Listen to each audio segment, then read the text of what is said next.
What is IDFC? The International Development Finance Club, created in 2011, is a network of 26 public development banks. Our mission?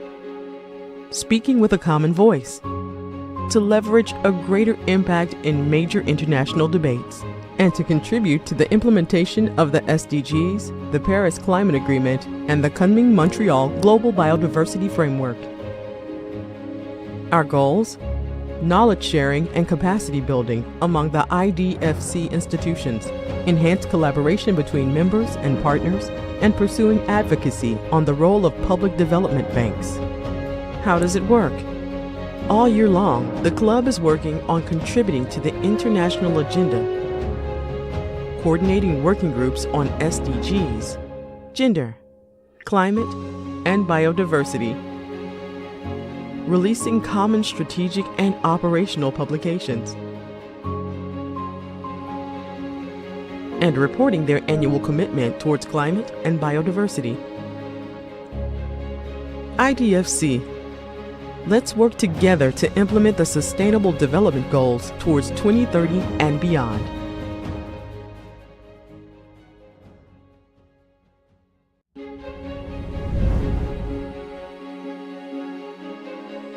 What is IDFC Climate Facility?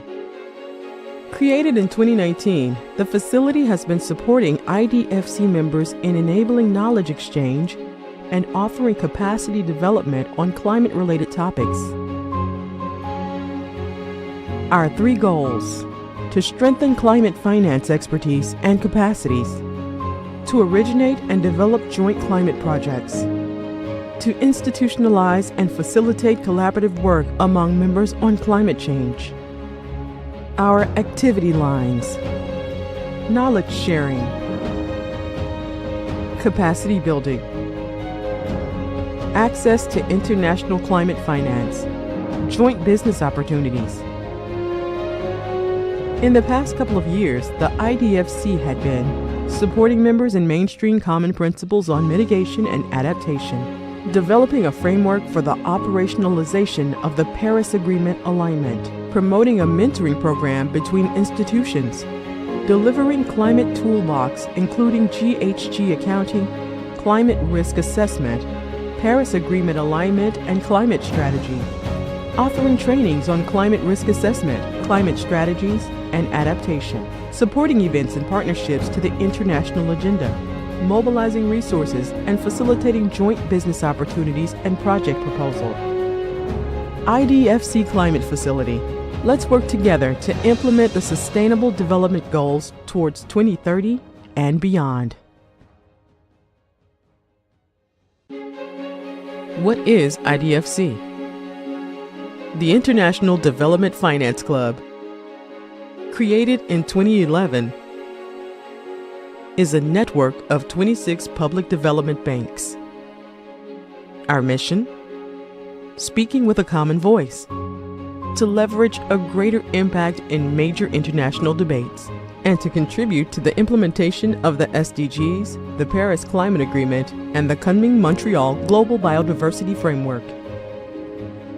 Our goals? Knowledge sharing and capacity building among the IDFC institutions, enhanced collaboration between members and partners, and pursuing advocacy on the role of public development banks.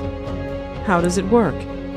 All year long, the club is working on contributing to the international agenda, coordinating working groups on SDGs, gender, climate, and biodiversity, releasing common strategic and operational publications,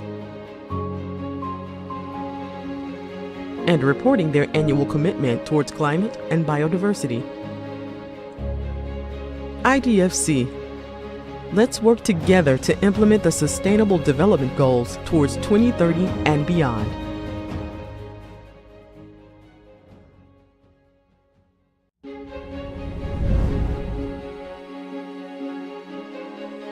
What is IDFC Climate Facility? Created in 2019, the facility has been supporting IDFC members in enabling knowledge exchange and offering capacity development on climate-related topics. Our 3 goals: to strengthen climate finance expertise and capacities, to originate and develop joint climate projects, to institutionalize and facilitate collaborative work among members on climate change. Our activity lines: knowledge sharing, capacity building, access to international climate finance, joint business opportunities. In the past couple of years, the IDFC had been supporting members in mainstream common principles on mitigation and adaptation, developing a framework for the operationalization of the Paris Agreement alignment, promoting a mentoring program between institutions, delivering climate toolbox including GHG accounting, climate risk assessment, Paris Agreement alignment and climate strategy, offering trainings on climate risk assessment, climate strategies, and adaptation, supporting events and partnerships to the international agenda, mobilizing resources and facilitating joint business opportunities and project proposal. IDFC Climate Facility. Let's work together to implement the Sustainable Development Goals towards 2030 and beyond. What is IDFC? The International Development Finance Club, created in 2011, is a network of 26 public development banks. Our mission? Speaking with a common voice, to leverage a greater impact in major international debates, and to contribute to the implementation of the SDGs, the Paris Climate Agreement, and the Kunming-Montreal Global Biodiversity Framework. Our goals? Knowledge sharing and capacity building among the IDFC institutions, enhanced collaboration between members and partners, and pursuing advocacy on the role of public development banks. How does it work? All year long, the club is working on contributing to the international agenda, coordinating working groups on SDGs, gender, climate, and biodiversity, releasing common strategic and operational publications, and reporting their annual commitment towards climate and biodiversity. IDFC. Let's work together to implement the Sustainable Development Goals towards 2030 and beyond.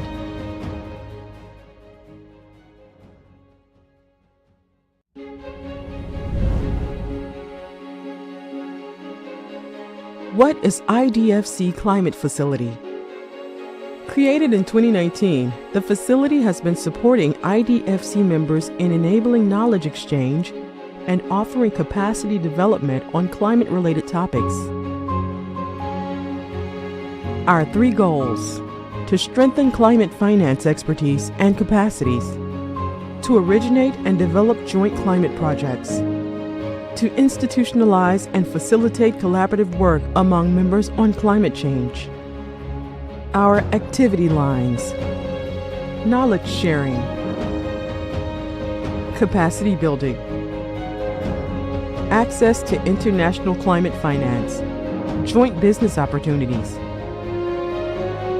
In the past couple of years, the IDFC had been supporting members in mainstream common principles on mitigation and adaptation, developing a framework for the operationalization of the Paris Agreement alignment, promoting a mentoring program between institutions, delivering climate toolbox including GHG accounting, climate risk assessment, Paris Agreement alignment and climate strategy, offering trainings on climate risk assessment, climate strategies, and adaptation, supporting events and partnerships to the international agenda, mobilizing resources and facilitating joint business opportunities and project proposal.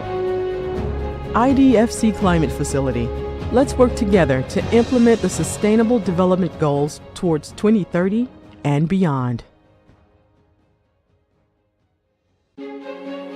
What is IDFC? The International Development Finance Club, created in 2011, is a network of 26 public development banks. Our mission?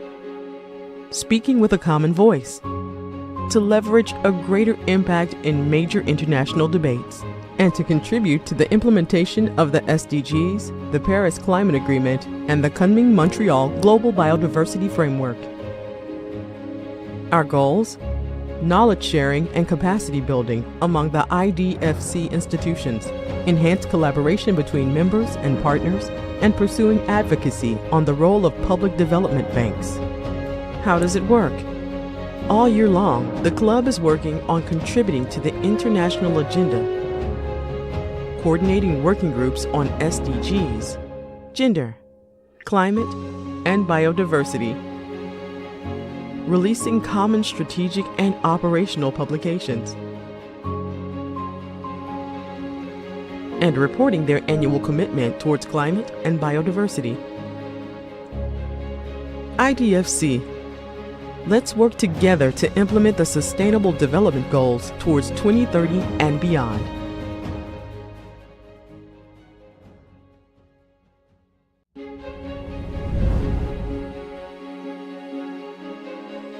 What is IDFC Climate Facility? Created in 2019, the facility has been supporting IDFC members in enabling knowledge exchange and offering capacity development on climate-related topics. Our 3 goals: to strengthen climate finance expertise and capacities, to originate and develop joint climate projects, to institutionalize and facilitate collaborative work among members on climate change. Our activity lines: knowledge sharing,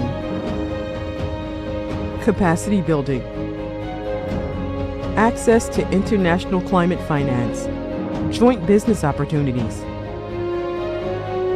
In the past couple of years, the IDFC had been supporting members in mainstream common principles on mitigation and adaptation, developing a framework for the operationalization of the Paris Agreement alignment, promoting a mentoring program between institutions, delivering climate toolbox including GHG accounting, climate risk assessment, Paris Agreement alignment and climate strategy, offering trainings on climate risk assessment, climate strategies, and adaptation, supporting events and partnerships to the international agenda, mobilizing resources and facilitating joint business opportunities and project proposal. IDFC Climate Facility. Let's work together to implement the Sustainable Development Goals towards 2030 and beyond. What is IDFC? The International Development Finance Club, created in 2011, is a network of 26 public development banks. Our mission?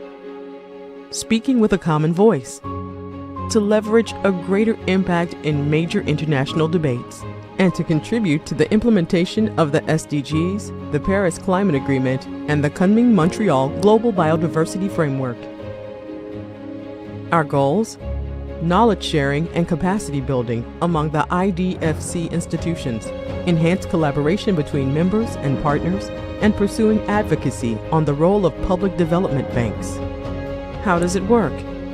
All year long, the club is working on contributing to the international agenda, coordinating working groups on SDGs, gender, climate, and biodiversity, releasing common strategic and operational publications, and reporting their annual commitment towards climate and biodiversity. IDFC. Let's work together to implement the Sustainable Development Goals towards 2030 and beyond.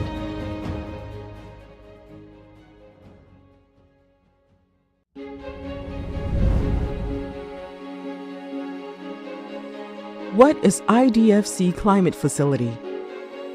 Created in 2019, the facility has been supporting IDFC members in enabling knowledge exchange and offering capacity development on climate-related topics.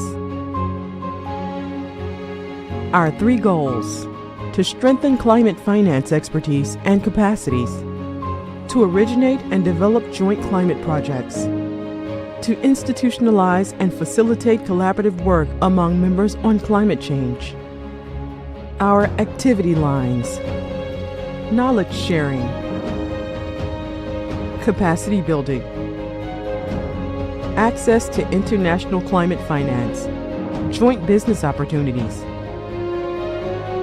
In the past couple of years, the IDFC had been supporting members in mainstream common principles on mitigation and adaptation, developing a framework for the operationalization of the Paris Agreement alignment, promoting a mentoring program between institutions, delivering climate toolbox including GHG accounting, climate risk assessment, Paris Agreement alignment and climate strategy, offering trainings on climate risk assessment, climate strategies, and adaptation, supporting events and partnerships to the international agenda, mobilizing resources and facilitating joint business opportunities and project proposal. IDFC Climate Facility. Let's work together to implement the Sustainable Development Goals towards 2030 and beyond. What is IDFC? The International Development Finance Club, created in 2011, is a network of 26 public development banks. Our mission? Speaking with a common voice, to leverage a greater impact in major international debates, and to contribute to the implementation of the SDGs, the Paris Climate Agreement, and the Kunming-Montreal Global Biodiversity Framework. Our goals? Knowledge sharing and capacity building among the IDFC institutions, enhanced collaboration between members and partners, and pursuing advocacy on the role of public development banks. How does it work? All year long, the club is working on contributing to the international agenda, coordinating working groups on SDGs, gender, climate, and biodiversity, releasing common strategic and operational publications, and reporting their annual commitment towards climate and biodiversity. IDFC. Let's work together to implement the Sustainable Development Goals towards 2030 and beyond.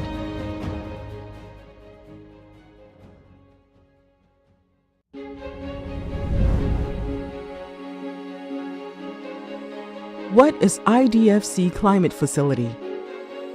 Created in 2019, the facility has been supporting IDFC members in enabling knowledge exchange and offering capacity development on climate-related topics. Our 3 goals: to strengthen climate finance expertise and capacities, to originate and develop joint climate projects, to institutionalize and facilitate collaborative work among members on climate change. Our activity lines: knowledge sharing, capacity building, access to international climate finance, joint business opportunities. In the past couple of years, the IDFC had been supporting members in mainstream common principles on mitigation and adaptation, developing a framework for the operationalization of the Paris Agreement alignment, promoting a mentoring program between institutions, delivering climate toolbox including GHG accounting, climate risk assessment, Paris Agreement alignment and climate strategy, offering trainings on climate risk assessment, climate strategies, and adaptation, supporting events and partnerships to the international agenda, mobilizing resources and facilitating joint business opportunities and project proposal. IDFC Climate Facility. Let's work together to implement the Sustainable Development Goals towards 2030 and beyond. What is IDFC? The International Development Finance Club, created in 2011, is a network of 26 public development banks. Our mission? Speaking with a common voice, to leverage a greater impact in major international debates, and to contribute to the implementation of the SDGs, the Paris Climate Agreement, and the coming Montreal Global Biodiversity Framework. Our goals: knowledge sharing and capacity building among the IDFC institutions, enhanced collaboration between members and partners, and pursuing advocacy on the role of public development banks. How does it work? All year long, the club is working on contributing to the international agenda, coordinating working groups on SDGs, gender, climate, and biodiversity, releasing common strategic and operational publications, and reporting their annual commitment towards climate and biodiversity. IDFC. Let's work together to implement the Sustainable Development Goals towards 2030 and beyond.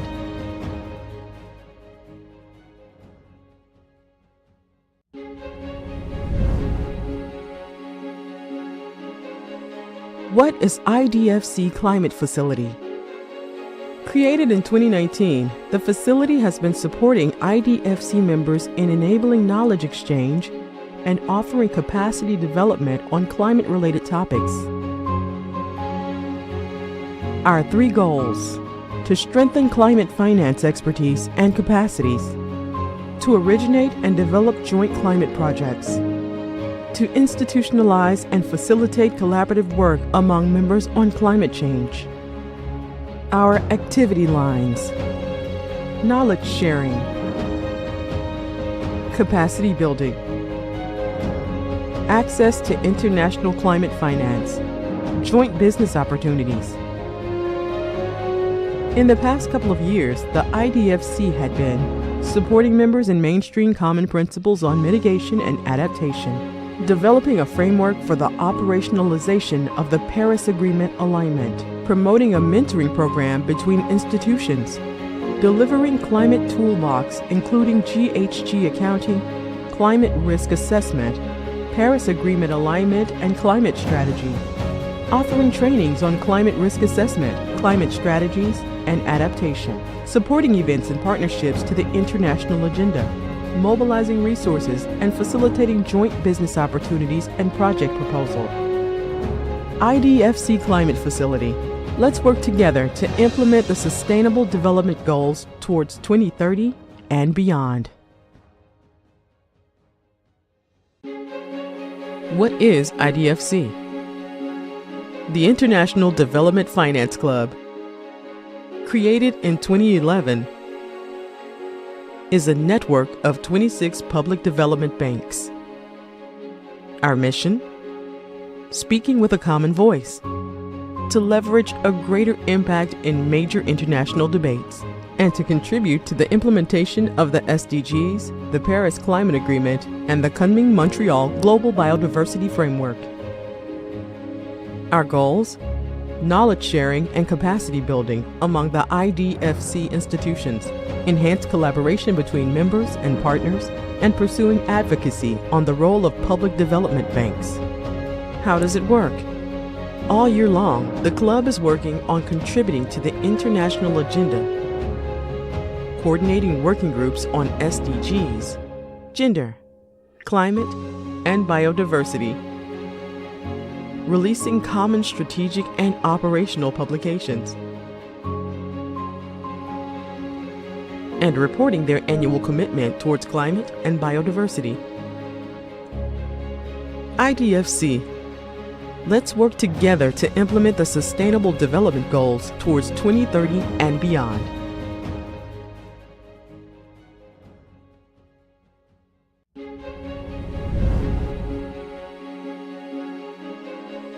What is IDFC Climate Facility? Created in 2019, the facility has been supporting IDFC members in enabling knowledge exchange and offering capacity development on climate-related topics. Our 3 goals: to strengthen climate finance expertise and capacities, to originate and develop joint climate projects, to institutionalize and facilitate collaborative work among members on climate change. Our activity lines: knowledge sharing, capacity building, access to international climate finance, joint business opportunities. In the past couple of years, the IDFC had been supporting members in mainstream common principles on mitigation and adaptation, developing a framework for the operationalization of the Paris Agreement alignment, promoting a mentoring program between institutions, delivering climate toolbox including GHG accounting, climate risk assessment, Paris Agreement alignment and climate strategy, offering trainings on climate risk assessment, climate strategies, and adaptation, supporting events and partnerships to the international agenda, mobilizing resources and facilitating joint business opportunities and project proposal. IDFC Climate Facility. Let's work together to implement the Sustainable Development Goals towards 2030 and beyond. What is IDFC? The International Development Finance Club, created in 2011, is a network of 26 public development banks. Our mission? Speaking with a common voice, to leverage a greater impact in major international debates, and to contribute to the implementation of the SDGs, the Paris Climate Agreement, and the Kunming-Montreal Global Biodiversity Framework. Our goals? Knowledge sharing and capacity building among the IDFC institutions, enhanced collaboration between members and partners, and pursuing advocacy on the role of public development banks. How does it work? All year long, the club is working on contributing to the international agenda, coordinating working groups on SDGs, gender, climate, and biodiversity, releasing common strategic and operational publications, and reporting their annual commitment towards climate and biodiversity. IDFC. Let's work together to implement the Sustainable Development Goals towards 2030 and beyond.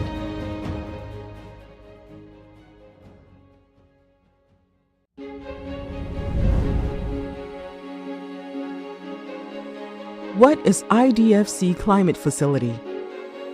Created in 2019, the facility has been supporting IDFC members in enabling knowledge exchange and offering capacity development on climate-related topics.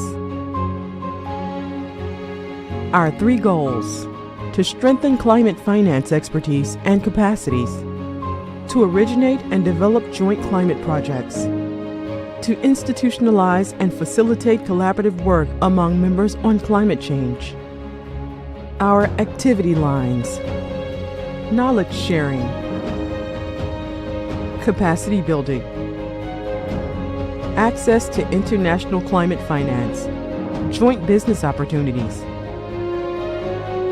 In the past couple of years, the IDFC had been supporting members in mainstream common principles on mitigation and adaptation, developing a framework for the operationalization of the Paris Agreement alignment, promoting a mentoring program between institutions, delivering climate toolbox including GHG accounting, climate risk assessment, Paris Agreement alignment and climate strategy, offering trainings on climate risk assessment, climate strategies, and adaptation, supporting events and partnerships to the international agenda, mobilizing resources and facilitating joint business opportunities and project proposal.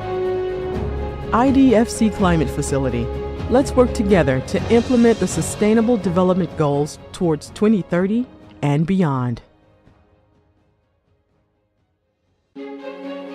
What is IDFC?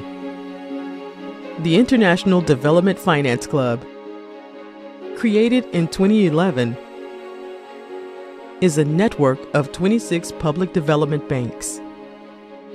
Our mission? Speaking with a common voice, to leverage a greater impact in major international debates, and to contribute to the implementation of the SDGs, the Paris Climate Agreement, and the Kunming-Montreal Global Biodiversity Framework.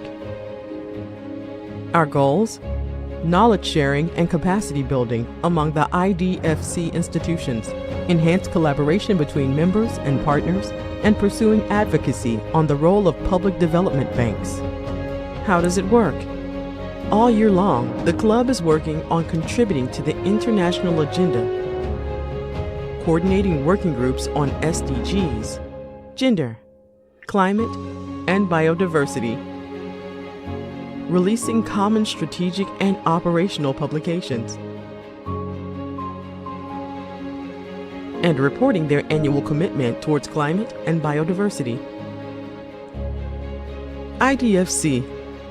Let's work together to implement the Sustainable Development Goals towards 2030 and beyond.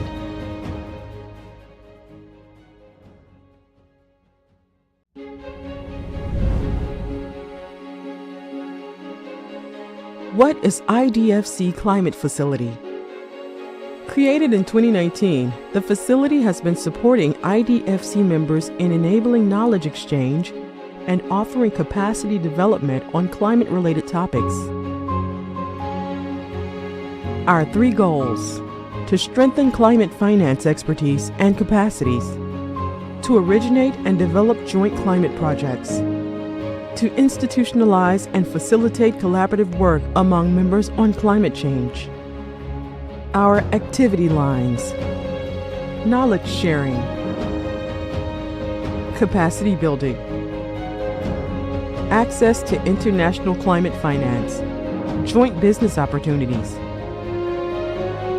In the past couple of years, the IDFC had been supporting members in mainstream common principles on mitigation and adaptation, developing a framework for the operationalization of the Paris Agreement alignment, promoting a mentoring program between institutions, delivering climate toolbox including GHG accounting, climate risk assessment, Paris Agreement alignment and climate strategy, offering trainings on climate risk assessment, climate strategies, and adaptation, supporting events and partnerships to the international agenda, mobilizing resources and facilitating joint business opportunities and project proposal. IDFC Climate Facility. Let's work together to implement the Sustainable Development Goals towards 2030 and beyond. What is IDFC? The International Development Finance Club, created in 2011, is a network of 26 public development banks. Our mission?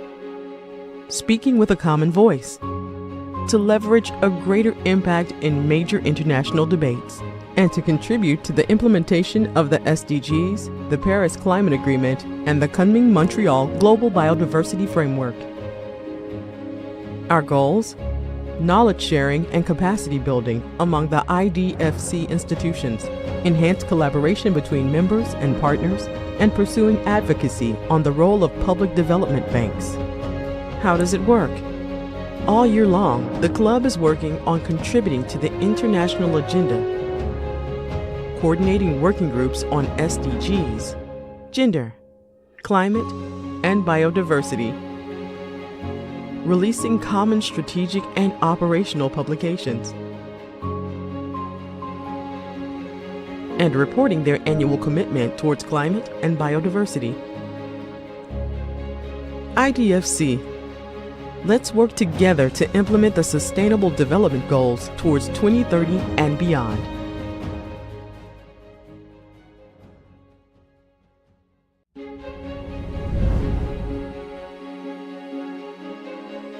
What is IDFC Climate Facility? Created in 2019, the facility has been supporting IDFC members in enabling knowledge exchange and offering capacity development on climate-related topics. Our 3 goals: to strengthen climate finance expertise and capacities, to originate and develop joint climate projects, to institutionalize and facilitate collaborative work among members on climate change. Our activity lines: knowledge sharing, capacity building, access to international climate finance, joint business opportunities, In the past couple of years, the IDFC had been supporting members in mainstream common principles on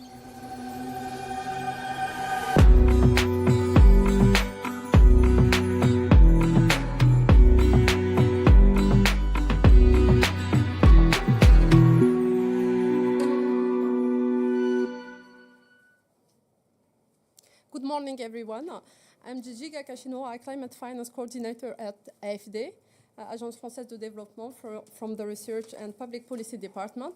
I'm very excited to introduce this session today and have in the room some people there and online participation. I would like to thank Guilherme and João Paulo for organizing this. So a few words about today's session, which is dedicated to the hard-to-abate industries, like cement, aluminium, chemicals. So why does this matter? According to the IEA from the 2023 figures, emissions from industry account for about 1/4 of the energy-related emissions. This is also one of the most challenging sectors to decarbonize because those technology mainly involve chemical processes, high temperatures as well. And they are still, and they relate on some technologies which are under development or are still too expensive. They are also facing at the same time a couple of uncertainties, like which are driven, for example, by technological shift, trade policies, and competitiveness or market readiness, obviously. And this is especially, I think, material for industrial assets, projects which are very capital intensive and economically locked in over 30, 40 years sometimes. So here we have today, fortunately, a very diversified panel. So I thank you very much for being here. I think it will be a complementary one. Some people are in the financial side, technical side, because it's a technical one, and policy side as well. And we'll dig in a little bit on the Brazil. I think we have many people here from Brazil. We'll dig in the Brazil case, which is, I think every case is very context-based, which I guess faces many challenges and opportunities. So we will start right now. I will give the floor to Guilherme, who is in Paris, who is a senior economist at Agence Française de Développement. He leads the development of the STEAM model, an AFD macroeconomic tool to assess climate impacts and green transition risk in developing countries. Guilherme, I think it's 6 in Paris, so the floor is yours. Thank you very much, Jijiga. Thank you very much for all that are here in this panel. Well, I will basically introduce how important are these sectors for the world economy. How decarbonize these sectors will be like a challenge that we need to face if you're thinking about like a proper decarbonation of the overall industrial structure.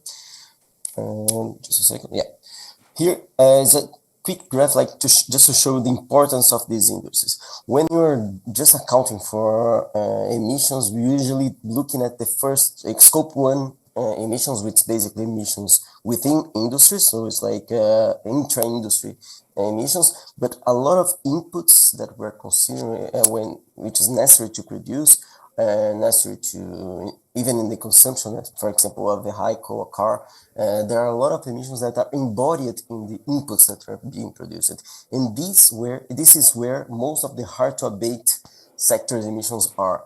If you here look at construction, for example, construction is the third more emission industry in the world after electric generation and agriculture. And most of the emissions of in constructions are this red to pink part here, which is a scope 3 emissions. So it's emissions embodied in the inputs, but not energy, all the other inputs. And what are these industries? Usually these industries are what we call the hard-to-abate industries. If you think, for example, we have like 5 industries here: aluminum, cement, iron and steel, fertilizers, and petrochemicals. These industries has a huge distribution, and here we have like developed countries in blue and developing and emerging countries in red. There's a huge distribution in terms of emission intensity. What does it mean? It means that for some countries, these industries are already very low emitting, but for many others, they are very high emitting. And developing countries are like mostly here in this red part of the graph, which means that they are emitting more than 1 kilogram of CO2 per dollar in most of developing countries. Of course, there are differences. In case of aluminum, for example, it's clear that the developed countries had already reduced a lot of the emissions. In developing countries, not yet. But cement is very emitting for both developing and developed countries. And why this difference is important? Basically, because it means that we have the technologies now, we have the technologies available for decarbonizing these industries, not all of them, but most of them. But diffusion is the key point when you're thinking about decarbonizing these industries. So why diffusion is important is you need to adopt these technologies that are available. And to adopt these technologies that are available, we need to, for sure, guarantee that there will be financing structure that will allow countries to access these technologies. So this is something that will be extremely relevant for the next 30 years, because basically having the technology sometimes is not enough. We need to find ways to access these technologies. The STEAM model is the model that we developed at TFT that tries to analyze the importance of these sectors for developing economies. Basically, these sectors, they are like not the industries that are depending on the sectors are not only the sector itself, but all the value chain and part of the upstream and downstream of the value chain are extremely dependent on these industries.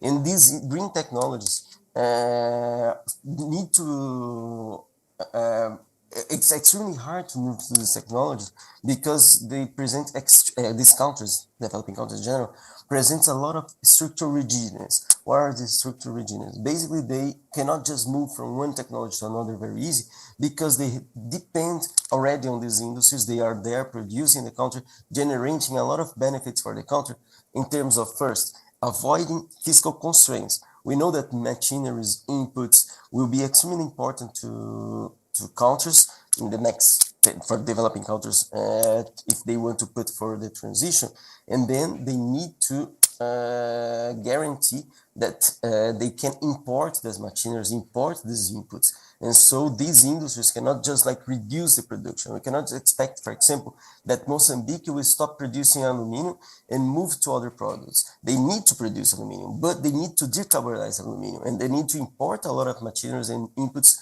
to decarbonize aluminum. These industries are also extremely important for raising fiscal revenue. There is like a huge dependence for many countries on these industries when you're thinking about paying, for example, for the ecological transition or for the green or low carbon transition. We need a lot of green investments. We need a lot of infrastructure. We need a lot of social expenses. We cannot just like count on the private sector. The public sector need to provide social expenses and need to expend a lot in social terms if they want to put for the transition. So they need to keep receiving the revenues from these industries, directly and indirect. Not only, for example, I'm exporting iron and the revenues from exporting iron will come from my country. No, it's also all people that are working for iron industry, all people that are working directly or indirectly to produce the inputs necessary to produce iron, steel, cement. Cement is clearly an industry that is like extremely important in terms of employment and wages. And here we simulate what happens if you have a drop on these revenues from foreign currency, like basically exports, discounted by the imports necessary to produce this export. So it's basically exports here and fiscal revenue here. Well, some countries will be extremely impacted. For example, North Korea, in terms of foreign currency, extremely dependent. Here we have like the industries that they are extremely dependent. In the case of North Korea is iron and steel, but other, for example, aluminum is extremely important for Mozambique, Tajikistan, and Bahrain. Iron and steel is extremely important for many other countries, but like there are differences, of course. But we also account for the direct impacts, which is something that we need to account because sometimes these industries are not extremely important for the economy. For example, if you're looking at here's the case of Brazil, it's extremely dependent of iron and steel. But if you look at the social economic dependence, and this graph shows in the vertical axis the importance of these industries for generating employment, in the horizontal axis in terms of generating wages, we are talking for some countries about like 30% of employment and 30% of wages are related to these industries, are related to these hard to abate sectors. So we cannot just like drop these industries and say, okay, we don't need anymore. They are extremely important in terms of wages, in terms of social aspect of the economies. And that's why we need to think about different strategies, different challenges that may emerge when you're thinking about decarbonizing these industries.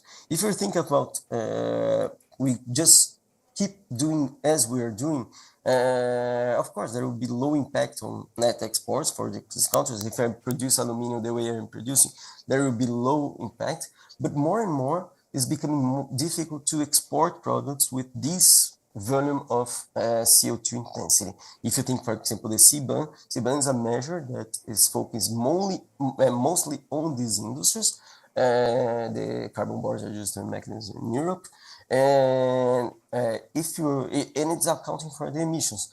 And if you produce with the same amount of emissions that you're producing now, basically you're losing markets.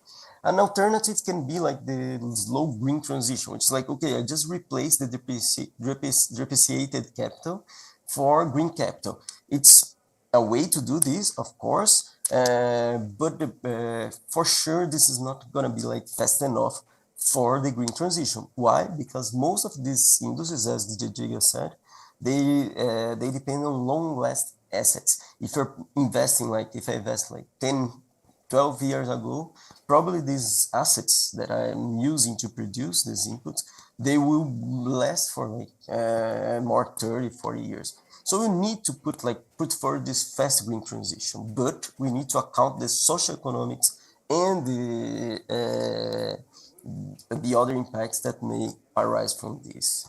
Just to conclude, if you think about CBAM, of course, it's a very important measure, but the thing is like this, CBAM is a measure that is focused mostly on the idea that countries can substitute one product for another.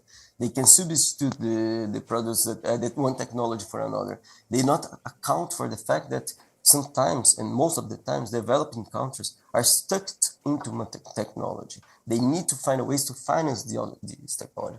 And one way that we suggest to solve these issues is to use the revenue given by the CBAM to recycle it in terms of reinvesting in the countries that are needed to reduce the emissions. The same for IRA. In the case of IRA, of course, they are like extremely important because they will reduce the emissions in most of these industries. The US is making sure that they are importing only the iron and steel that are like low emitting, for example, hydrogen that is low emitting.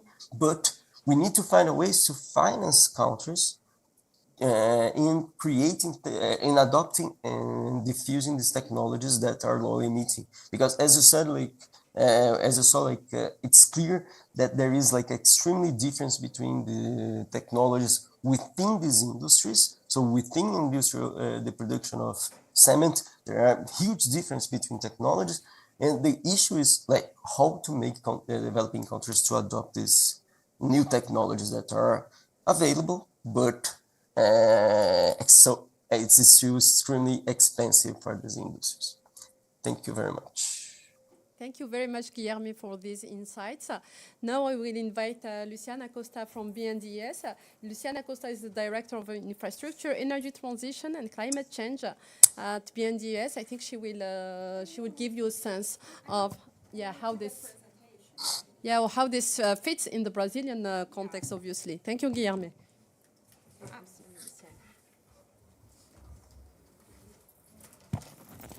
Hi, good morning, ladies and gentlemen. Thank you very much for being here with us today for this important discussion.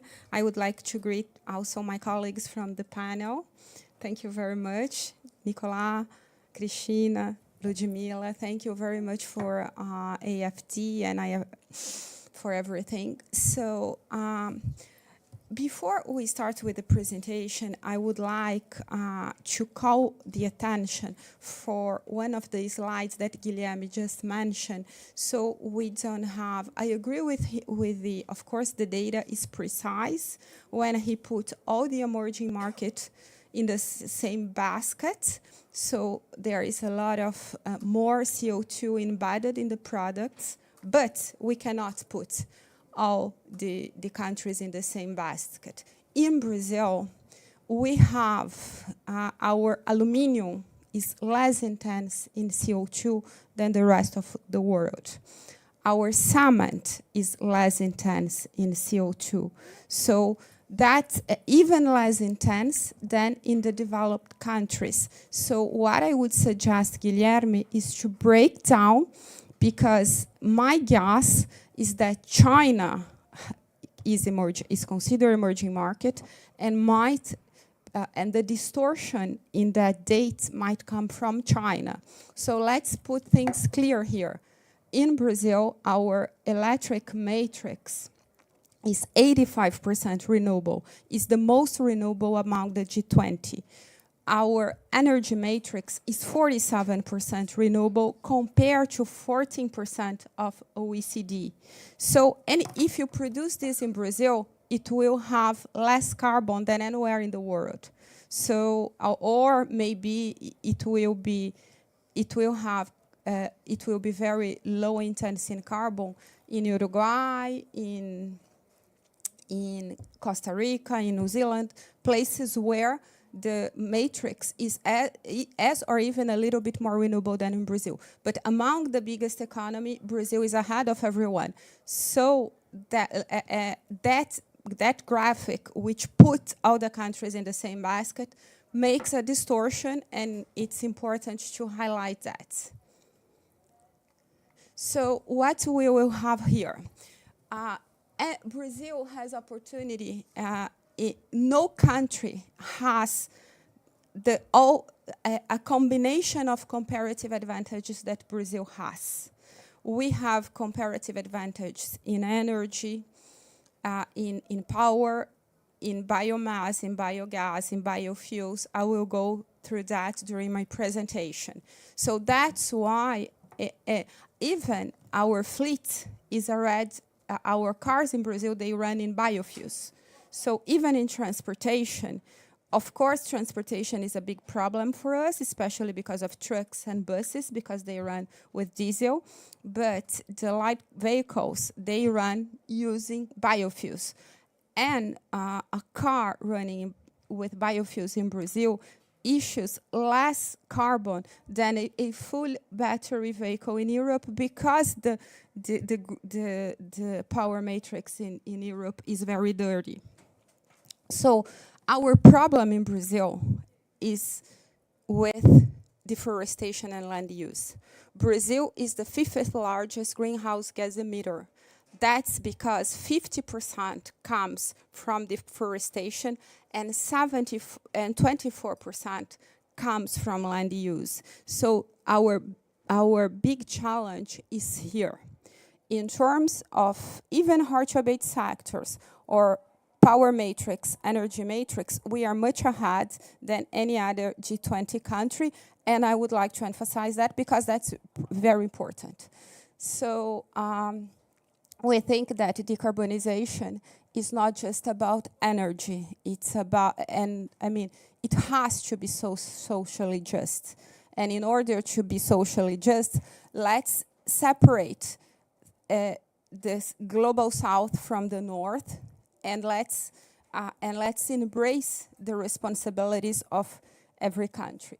So developed countries announced multi-billion plans for industry protection that will have, I fully agree with Guilherme, the IRA is pretty much a program to protect the American industry, not to partner with other countries towards decarbonization.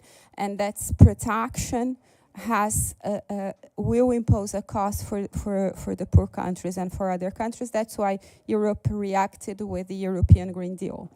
So in Brazil, what we have is our natural advantages that I will explain. So here is the emissions profile in Brazil per sector. So as you can see, energy is just 17%. It's very low. So, and when I say that we have a lot of comparative advantages, the first comparative advantage comes from its geopolitical advantage. Brazil doesn't have war with its neighbor for 150 years. Our last war was the Paraguay War. So it has been 150 years ago. And Brazil has relationship with all the United Nations. So just 15 countries in the world, they have relationships with all UN countries, and Brazil is one of these. We are a country, very big country, in terms of size and population. So we have more than 200 million people living there. So we have a dynamic internal market, and we have good advantage in exports. In terms of food security, Brazil is one of the major food producers in the world, and we are able to have food security for the Brazilian population, and we can contribute to the food security for the rest of the world. In terms of tropical forest, we have the largest tropical forest in the world and the largest potential for carbon sink. We have the first biodiversity in the world. We have 13% of the water of the world. We have, in terms of energy, like I said, one of the cheapest solar and wind energy in the world. So according to Bloomberg NEF, Brazil will produce the cheapest green hydrogen by 2030. And green hydrogen, of course, will not solve all the problems, but green hydrogen is key for the decarbonization of this hard-to-abate sector that we are just emphasizing in this panel. In terms of biofuels, biomass, biogas, Brazil has a huge potential of biogas and biomethane because of the vinhaça in the sugar and cane production, because of the cattle industry. We can produce a lot of biomethane, and that's big for the country. We have a huge potential of biomass. We have already a well-established ethanol industry in Brazil. We are producing ethanol of second generation, which is very, very productive. And this will be key for the decarbonization of the aviation industry. Without Brazil, I don't see how the aviation industry will decarbonize. Brazil will have to play a big role in the SAF production to contribute to the decarbonization of the whole world and the aviation industry. We have what's lacking in Brazil. Given our competitiveness in terms of energy, our matrix is not just that we have very cheap energy. We have an interconnected system. Electrolyzers, as everybody knows, cannot stop. It has to run 98% of the time. So price-wise, it makes sense because of productivity. And in Brazil, we can have green hydrogen production with dedicated solar and wind energy, but if there is an intermittence, it can be connected to the grid, and the grid is almost 90% renewable. And 60% of our energy matrix comes from hydroelectricity, and hydroelectricity acts as a battery to the system. So we have firm renewable energy. That's important. Which country in the world has firm renewable energy. Chile has very cheap renewable energy, but they are building the interconnected system. The US doesn't have an interconnected system like in Brazil. We have more than 180,000 kilometers of transmission lines, and we are increasing. We will have 270. So we are very well positioned. And of course, and we are developing green diesel. We are developing, we will produce green hydrogen, green ammonia, green fertilizer.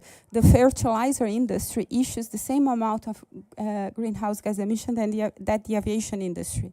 So Brazil can play a big role in decarbonizing the fertilizer industry. Of course, we have potential for offshore wind because Brazil has a huge coast and has Petrobras with a lot of technology in offshore. But I will not mention that because we think that offshore wind is ahead in the time. Maybe in 10, 15 years we will be talking.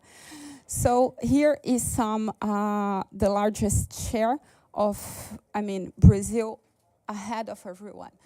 So, every country. So as you can see, we cannot say that our aluminum, our cement is more carbon intense than in the developed countries because it's not.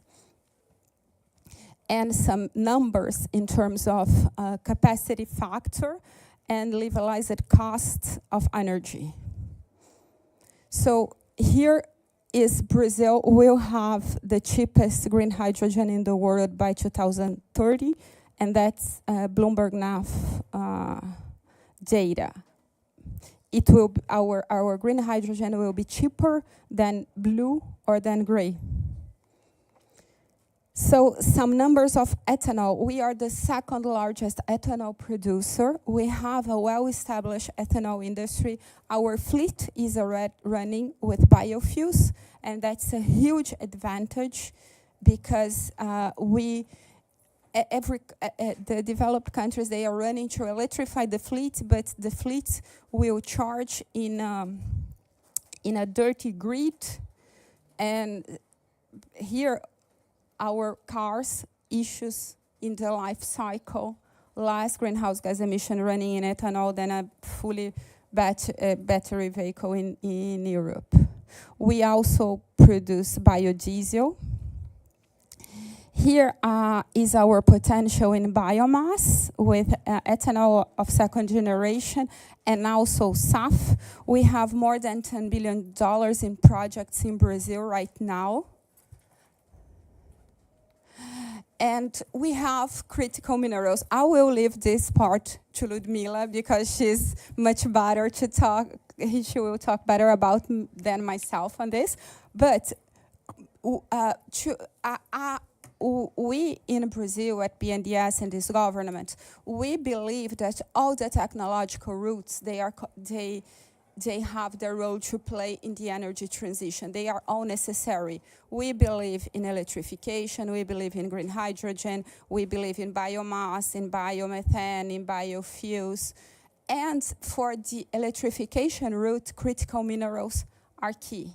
And here you can compare Brazil with the other countries. We have a portfolio. We have nickel, we have we have lithium, we have critical minerals for the energy transition. We are very well positioned, alongside, of course, with Australia and China.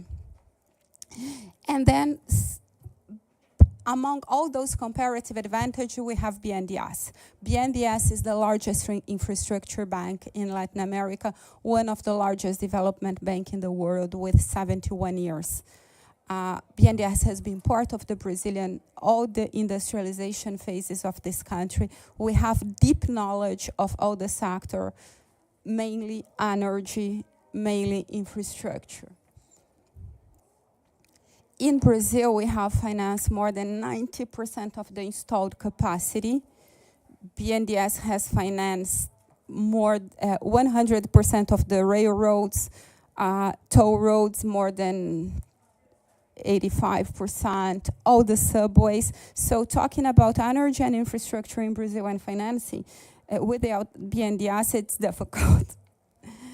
And we, according to Bloomberg NEF, we are the largest financier of renewable energy in the world. So all the other banks, they finance in various countries. BNDES finance just in Brazil, and we are the largest in the whole world. We issued the sustainable bond. I will leave that to Chris. She will talk better than me on that. And then, and here is my takeaways. We believe in all the technological routes. Green hydrogen is key for the hard-to-abate industry, but there is also biomass.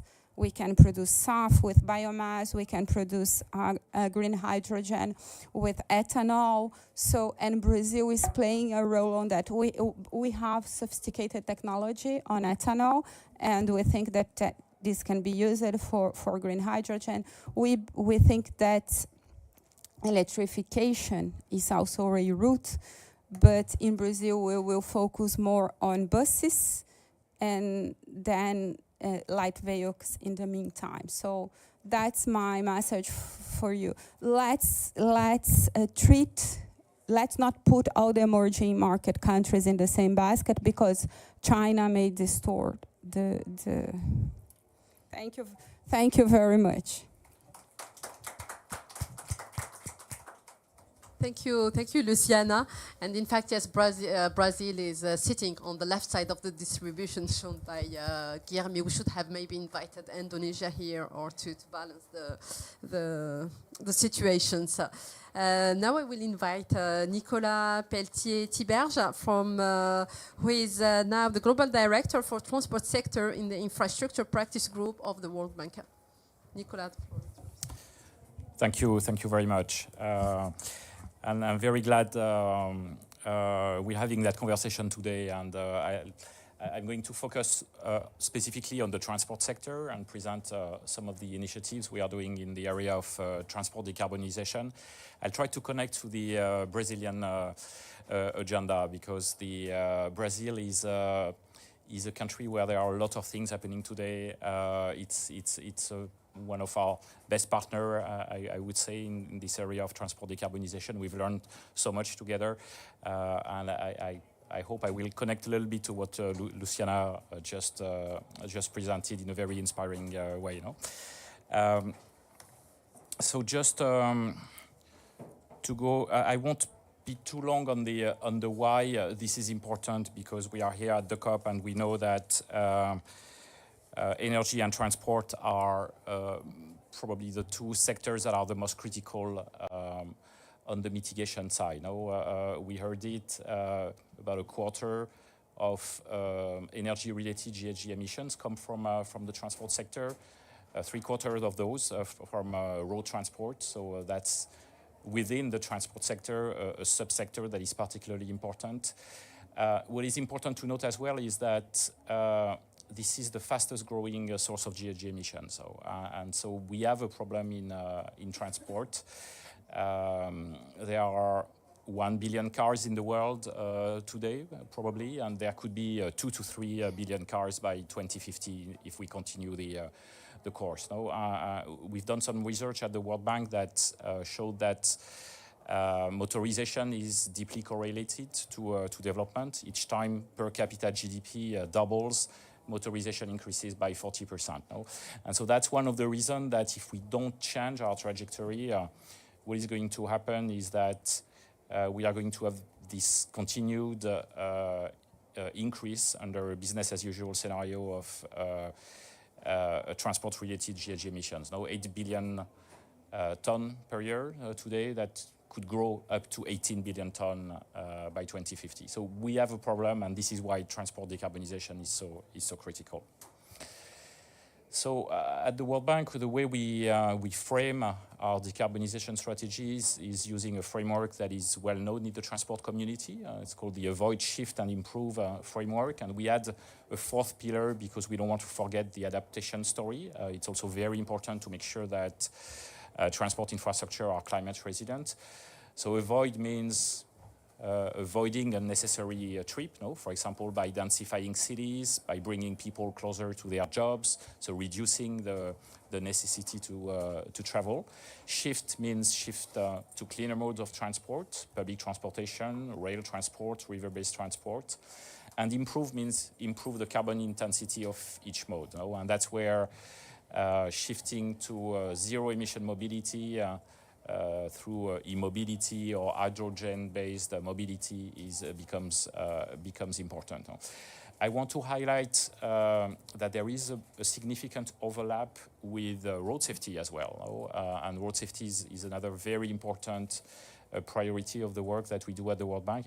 There is a specific SDG on road safety, where the world is also not on track. And there is an overlap because very often cleaner transport is also safer transport. No? So we can have a double dividend by investing in cleaner mobility.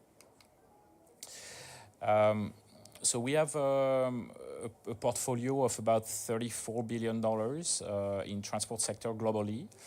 And the way we measure our contribution to climate objectives is by using a methodology that was developed for all the multilateral development banks called the measurement of climate co-benefits. And we have about 55% of our total financing today that goes into, brings climate co-benefits, about half on the mitigation side and half on the adaptation side. No? There are a couple of examples I will further describe. One is in the BRT of Dakar in Senegal. We have a number of urban transport operations and rail transport operations that are, these are two subsector of our transport work that are growing very fast at the moment.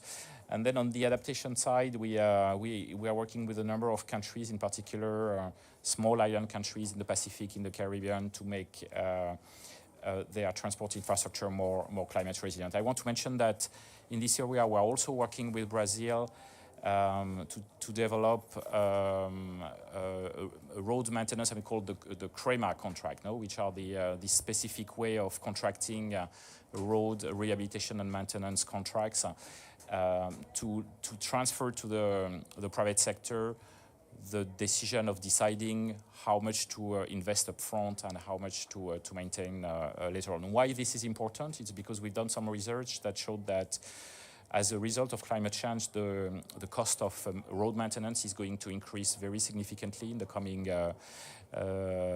decade. It's going almost to triple. No? So there is going to be a huge pressure on the financing of road maintenance scheme. No?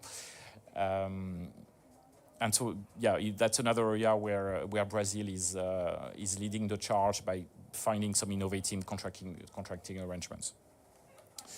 The Dakar BRT, a very nice story. One of the 30 urban transport projects that we currently have in our portfolio.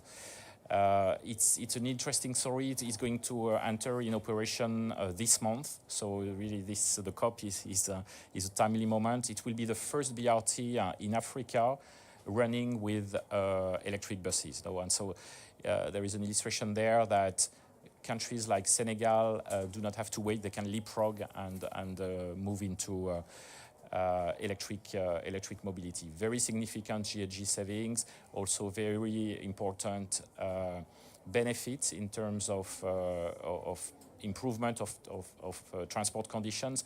And something else which is very important is air quality benefits. No? And Dakar has a particular problem in terms of air quality. And so it's not only a contribution of Senegal to the global objective of reducing GHG emissions, it's also very much a story to improve to bring local benefits to the Senegalese population. Another nice story, this time from Cairo, where we are also financing an electric mobility program. Cairo is a city with a lot of challenges in terms of congestion and urban mobility. So I won't elaborate too much on this one, but as I said, we have about 30 urban transport projects in our portfolio. These are two of them. Brazil is doing a lot in urban mobility. We have programs in Sao Paulo, Rio. We are doing something really interesting in Itajaí, showing that these BRT solutions are not only relevant for large cities, but they can also be replicated in mid-sized cities.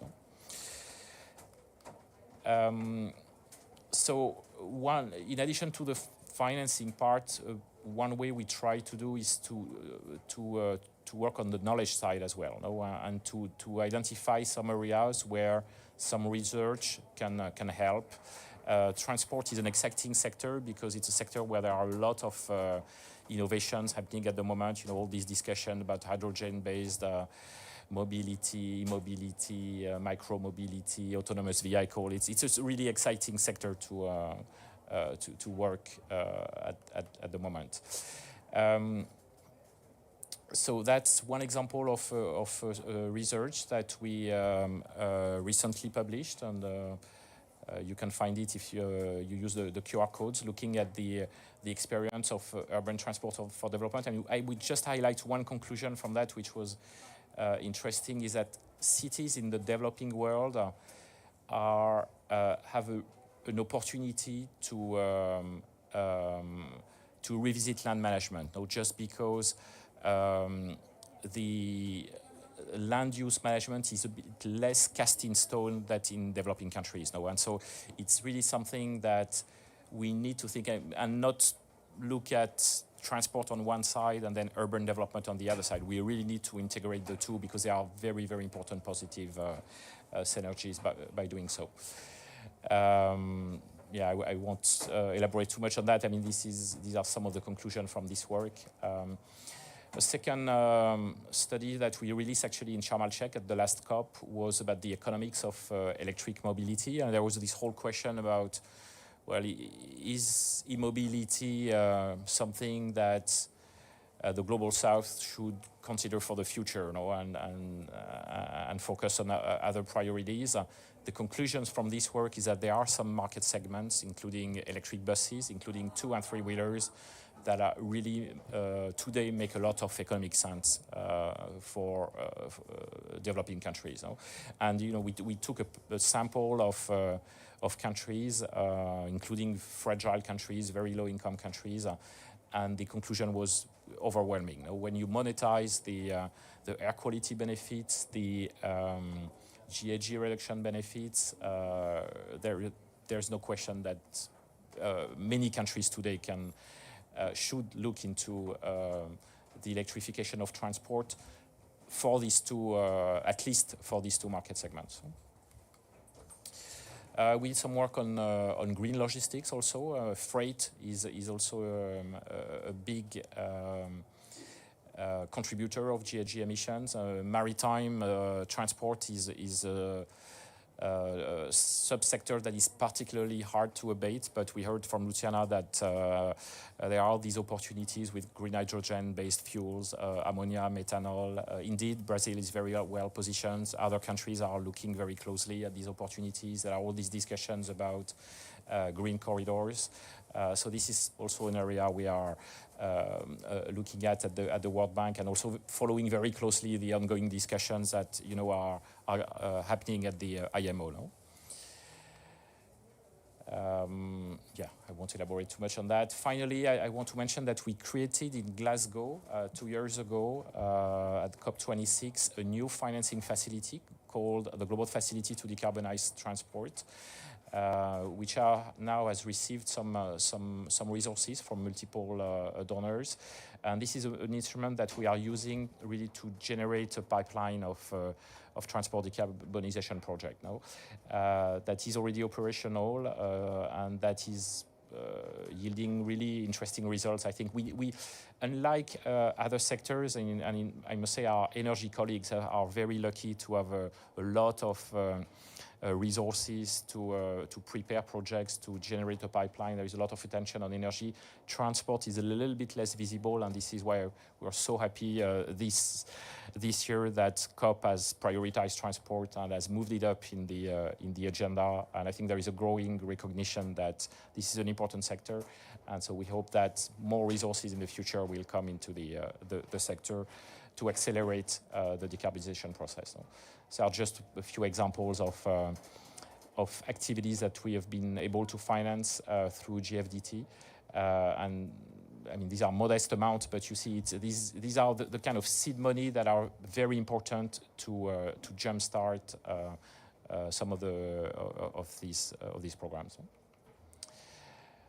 I'll stop there. Thank you very much.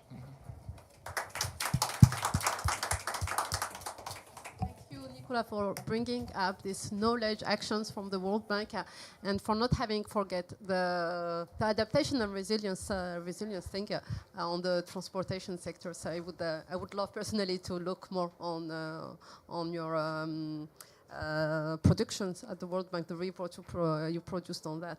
Yeah, thank you. Now I will leave the floor to Kome Ajekbo from IFC, which is the Africa Finance Corporation.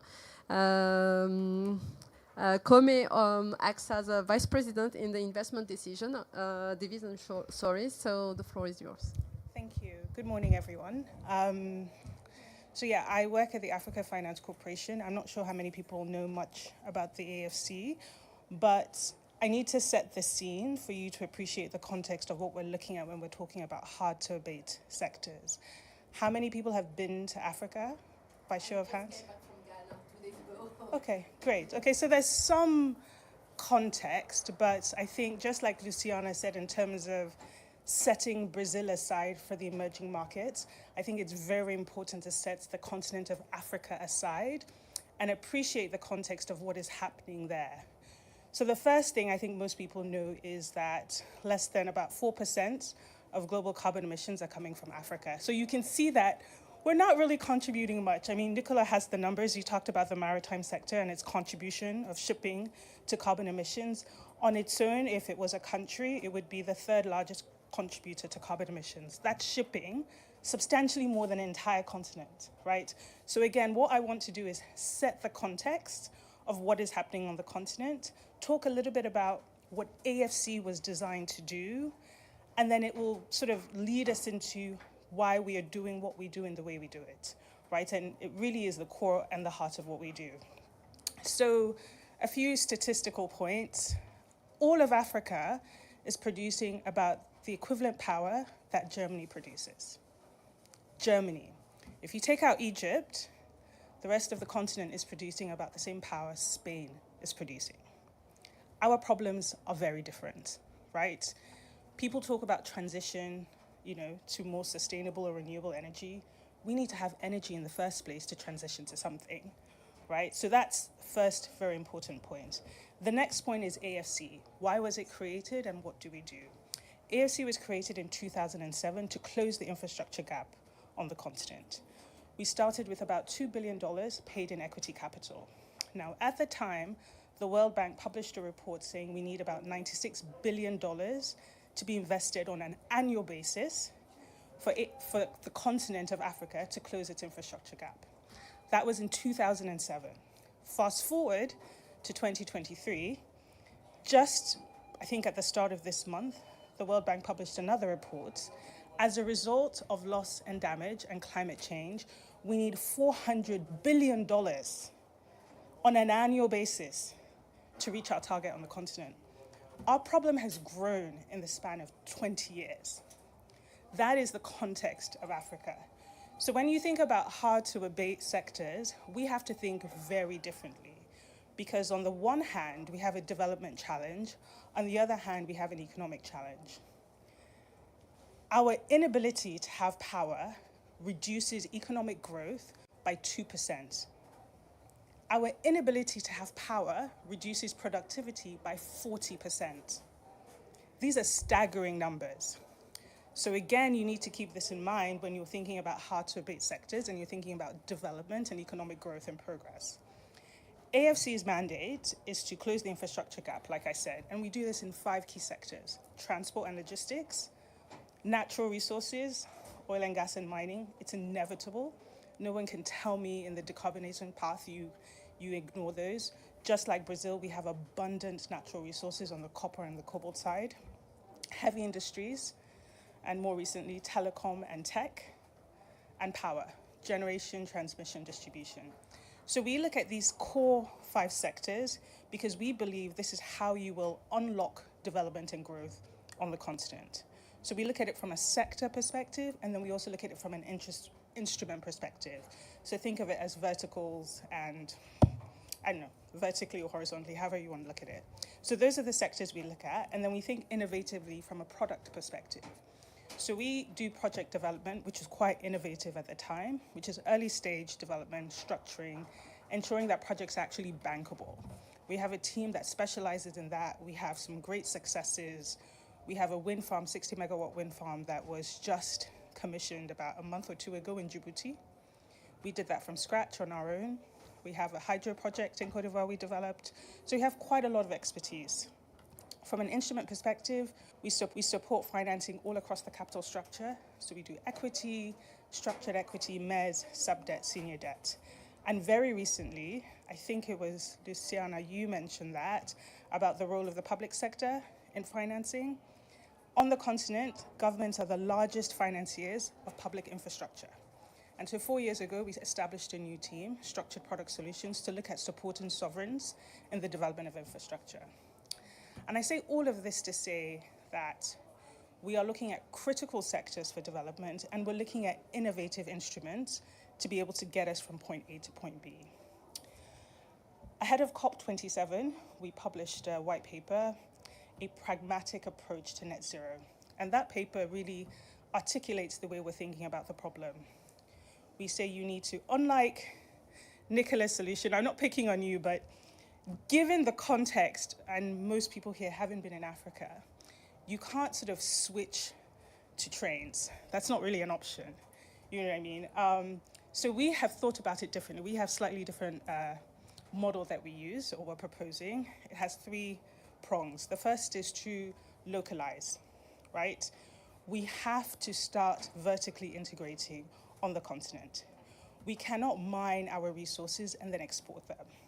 We need to grow across the value chain and keep as much as we can on the continent, but do it in the most sustainable way possible.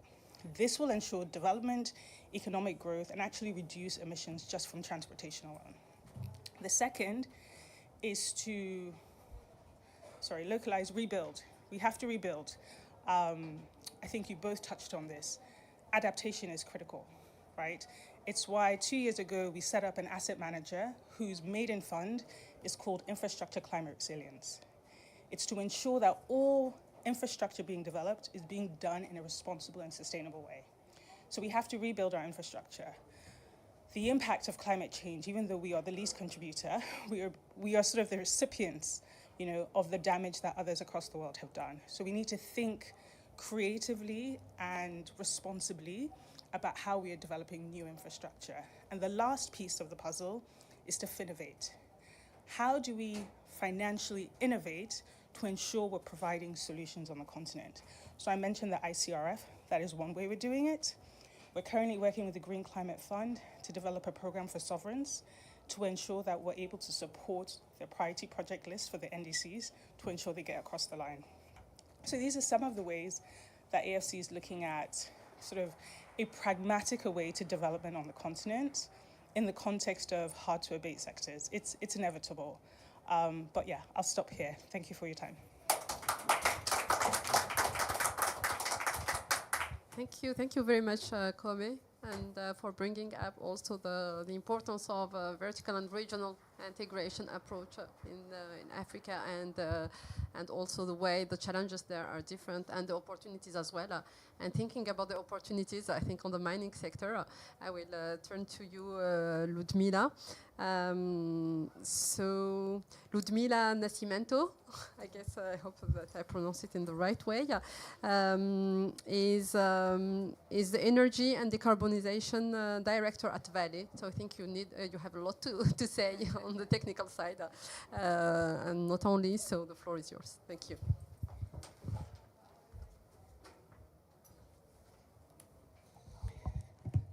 Thank you. Good morning, everyone. I know that you are expecting a lot of data, but I didn't bring any presentation, so as you did perfectly. Here, I think the world cannot reach the decarbonization targets without significant change in steelmaking. I think was Luciana mentioned, and also Nicolas, that steelmaking accounts for 8% of the total GHG emissions. So as mining, we are part of the problem, but also part of the solution. So more than 70 countries committed to net zero targets, and steel, of course, represents this 8%, which is a lot. The amount of money which is required to decarbonize these industries is really, really important. It's over $1 trillion investments are required to decarbonize the steel industry. And this process will most likely to happen, of course, in steps. So just to give you an idea, currently, most of the steel making is applying iron ore and coal, which accounts for this amount of CO2 emissions. But there are some routes that use natural gas, and then in the future, the hydrogen. So I'll comment a little bit on that. So Vale, as one of the largest iron ore producers, we are actively contributing to the efforts to decarbonize the steelmaking by seeking innovative downstream solutions. So our committing to fight carbon emissions and climate change, we have a pledge to reduce in scope 1 and 2, 33% by 2030, and net zero by 2050.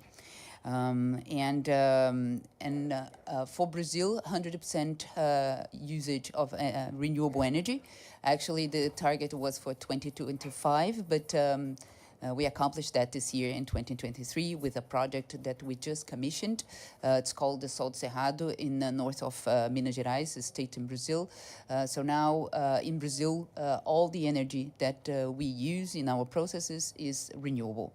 By 2030, we expect that globally we can achieve that as well. So we have a very specific issue in Middle East, but we are working to have the renewable energy there as well. Additionally, and perhaps this is the most challenging one, we have goals also for scope 3, which is in our clients, the steelmaking, to reduce 15% by 2035. So, and that's it's very important because this is the center of our strategy. And so Vale is working very closely to the clients and forging new partnerships to take the lead in evolution process towards ever more sustainable mining. Vale already signed 50 MOUs. I know that's a lot, and sometimes it's just paper, but in our case, we are working very hard with the clients to provide some solutions. Those solutions could account around 35% of the company scope 3 for the future. So what is our main solutions? We have developed one agglomerate product which called briquettes that use less energy. That is very important for the electric route, which now applies natural gas, but in the future can be replaced by green hydrogen. So the production of HBI with hot briquette iron, so as I mentioned, using natural gas is around 60% less than the pig iron production through the integrated blast furnace and BOF route, which is the most important today. In the future, these can be replaced natural gas by hydrogen using the green and renewable energy, and could go by zero emissions. So, and that's where Brazil is very important, as Luciana mentioned. Brazil has this renewable energy matrix and a very competitive energy. So we believe that Vale can also foster and be the anchor for this new industrialization in the country. And we see it as essential for steelmaking decarbonization. Brazil has this potential to be the leader of production of green hydrogen, and vast potential with the extensive coastline that we have, access to the sea, and of course the location that we are, that can provide the solutions to Europe, to US and China, as we do currently. So from 2030 onwards, the cost of producing green hydrogen is expected to fall significantly with new projects and startups. And in addition, by 2026, if I'm not mistaken, we have the CBAM, right? Should be fully in place. So potentially Brazil exports to Europe will increase. And but of course we have challenges to achieve this potential. A low carbon product competitiveness, exporter Brazil needs to address some issues that can prevent the country to this new green hydrogen. So the first one is to ensure the firm and competitive renewable energy costs. Around $20 to $30 a megawatt, of course, without any sector charges and this is really important. Also, the electrolyzer capex, we need to bring that into, let's say, the Chinese levels cost, which is really, really important. And of course, the funding cost, which is very important because the capital cost in Brazil is really high at the moment, right? We are working with the government and the BNDES to lower down that. But it's also important in order to expand this industry as fast as we can, right? And particularly Vale, we are looking for this target in 2030. So we are pretty much 2024. We have 6 years left to have the licensing, the product and everything, the project to be up and running by 2030. So this is really important. The other part that I would like to discuss, as Luciana mentioned, the critical minerals. Of course, because Vale has 2 main platforms. The first one is not considered critical minerals, that iron ore, but I think it is critical as the steel industry needs that to decarbonize. So I just comment on that a little bit. And the other part is the critical minerals as we know, so copper, nickel, lithium, and other minerals that is very important to the energy transitions, especially the EV industry, right, the batteries.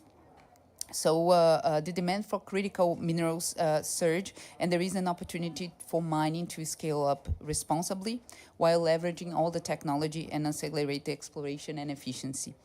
I think Nicolas mentioned lots of examples on EV, right? And but for that, we'll need a lot of copper, nickel, and other minerals.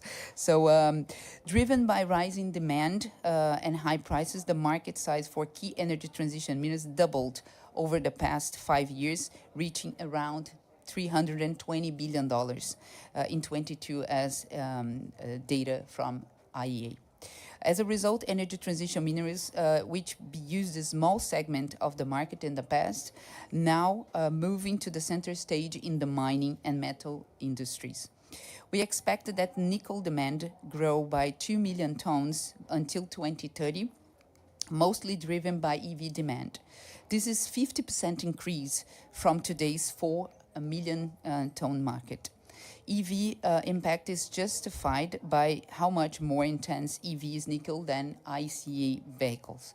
So it will depend on the battery, right? But the nickel, the ones that apply the nickel, they have a better performance. And also the life cycle can be increased. So EV has 40 to 60 kilograms of nickel versus 1.2 kilo for ICE. So EV adoption is outperforming the most optimistic forecasts. And there is also this difference between the products, but I won't comment on that here. So one thing that everybody is saying that, oh, we won't have the amount of critical minerals to really decarbonize, but we have a huge resources in Brazil, for instance, in copper, lithium as well. We have a base in Canada, North America for nickel production, as well as in Indonesia, copper and nickel. So, and we have already some MOUs as well with some clients in the automobile industry to supply these critical minerals. So,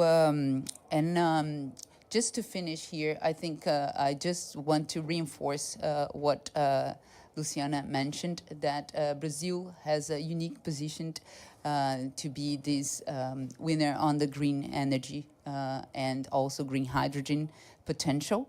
We need to go fast because with all the countries mobilizing as IRA and the European Green Deal, we need to move fast on the regulatory framework. I think Chris will comment a little bit on that.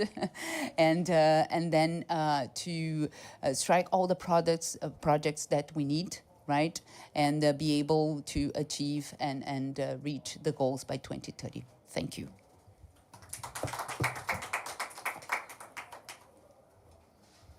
Thank you very much. Thank you, Ludmila. And we leave to an overarching conclusion by you, Luciana. No, sorry, Christina. I'm just getting confused. So Christina acts as the Subsecretary for Sustainable Economic Development at the Ministry of Finance. So I think you will have a lot to say about policy and finance as well. Thank you. That's a big responsibility. So good morning, everyone.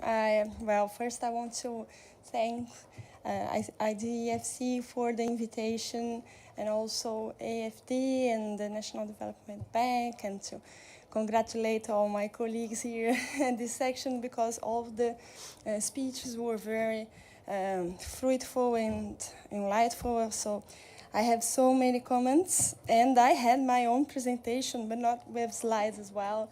I just wanted to mention some actions that the Brazilian government is taking regarding sustainable finance to decarbonize the hard-to-abate sectors, but also the whole economy. So, in my previous life, my other life, I am a professor. I'm working at the Ministry of Finance since the beginning of this year. And I've been studying global value chains for almost 20 years now. And once you started to speak about the differences of the contexts between developing and developed countries, I felt like, no, we need to talk about the technology and financial differences. So when we look at the value chains, of course, the position of the countries the positions are very different. And poor countries and countries that, as we say, we call in Latin America development thoughts, thinking that these countries are in the periphery of the world system. So we have a gap, a technology and financial gap between global South and global North, or center and core and peripheral states. And this is not only due to national policies, but also due to the way that the international productive system is structured. And then when we think about this, we need to talk about transnational corporations. And so transnational corporations are operating worldwide, and they have a key role to decarbonize the world itself. Because when we look at the emissions, we look at the country level. And we need to talk about how much each transnational corporation itself contributes to the emissions. Why I'm talking like that? Because when you think about, for instance, regulation of carbon markets, it depends on how much carbon each source emits. So if we look at the Brazilian case, now we are trying to regulate the carbon market. We have proposed, because it still has to be voted at the Congress, a limit of 25,000 tons. So all the sources that are emitting more than that are going to be included in the regulation, in the regulated market. But then we are talking about a few companies, basically, especially now that the agro sector has put himself out of the regulation. So we are talking about the hard-to-abate enterprise and so from hard-to-abate sectors, companies. And most of them are international, transnational, multinational. And they are playing different markets. And in every market, probably they have a different strategy to decarbonize because it also depends on the regulation and on the incentives for that. So what I'm trying to say here, we need corporate strategies and also state strategies to decarbonize. And the corporate strategies are being pushed up by the financial sector a lot. So then we need to look, as Komi was saying, to the different challenges we've got in every country, because there are countries that are not contributing to the climate problem, but they have huge social problems, and we still didn't fill this gap. So it's very important to decarbonize while we are also tackling the social challenges we've got in developing countries especially, but everywhere. And in the case of Brazil, we are trying very hard to talk about sustainable finance to tackle the climate change, because the word sustainability has in itself not only the environmental and the climate content, but also the social content, as in the Agenda 2030, right? And then I think Luciana is very right when she says, okay, but let's look at every country, because we've got different problems. But if we look at the way that the global value chains is structured, we'll see some common problems that need to be regulated internationally. And this is another difficulty, right? And so we are here in a global event, let's say, and we are trying to think about global and international frameworks to tackle to climate change. And this is not only about cooperation, but also it's about talking about the structural problems we've got at the financial system, financial international system. Next year, the G20 is going to be in Brazil, and we're going to be very provocative, because we need to change the international financial architecture to change what we need in terms of sustainable challenges, right? So this is the first thing I wanted to say. But then regarding regulation, we see many countries adopting common frameworks or common instruments, such as cap and trade systems, such as taxonomies, financial taxonomies, or also sustainable bonds, sustainable sovereign bonds, and so forth. And these instruments are key for decarbonizing, but in many countries, that's what I want to say. That's why I thank you so much for the way you put it. They are just looking to a small part of the national problem, or also the continental problem, as in the African case, right? But okay, if we're looking to Brazil, as Luciana showed, like 25% of the emissions regards energy and industry and other sectors, but agriculture and deforestation, right? So we are going to try to regulate this market.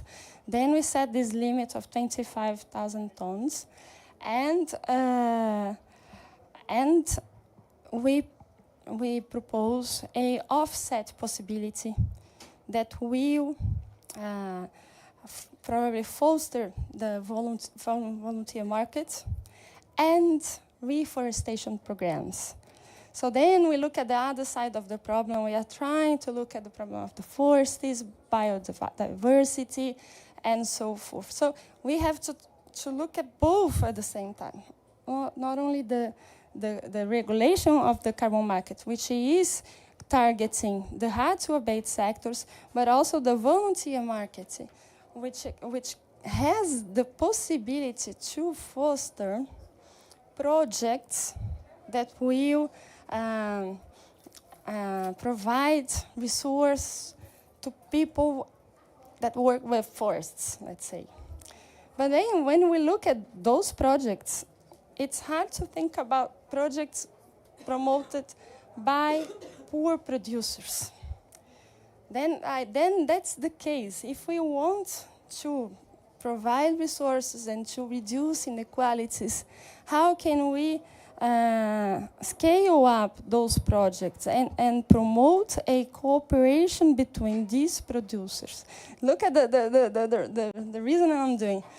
So they will be cooperating to conserve and protect a forest for, I don't know, environmental payment services. They will generate carbon credits, which go to the volunteer markets, which can be offset depending on the quality of these credits to the regulated market. But then we have the whole picture of a program. So the message I'm trying to provide here is that we have to connect all those instruments, and that's very hard because it depends on coordination. And coordination between many stakeholders, but in my view, in our view at the Ministry of Finance, committed to reduce inequalities. So we are trying to provide resources to the poor. Okay, so this is the ETS system. When we look at the taxonomy, sustainable taxonomy, Brazil is being very innovative because we've got not only environmental and climate objectives, but also social objectives. Mexico, for instance, has one gender, the goal is to reduce gender inequality. Our proposal is that the Brazilian taxonomy will got like a reduction of gender and race inequality, regional inequalities between the regions of the country, but also between the urban and the rural areas, to promote and to guarantee rights and access to basic services to the population. And Brazil is also being innovative because our taxonomy includes the agribusiness sector, includes mining and quarrying, and includes services like tourism. So we will look at those activities in a different way. And of course, we are also trying to look for interoperability because we don't want to produce something that doesn't connect to the world. It's very special. I'm seeing when we look at the mining and quarrying industries, we need to look at them. Chile and Australia are also trying to produce taxonomies, including those sectors. But we have to look at these differences. We can try to check all the chain and all the scope 3 to 1 that those companies and sectors and activities are related to. So it's a huge challenge to produce a sustainable taxonomy that goes really into the detail, but it's also pragmatic. But that's, in my view, is a key instrument to channel investments towards sustainable production, right? So this is the second instrument I want to mention here that it's been important to the Brazilian government now, but I think it's also important to other developing countries too. The third one, and then Luciana asked me to talk about this, is the sovereign bonds. So Brazil has just issued its first sustainable sovereign bond. It was a success, and it also is committed to social and sustainable targets. And part of the resources will be directed to the Climate Fund, which is managed by the Environmental and Climate Change Ministry, but it's operated by the National Development Bank. And then these new resources are able to incentive to decarbonize the hard-to-abate sectors too. Right. O Fundo Clima. So, but then it is very creative, like to issue a new bond and to get those funds to an important fund that already exists, but it was, let's say, forgotten because in 13 years the fund only had 13 billion reais, and now with one emission it might have 10 billion, right? So it's a different perspective. It's really a way to boost the funding for those kind of investments. So these are the three initiatives I wanted to mention, but I still think that we need to find innovative instruments, financial instruments to develop technology, because we've got to reduce this technology gap between our countries, from the global south and the global north. We have to upgrade the value chains, as we were saying, can be verticalizing or not, but the idea is to upgrading value chains, because we need to keep a sustained economic dynamic. And that's the thing. We cannot be dependent on international technologies to decarbonize, by the way, because this is another way of concentrating technology in rich countries and in powerful transnational corporations. And so we have to find a way to produce innovation and technology to the value chains, domestic value chains in developing countries. I think that's the major challenge. Thank you. Thank you very much, Christina, and thank you for all the panelists, Ludmila, Kome, Nicola, Luciana, and Guilherme, who is still in line. And thank you, Christina, for bringing up this, highlighting the, I would say, the context-based Brazilian instruments, but at the same time, you need to fit them with what's going on international markets, how the corporates involved there, international companies are facing also other, other context from their investors, etc. So thank you very much for this discussion. So I'm closing it up, and I hope that we'll continue the discussion of the line. Thank you. Thank you.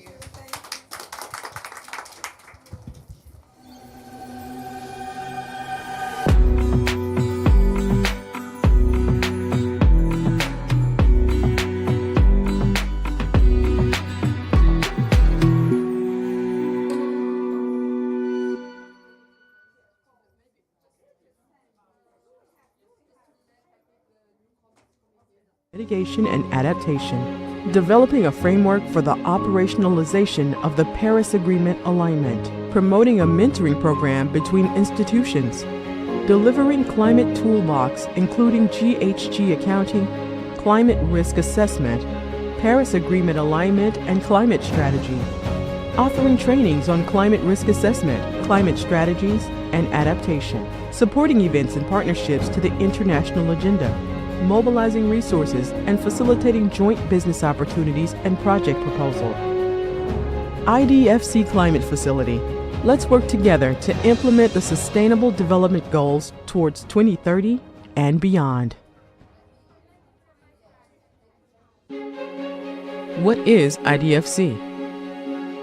The International Development Finance Club, created in 2011, is a network of 26 public development banks. Our mission? Speaking with a common voice, to leverage a greater impact in major international debates, and to contribute to the implementation of the SDGs, the Paris Climate Agreement, and the Kunming-Montreal Global Biodiversity Framework. Our goals: knowledge sharing and capacity building among the IDFC institutions, enhanced collaboration between members and partners, and pursuing advocacy on the role of public development banks. How does it work? All year long, the club is working on contributing to the international agenda, coordinating working groups on SDGs, gender, climate, and biodiversity, releasing common strategic and operational publications, and reporting their annual commitment towards climate and biodiversity. IDFC. Let's work together to implement the Sustainable Development Goals towards 2030 and beyond.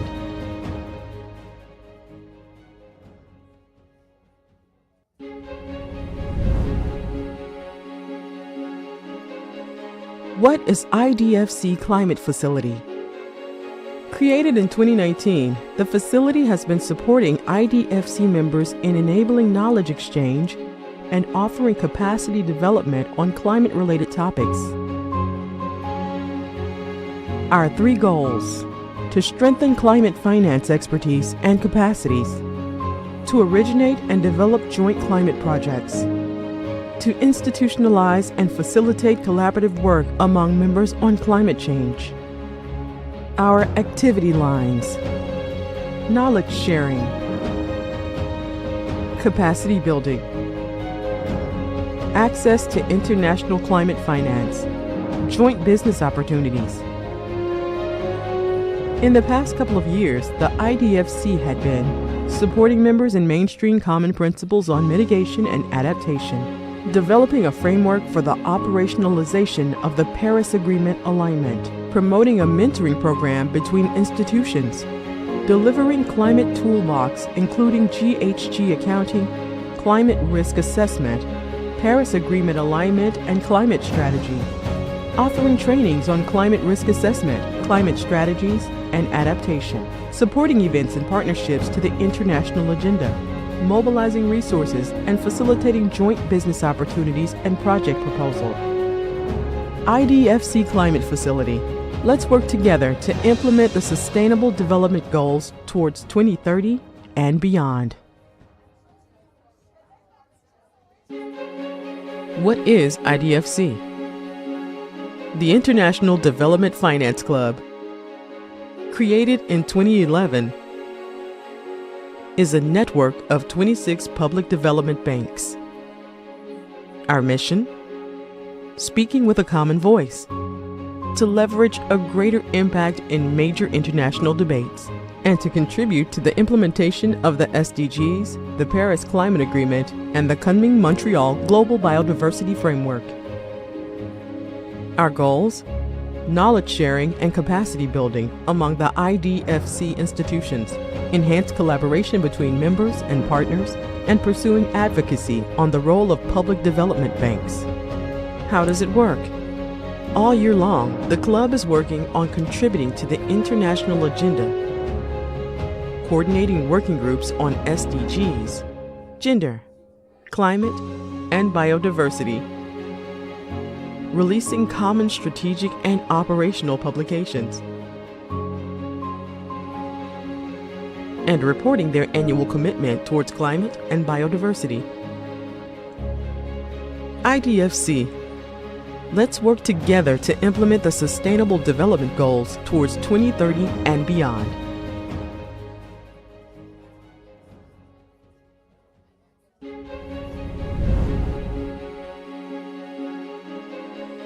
What is IDFC Climate Facility?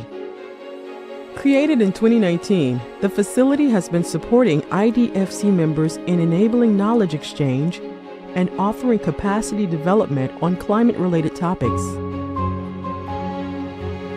Our 3 goals: to strengthen climate finance expertise and capacities, to originate and develop joint climate projects, to institutionalize and facilitate collaborative work among members on climate change. Our activity lines: knowledge sharing, capacity building, access to international climate finance, joint business opportunities. In the past couple of years, the IDFC had been supporting members in mainstream common principles on mitigation and adaptation, developing a framework for the operationalization of the Paris Agreement alignment, promoting a mentoring program between institutions, delivering climate toolbox including GHG accounting, climate risk assessment, Paris Agreement alignment and climate strategy, offering trainings on climate risk assessment, climate strategies, and adaptation, supporting events and partnerships to the international agenda, mobilizing resources and facilitating joint business opportunities and project proposal. IDFC Climate Facility. Let's work together to implement the Sustainable Development Goals towards 2030 and beyond. What is IDFC? The International Development Finance Club, created in 2011, is a network of 26 public development banks. Our mission? Speaking with a common voice, to leverage a greater impact in major international debates, and to contribute to the implementation of the SDGs, the Paris Climate Agreement, and the Kunming-Montreal Global Biodiversity Framework. Our goals? Knowledge sharing and capacity building among the IDFC institutions, enhanced collaboration between members and partners, and pursuing advocacy on the role of public development banks. How does it work? All year long, the club is working on contributing to the international agenda, coordinating working groups on SDGs, gender, climate, and biodiversity, releasing common strategic and operational publications, and reporting their annual commitment towards climate and biodiversity. IDFC. Let's work together to implement the Sustainable Development Goals towards 2030 and beyond.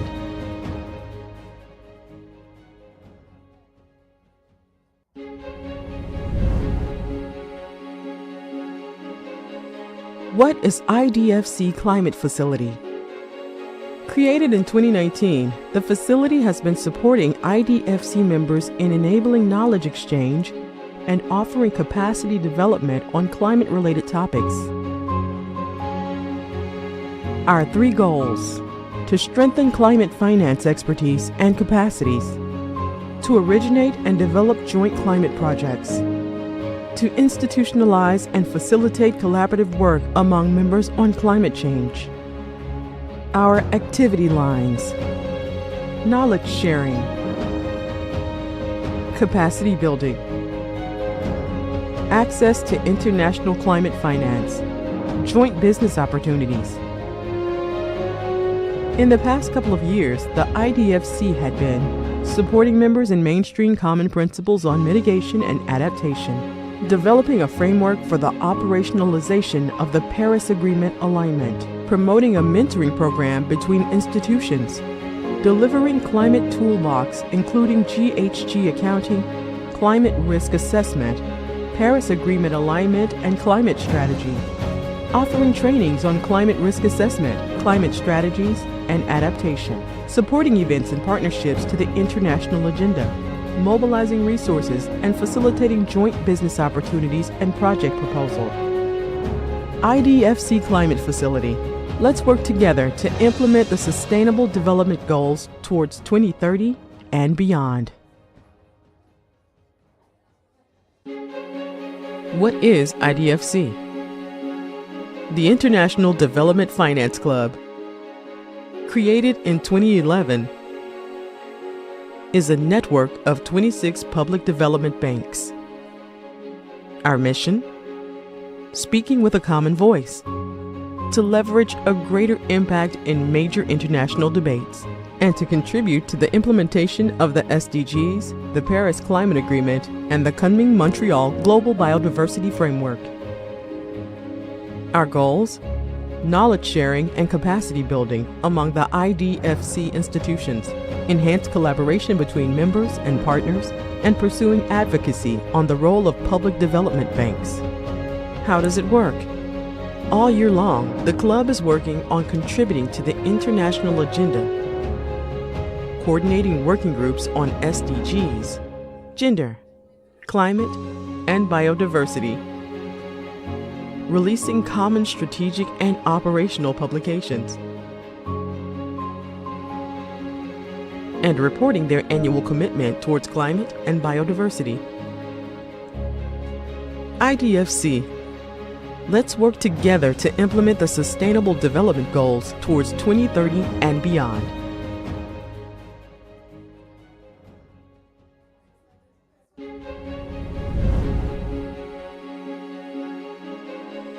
What is IDFC Climate Facility? Created in 2019, the facility has been supporting IDFC members in enabling knowledge exchange and offering capacity development on climate-related topics. Our 3 goals: to strengthen climate finance expertise and capacities, to originate and develop joint climate projects, to institutionalize and facilitate collaborative work among members on climate change. Our activity lines: knowledge sharing, capacity building, access to international climate finance, joint business opportunities. In the past couple of years, the IDFC had been supporting members in mainstream common principles on mitigation and adaptation, developing a framework for the operationalization of the Paris Agreement alignment, promoting a mentoring program between institutions, delivering climate toolbox including GHG accounting, climate risk assessment, Paris Agreement alignment and climate strategy, offering trainings on climate risk assessment, climate strategies, and adaptation, supporting events and partnerships to the international agenda, mobilizing resources and facilitating joint business opportunities and project proposal. IDFC Climate Facility. Let's work together to implement the Sustainable Development Goals towards 2030 and beyond.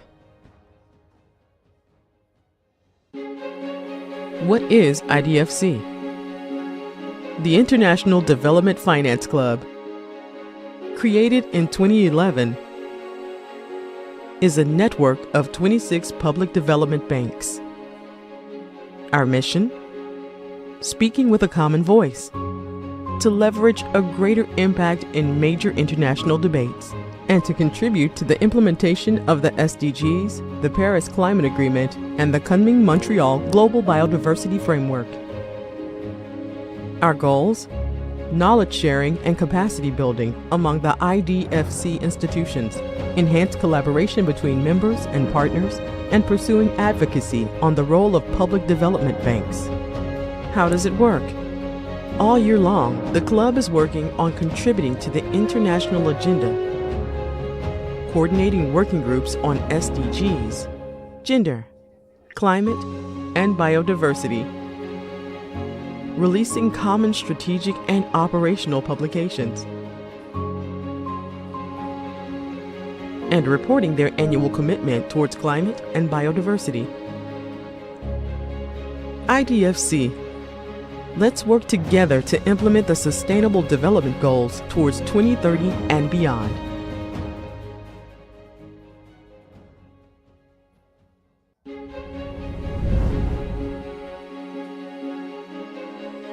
What is IDFC Climate Facility? Created in 2019, the facility has been supporting IDFC members in enabling knowledge exchange and offering capacity development on climate-related topics. Our 3 goals: to strengthen climate finance expertise and capacities, to originate and develop joint climate projects, to institutionalize and facilitate collaborative work among members on climate change. Our activity lines: knowledge sharing, capacity building, access to international climate finance, joint business opportunities. In the past couple of years, the IDFC had been supporting members in mainstream common principles on mitigation and adaptation, developing a framework for the operationalization of the Paris Agreement alignment, promoting a mentoring program between institutions, delivering climate toolbox including GHG accounting, climate risk assessment, Paris Agreement alignment and climate strategy, offering trainings on climate risk assessment, climate strategies, and adaptation, supporting events and partnerships to the international agenda, mobilizing resources and facilitating joint business opportunities and project proposal. IDFC Climate Facility. Let's work together to implement the Sustainable Development Goals towards 2030 and beyond. What is IDFC? The International Development Finance Club, created in 2011, is a network of 26 public development banks. Our mission? Speaking with a common voice, to leverage a greater impact in major international debates, and to contribute to the implementation of the SDGs, the Paris Climate Agreement, and the Kunming-Montreal Global Biodiversity Framework. Our goals? Knowledge sharing and capacity building among the IDFC institutions, enhanced collaboration between members and partners, and pursuing advocacy on the role of public development banks. How does it work?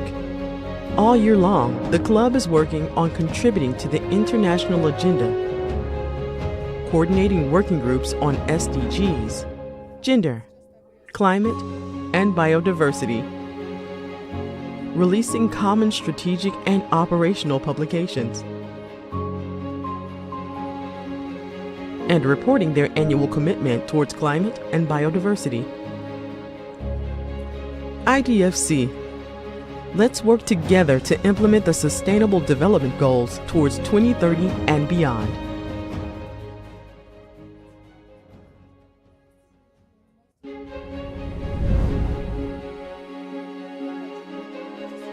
What is IDFC Climate Facility?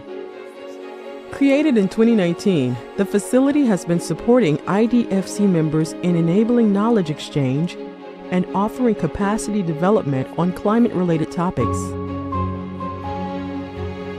Our 3 goals: to strengthen climate finance expertise and capacities, to originate and develop joint climate projects, to institutionalize and facilitate collaborative work among members on climate change. Our activity lines: knowledge sharing,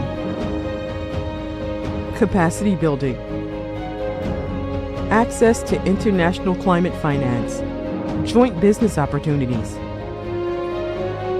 In the past couple of years, the IDFC had been supporting members in mainstream common principles on mitigation and adaptation, developing a framework for the operationalization of the Paris Agreement alignment, promoting a mentoring program between institutions, delivering climate toolbox including GHG accounting, climate risk assessment, Paris Agreement alignment and climate strategy, offering trainings on climate risk assessment, climate strategies, and adaptation, supporting events and partnerships to the international agenda, mobilizing resources and facilitating joint business opportunities and project proposal.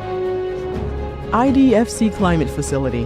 Let's work together to implement the Sustainable Development Goals towards 2030 and beyond. What is IDFC? The International Development Finance Club, created in 20...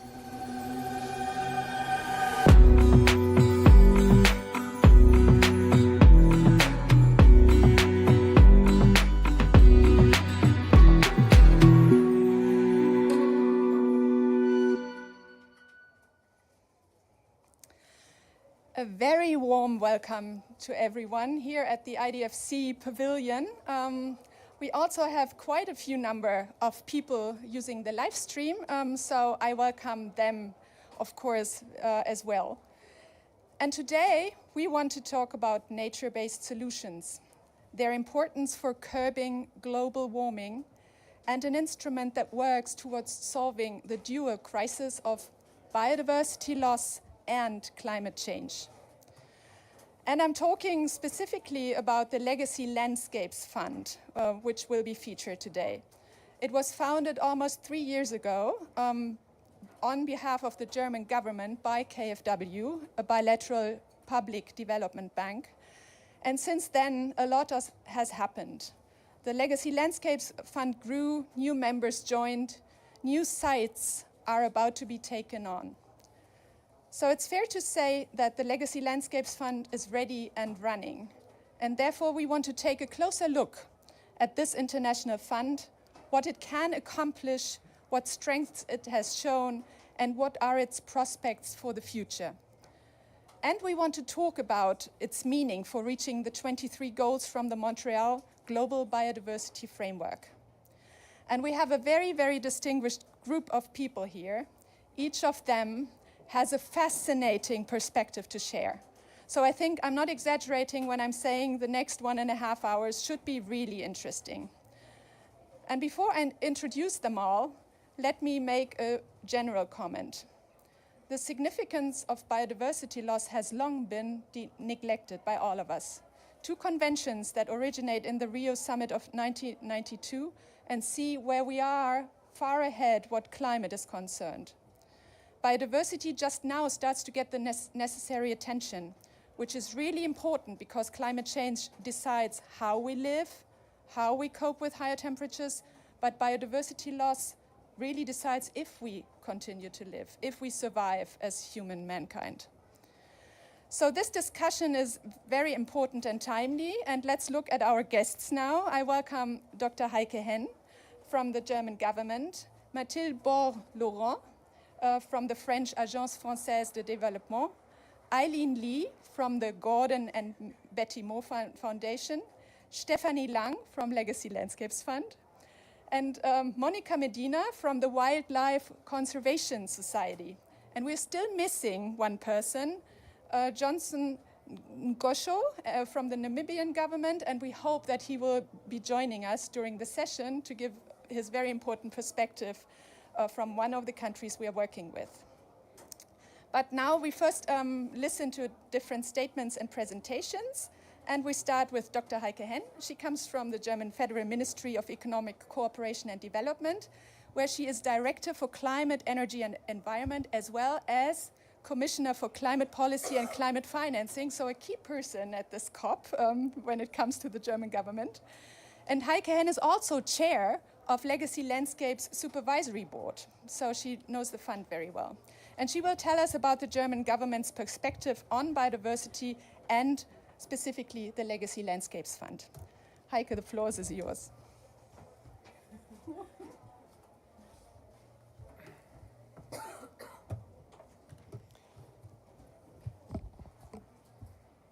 Thank you very much, Barbara, for the kind introduction, and thank you for coming and your interest in this event. Thank you to IDFC. And I'm really happy to be here because biodiversity and the Legacy Landscapes Fund is really one priority of our ministry, of our minister, of our whole leadership. Because as Barbara highlighted, we are here at COP, but all of us are aware that we are really in a triple crisis. It's climate change and biodiversity, but also pollution. And biodiversity is a crisis of its own right. And it's not like the little sister of climate or necessary to keep 1.5 alive. It's just a core crisis for us all. So this is really something that we feel deeply about. And it's great that within Legacy Landscapes Fund, but also beyond, we have such a great group of organizations and people, and more than the ones represented here, to tackle jointly the challenge, because I think it's more efficient and effective if you just do your German, your French, your civil society thing. Yeah, I'm a blunt German. So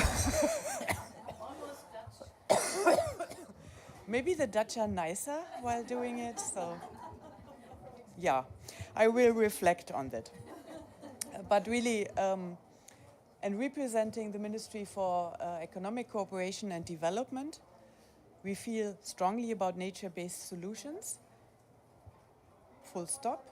nature-based solutions that also deliver for people, because we cannot fulfill the SDGs without safeguarding nature and climate and the other way around. And it's just not sustainable if we go for protection without people. So that would be like my first introduction. Then I said we feel strongly. That means we are really committed.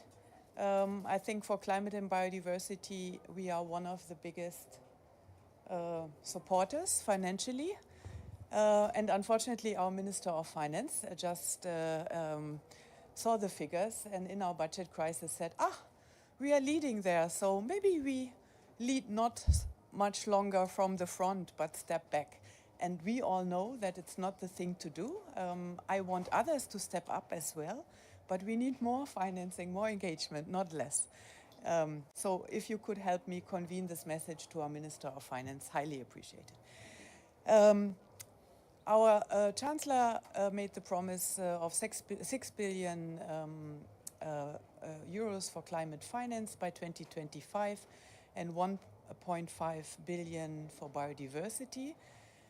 We reached the climate figure already 3 years ahead in 2022, and we are fully committed but struggling, I said I will be frank, on the biodiversity front. And one key aspect is not our political will, but the demand of partner countries when we have our bilateral negotiations, when we speak about multilateral funding.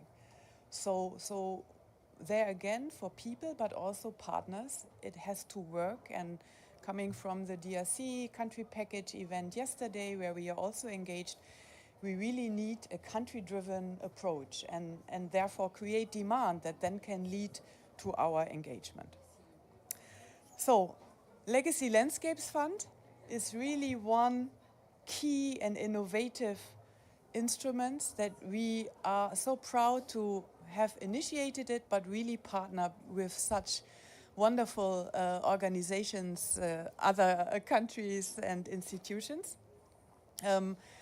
And they asked me to share some key facts, and they were all very technical German, and I will come to that. But I then thought I need to say the sites and the nature and the biodiversity and climate sync elements, these are not only astonishingly beautiful, but they are so important and with all this value.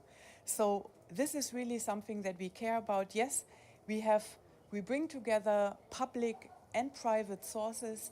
We match our funding and create the leverage that everybody is talking about.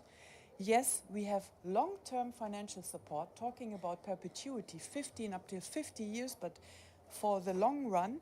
And yes, we commit to highest human rights standards and also supporting livelihoods. And therefore, we want now here at the COP and until the CBD COP to take the next step, and all of us put up a challenge for us to really double the almost 14 sites we have in 1st of January, double it until end of next year, convince you and many others to take part in this endeavor and have a strong focus, as I said in the beginning, on country ownership of those countries in Africa, in Latin America and Asia that we are already working with and others beyond, to make it also their priority and just double and reach 30 landscapes by end of next year. So thank you so much, and thanking you for your support.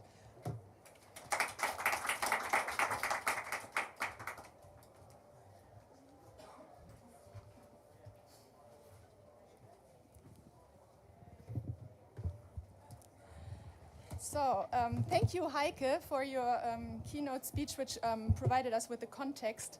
And my name is Barbara Schnell, and not only am I moderating the session, but I'm also representing KfW Development Bank, who was instrumental in founding the Legacy Landscapes Fund. And why are we so motivated to actually support this fund on behalf of the German government? It's because, as I said, biodiversity is essential to curb global warming. nature-based solutions can contribute around 30% of the global mitigation required, and therefore conservation efforts are essential. And this needs more international financing. The demand is huge. It's $400 billion a year. That's according to the UN. And we are nowhere near the sum investing in biodiversity. Right now, international financing is around $10 billion, and you can see this huge gap. Our portfolio as one of the largest financiers of biodiversity is around 3.7 billion euros, and we support really a lot of protected areas. If you put them right next to each other, the areas which are supported one way or the other by KfW Development Bank, it's about the size of Mexico. So I think this is quite helpful in looking at the area which enjoys our support. But of course, it's not yet enough. One way of supporting is, and it's one very effective way, is conservation trust funds.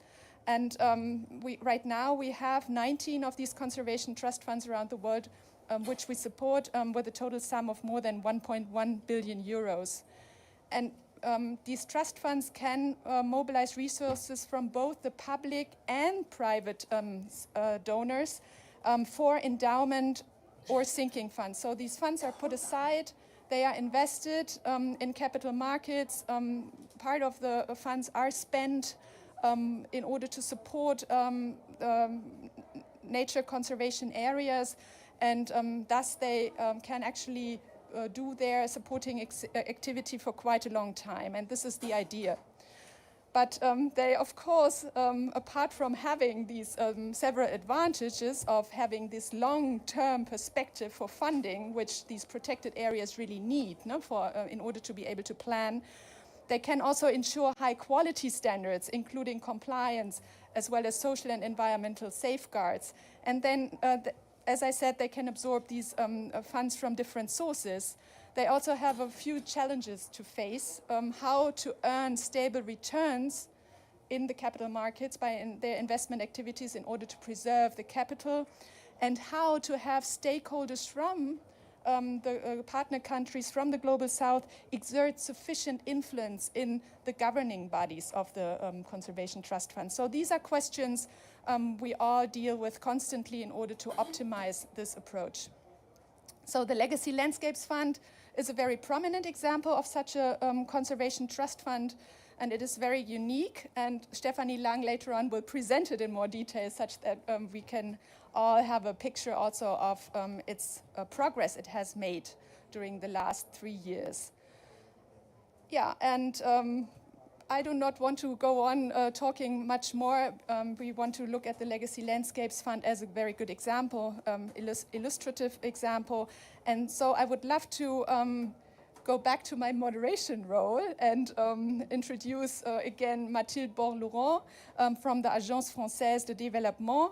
And you are responsible for climate and biodiversity at the AFD, and AFD is also a member of the Legacy Landscapes Fund. So she will talk about France's motivation to join the fund and which expectations Agence Française de Développement connects with the Legacy Landscapes Fund. So please, take the floor. Thank you. Is it working? Yes? Okay. Yes, thank you. Thank you very much, Barbara. Thank you very much for the invitation. And I'm also, I will change a little bit my talking points and try also to open up to IDFC because we're in this pavilion, and I think, and we are the CEO and chairman of IDFC is in the back, maybe will be listening. And so I think it's also important for you to know how this is progressing also in the agenda of this club, bearing in mind that Heike just said that we need to step up, and I'm convinced indeed that all partners really need to step up on with regard to biodiversity finance. But to start with the Legacy Landscape Fund, thank you.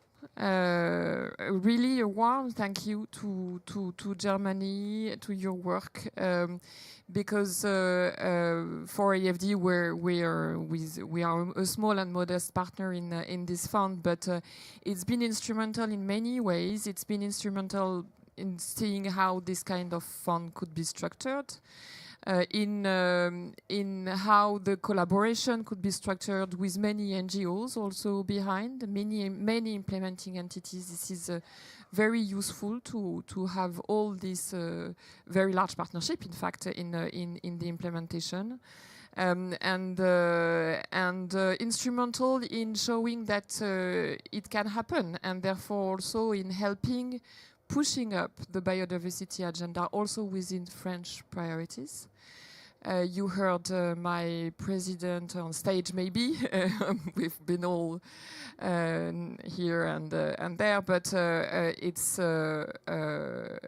quite impressive how in this vision biodiversity comes high at the COP into his speech. I think this is the part of innovation that now President Macron is bringing to this discussion, and on which we will also try to support and deliver. We are also partner of the participating in the country partnerships for forest, notably, that have been announced together with key partners around this table or this panel as well today. So for all this work, for the quality also of the processes, really a warm thank you. Not to take too long, but I think it's because also to bring a perspective on and information on what is innovative also in what we handle. At AFD, so this call on biodiversity, thanks to this type of work, has been also heard quite loud and clear. We are working towards alignment with the coming Montreal Global Biodiversity Framework.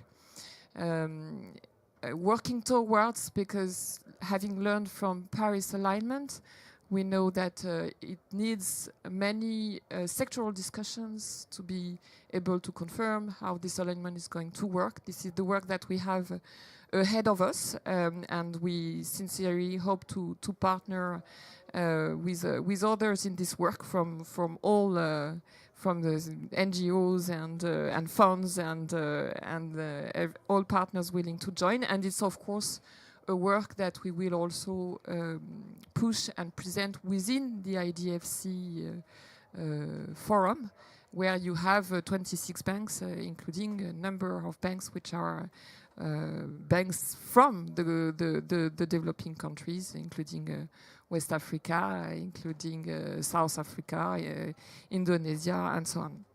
So this is really important. The journey started with us with the convergence between climate and biodiversity, in fact, because we took the commitment that a third of our climate finance should bear biodiversity benefits. So we really started to mainstream biodiversity into all our projects, trying to see in all our climate finance how we could bring in nature. And this is why we entered in this Legacy Landscape Fund at first, is that we wanted to show and prove and have implementation of how it can work on the ground. So this is for us a biodiversity and climate project accounted for within the two targets. Simply to come back to so on our side in terms of key targets, we notably commit to 1 billion of biodiversity funding by 2025. We hope we will meet this commitment this year. Thanks to increased conservation efforts, but also thanks to the mainstreaming of biodiversity in our activities, so this convergence between climate and biodiversity, which is indeed progressing very well. So thank you for this, because again, it has helped us very much delivering also and progressing in our journey. Thank you, Mathilde. And also, I would like to take the opportunity to welcome Johnson Kosho. I'm very, very happy that you can join us. He's the Director of Forestry in the Ministry of Environment, Forestry and Tourism. And later on, we will hear your perspective on the Legacy Landscapes Fund. And now, since this Legacy Landscapes Fund is a public and private endeavor, we now switch to the private side. And here, Eileen Lee, Chief of Programming at the Gordon and Betty Moore Foundation, and her view on the Legacy Landscapes Fund and why Gordon and Betty Moore Foundation has been active and engaged from the very beginning. So over to you. Thank you, Barbara. Well, first of all, I would like to add my thanks to the German government for its leadership in standing up Legacy Landscapes Fund and really seeing that there was an important niche for this organization to fill. I'd also like to thank AFD in France, because I think it's just as important what you've demonstrated in recognizing that this is a mechanism that is serving an important role and joining it. And I actually think that's a really important spirit in this, right? Because as we all know, we're running out of time as we try to make a difference on these things. So being able to double down on things that have scale, that are working, is so important. And I really appreciate that.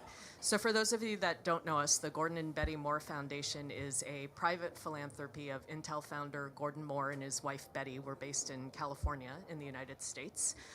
We have a global remit when it comes to environmental conservation, though we tend to work in a small number of places for a very long time, very deeply.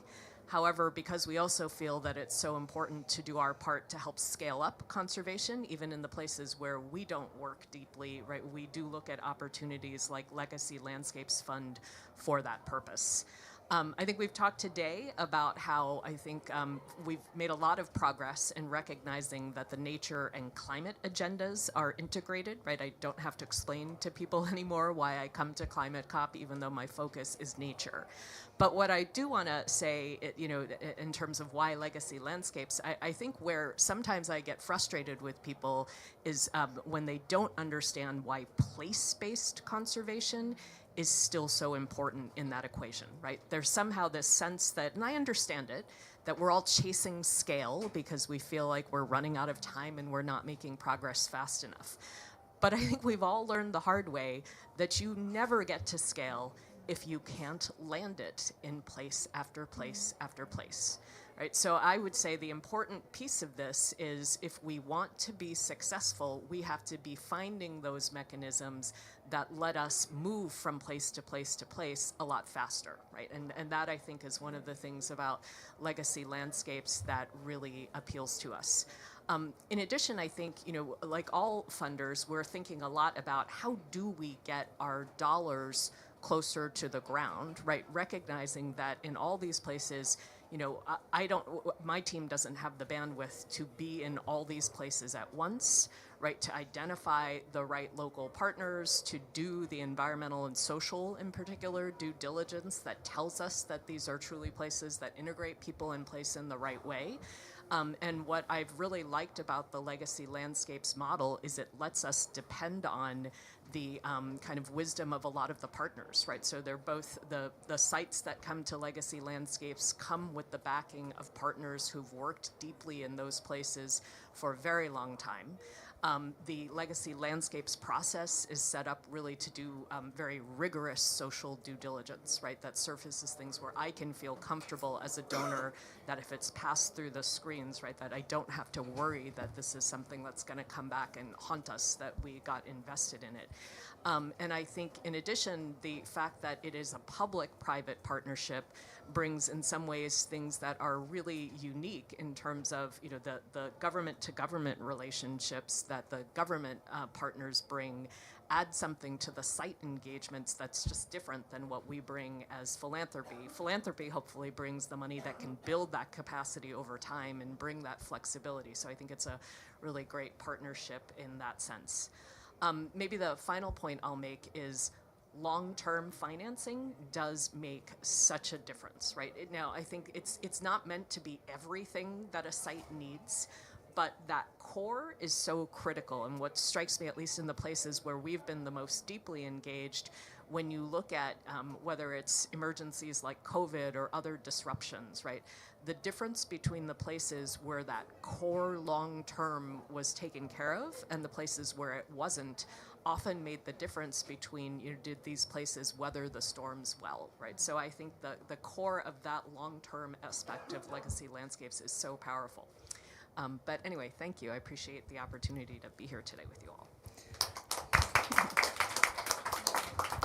Thank you, Eileen. And now we've heard a lot about motivations to support the Legacy Landscapes Fund. So let's look at the Legacy Landscapes Fund itself. So I would like to introduce to you Stephanie Lang. She's the Executive Director of Legacy Landscapes Fund and, well, the face of the fund. And prior to this position, you were with WWF for a long time, so you have a long-standing experience in biodiversity. So I leave the floor to you, and I think you have a presentation for us.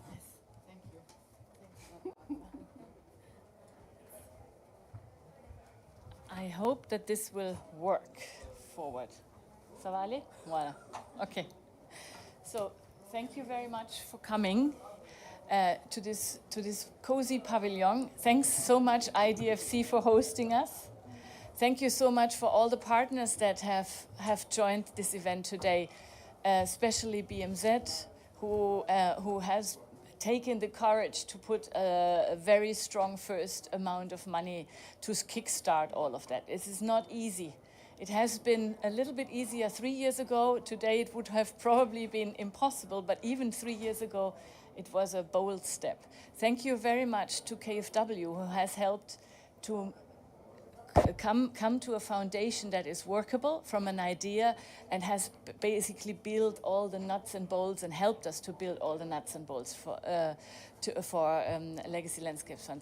Thanks to AFD, who have joined quite quickly and shown that this is not a German idea only, or not something that is only being approved by Germany, but also by others, and have also brought the pathway for other countries to join. Norway couldn't make it. They are also a funder. They are saying hello, but they can't make it today. Thank you, Eileen, the philanthropic sector. Eileen has been there from the start. But also thank you to the partner countries, like Namibia is a new kid on the block who is joining now with a new site, so thanks a lot.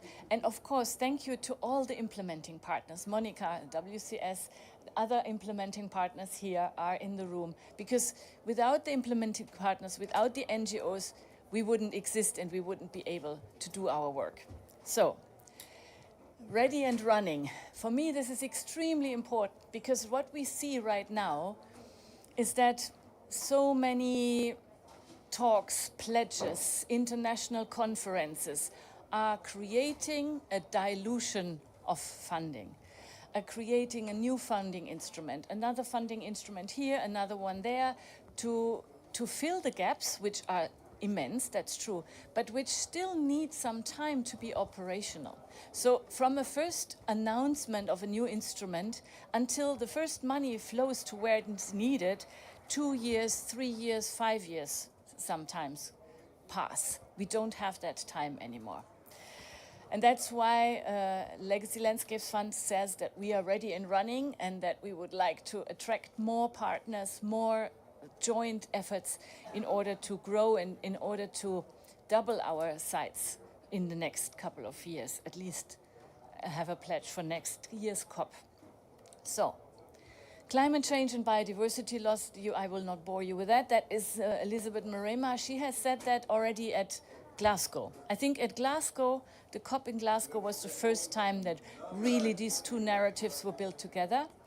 And exactly what was just said by Eileen, healthy ecosystems, so conservation at scale, which is conserved areas, protected areas, but also the buffer zones, the big landscapes at scale are actually the places where you can see adaptation happening, mitigation happening, and just a few things of what are the impacts of climate change on biodiversity.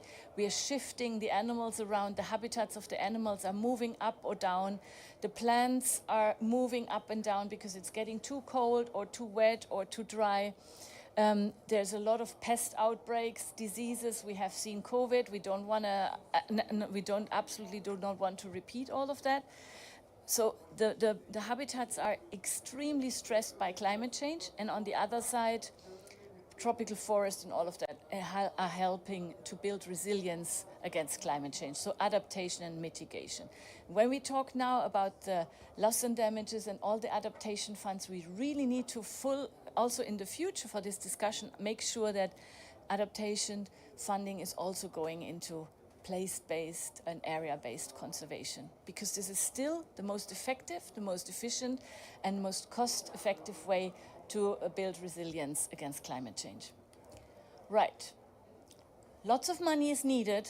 We have thankfully had a big success at the beginning of this COP with some money that is put now in the losses and damages fund, but still much more money is needed.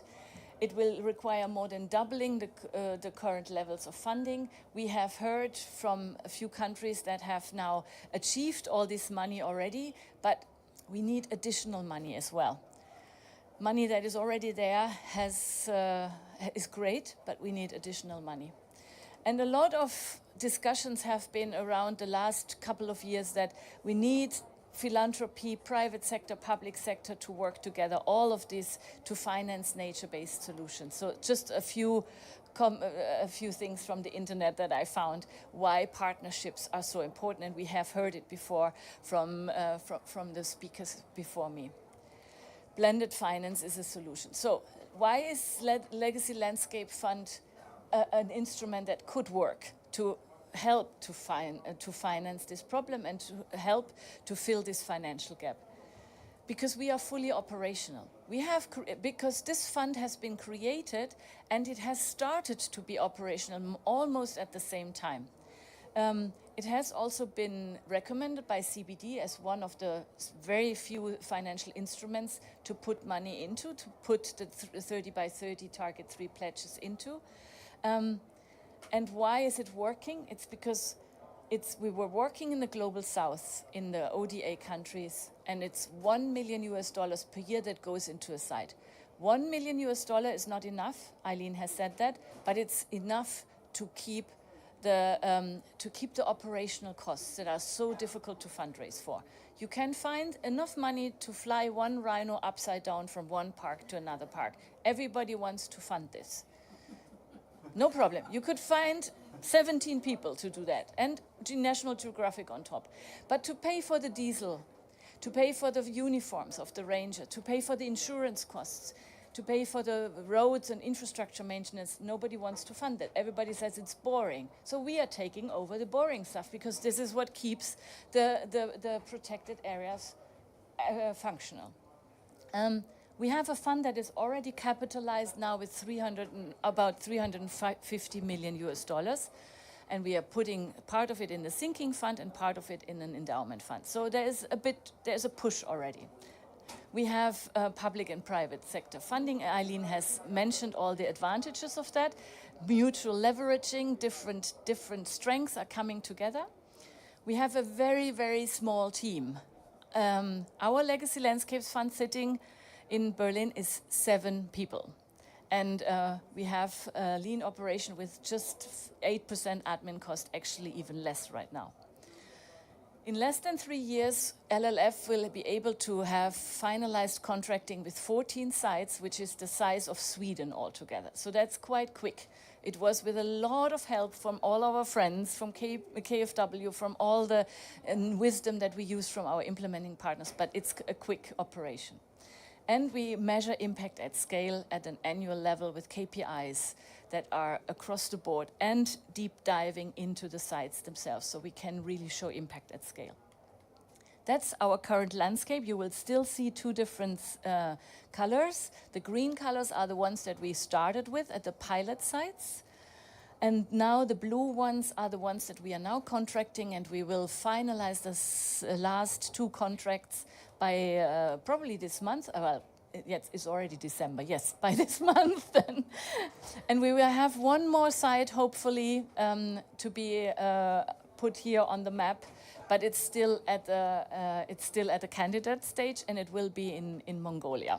And hopefully, it will also be going through our rigorous quality and environmental and social due diligence processes, and then be decided by the supervisory board. So maybe in January, end of January or March, you will see another site here on the map. What we want to do, and this is now why we are showing this at COP. Everybody talks about the connection, and everybody talks about carbon as one measure for nature-based solution. It's not the only measure, because there's many other ecosystem services, but it's the one that we can measure. We have a qualitative KPI, the carbon. What we want to do now is to establish a baseline for carbon within our sites.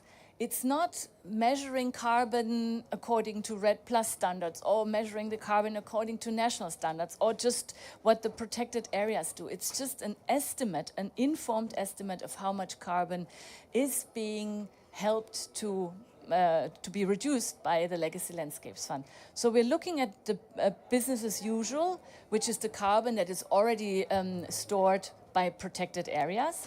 And we are looking at the target, which is less deforestation, better management, better quality of protected areas and their buffer zones, which is then even reducing carbon more.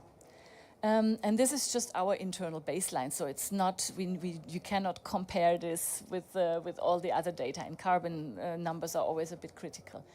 So if you look at this, and this is just what the preliminary results tell us, the net business as usual is the dark green, and you can see that some sites are even emitting carbon, because there's deforestation rates are still happening because we are looking at the site, which is the protected area and the buffer zone, and sometimes you have net emission even, because old forests don't store so much carbon anymore. But if you look down here, you can see that the savings and the net target through Legacy Landscapes Fund is quite substantial. Because with better management also of the buffer zones, we are reaching an additional total annual reduction of 21 million tons of CO2, which is substantial. We will measure that over time and hope that we can reach our target. So the key takeaways here is that we have conservation at scale. Most of our landscapes are carbon sinks, natural carbon sinks already, sequestering more carbon that they are emitting. Protected area are a nature-based solution, and we can show that over time with better management, nature-based solution work, and a Legacy Landscape is hopefully also contributing to that target. Thanks a lot.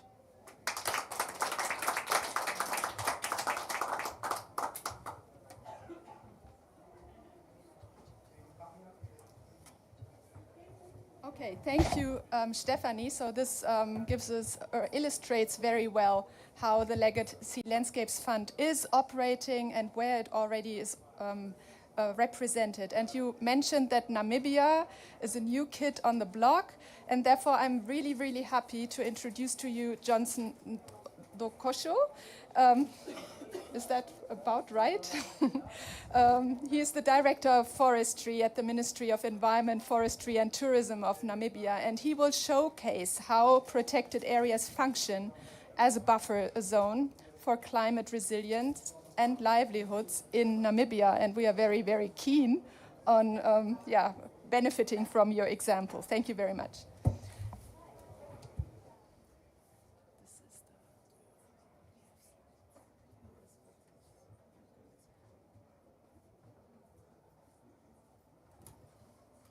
Yeah, thank you very much, Barbara, and thank you very much to all our partners. We can call you partners, but of course, thank you as well to Stephanie Lang for inviting us to be here. As we've heard, I'm from Namibia, and Namibia is one of the newest sites that it's just been about to be approved. As you heard, the board still need to sit. But we are excited. We are excited to be a part of this journey. We are excited to be able to be given opportunity. As we have heard, climate change is impacting negatively in a landscape like ours, although we contribute very little in terms of emissions that cause climate change. I'm a forester, but I work very closely with the organizations on the ground, WWF Namibia, and Integrated Rural Development for Nature Conservation, which is IRDNC. Also an NGO in Namibia, which is assisting communities in addressing a myriad of issues, social issues, including adapting to climate change. And I'm, of course, government officials, and we are working together with this NGO to ensure that this legacy fund, legacy landscape fund activities are supported on the ground, and we ensure that we partner with them, not so much from the perspective of us getting involved in decision making per se, but we want to work with them as partners to ensure that activities on the ground are implemented and that it make a difference in the lives of the people of our country. The Ministry of Environment and Tourism is in charge of the national parks. So we have, in this case, we are talking about, is it me to, oh, okay, sorry. Okay, no, okay, oh, the other way. Okay, yeah, thank you. We are talking about, maybe I just go to this map quickly. We've got talking about two national parks. In green, Etosha National Park, which is in the middle, and then we've got the Skeleton Coast National Park, right on the coast of Namibia. And in between, you've got a number of community conservancies. And I think we are working in this case with 12 of them. And so these areas, when we talk about buffer, this is really what's happening. Animals and wildlife disperse from Etosha National Park, lions and so on, giraffes, westwards, and we want to create a corridor, a safe corridor for the wildlife to be able to move within these communal areas until they reach the Skeleton Coast National Park and vice versa. And already back in 1996, our government has come up with a policy, we call it Community-Based Natural Resource Management, CBNRM,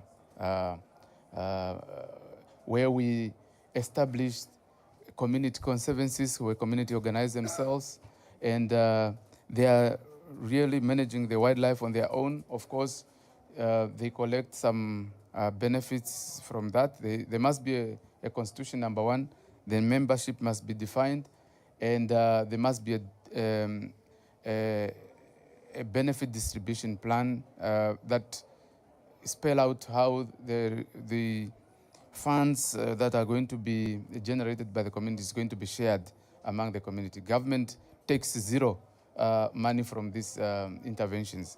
And of course, wildlife is key in that sometimes it's both photographing tourism but also consumptive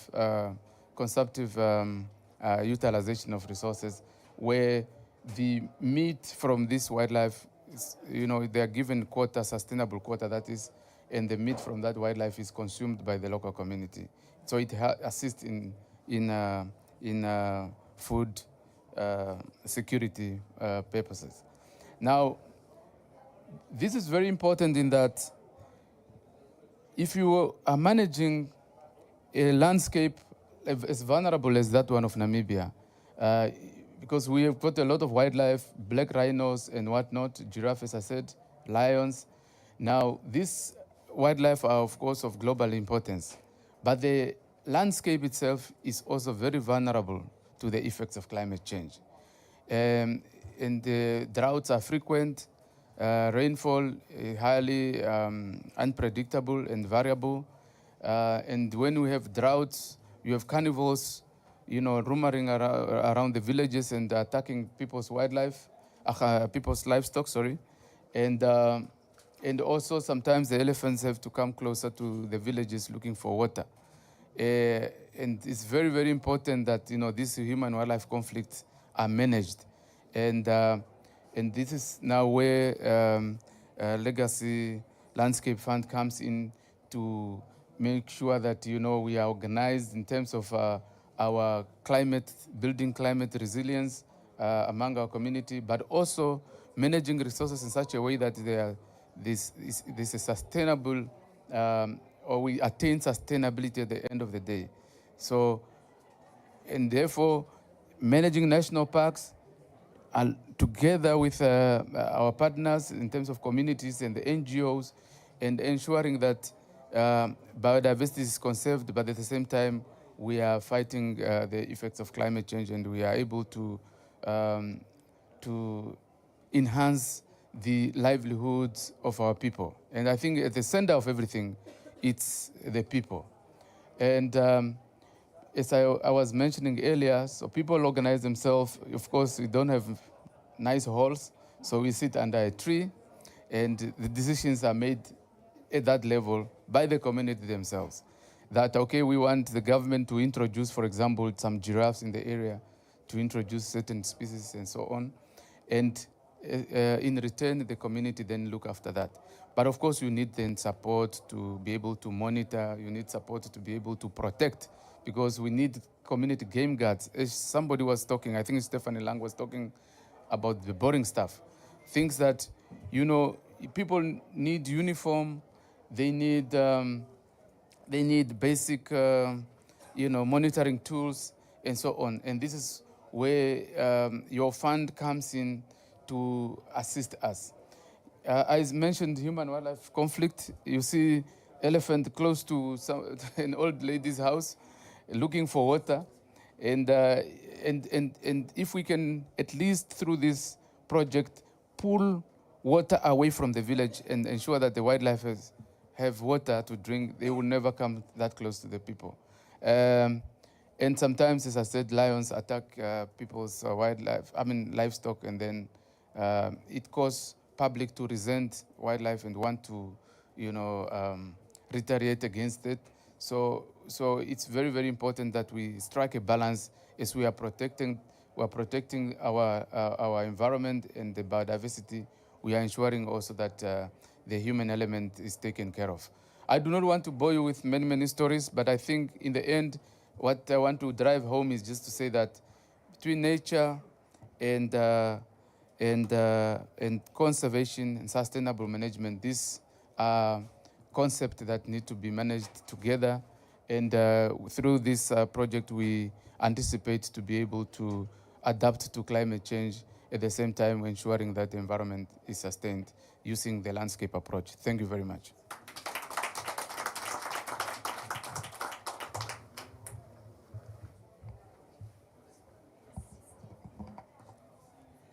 Thanks, Johnson. Not boring at all. I was just picturing myself looking out of my house in the morning and seeing an elephant this close. I think I would probably not be as calm as this woman on the picture.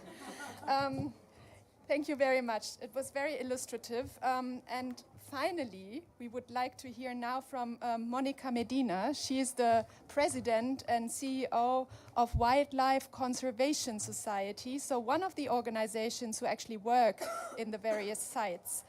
She will showcase how climate resilience is built by better forest and ecosystem conservation in Madidi, Bolivia. So thank you very much, Monica.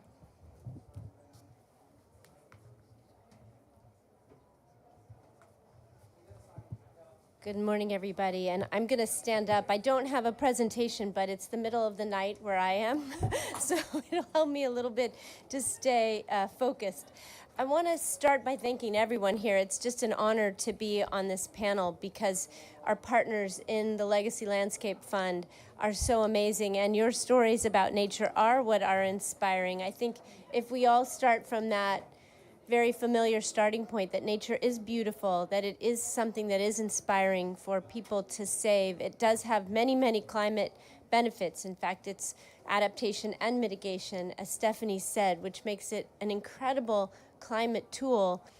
But it's also so inspiring, and it is so tied to people, as we've talked about this morning.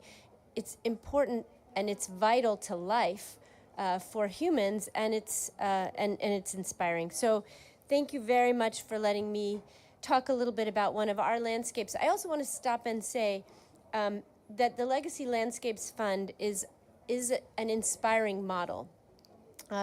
I used to be in the US government, many of you know that, and we had a little fund envy because we really thought that they were onto something with the way they've developed the Legacy Landscape Fund. So as a government partner, I know the government partners here agree that it's hard to get funding, and when you get funding, the last thing you want to do is sit on it as a government. You want it to get out and to people quickly. I'm sure it's the same for private philanthropic donors. And the brilliance of this is that it's fast, and it may seem slow to you, but compared to some of the other funding mechanisms out there, it is both well designed to be careful, to kick the tires, as they would say in the US, to really check and make sure that the projects are good projects that can deliver results. And the results slide you showed, Stephanie, was really impressive. Good projects show results. So it's fast, they're good projects, they're fair projects because they are benefiting local communities and indigenous peoples, and I'll talk about that in one of our landscapes in a minute. And it's well funded. It's not just funding for today. It's not just here, we'll hand you a big slug of money. Here is money for perpetuity in most of your landscapes. So I think you're onto something here as a funding mechanism, and in the US government, they're trying hard to create something very similar, and I hope they will replicate not just a fund that's public-private, but a fund that gets the funding to where it needs to be quickly and effectively. So you are the gold standard, and I think it's a model to admire and to replicate, and I hope that the other financial institutions that are hearing this, people working on these, designing them, especially as we look at new loss and damage funding, this is a good model. So let's talk about our landscape there. We work in Madidi Legacy Landscape in Bolivia. We also work in 3 others, and we're very grateful to have that support in all the places where we work. But let me talk a little bit about Madidi. It's a landscape that encompasses both Amazonia rainforest and Andean mountain geographies, with an elevation rising from 180 feet above sea level to 6,000 meters above sea level. It's an incredibly wild place, with 12,000 species of plants, 1,100 species of birds, 11% of the world's total, and 300 species of mammals. And it's at the heart of the landscape of Madidi National Park and Natural Area, and it's an integrated management area established by the Bolivian government in 1995 with our support. But until this, we now have the kind of basic funding that we know we can count on from year to year. The park covers 19,000 square kilometers. It's roughly 1/4 the size of the UAE and more than 4.5 times the size of Dubai. So again, that gives you the sense of scale. And Madidi Protected Area is immersed within an even broader landscape, including neighboring protected areas and indigenous lands. So it's a huge, what we call in our work at WCS, a stronghold of high ecological integrity. And if you count all of that area, it's more than 50,000 kilometers squared, which is 2/3 the size of the country that we're in now, UAE. And it's got some areas that are strictly protected, but it's not all strictly protected, because we do believe that you have to work with communities. You have to be in places where communities can also have the benefits and be able to have an economic living out of being there. So while we want to create these landscapes, we don't want them to come at the expense of the most climate-threatened indigenous peoples and local communities. And so the question is, how at WCS do we do that? One of the things I'm most proud of about the organization I'm now leading is that 90% of the people that we employ in these projects all around the world where we work are from the local communities, and many are indigenous peoples. And what we do is we come in and we provide the technical assistance, the legal assistance, the boring stuff, back to that, the accounting mechanisms, the oversight, and that allows for indigenous communities and local peoples to really be at the center of the work itself.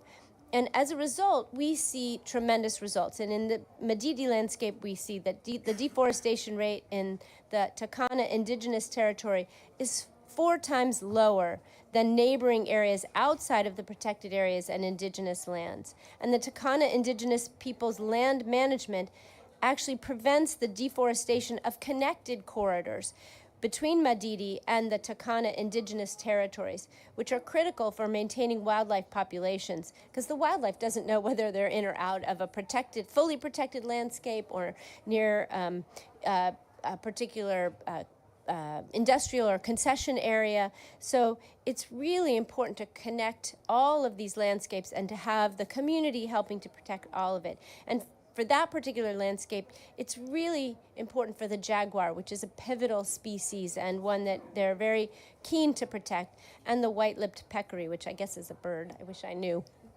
It sounds like a bird. Sounds like a bird. Overall biodiversity conservation has evolved on a focus from wildlife protection only to collaborative alliances with indigenous and local communities for the well-being of both nature and people. And that is sort of the heart of the way that we work at the Wildlife Conservation Society.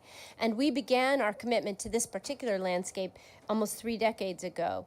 And at the beginning, it was sort of an isolated conservation effort, focusing on, again, the creation of the national park. But it's now been transformed into a real collaboration where conservation and indigenous territory management and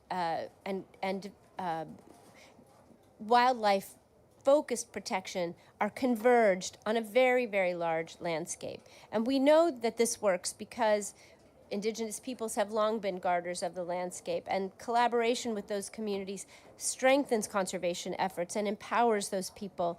And we are very, very proud to be part of a community of people who are helping to protect this landscape. And we are really wedded to this phrase of conservation with indigenous peoples. So our bottom line is that we have to respect indigenous rights, strengthen governance, improve livelihoods, and promote cultural diversity and the important cultural aspects of these landscapes. And looking beyond Madidi, Bolivia has over 167 protected areas and is protecting 30%, more than 30% of its land and inland waters. So we're proud to be part of a landscape effort at collaboration.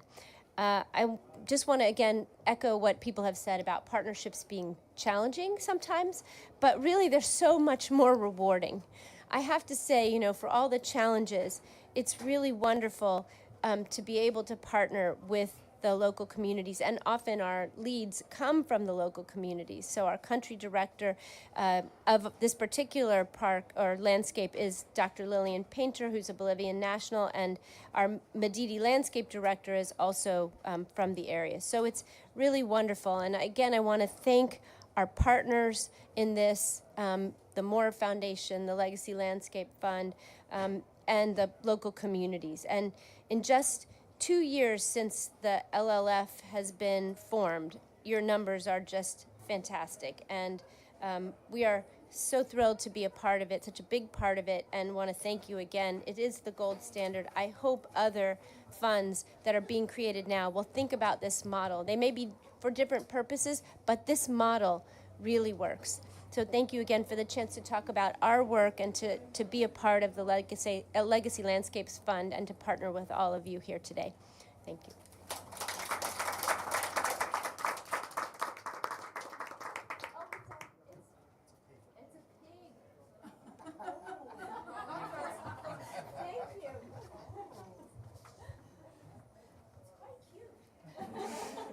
So learning at different levels, I guess, not only about the Legacy Landscapes Fund, but also about species.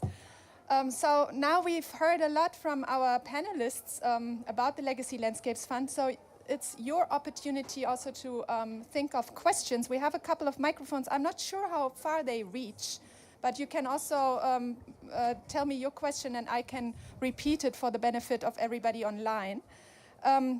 While you're thinking about it, I would love to have from you, Stephanie or Monica, a couple of examples how you really ensure that the local communities and the indigenous people are really benefiting from what we do in these landscapes. So give us a couple of examples how you work with those communities, please.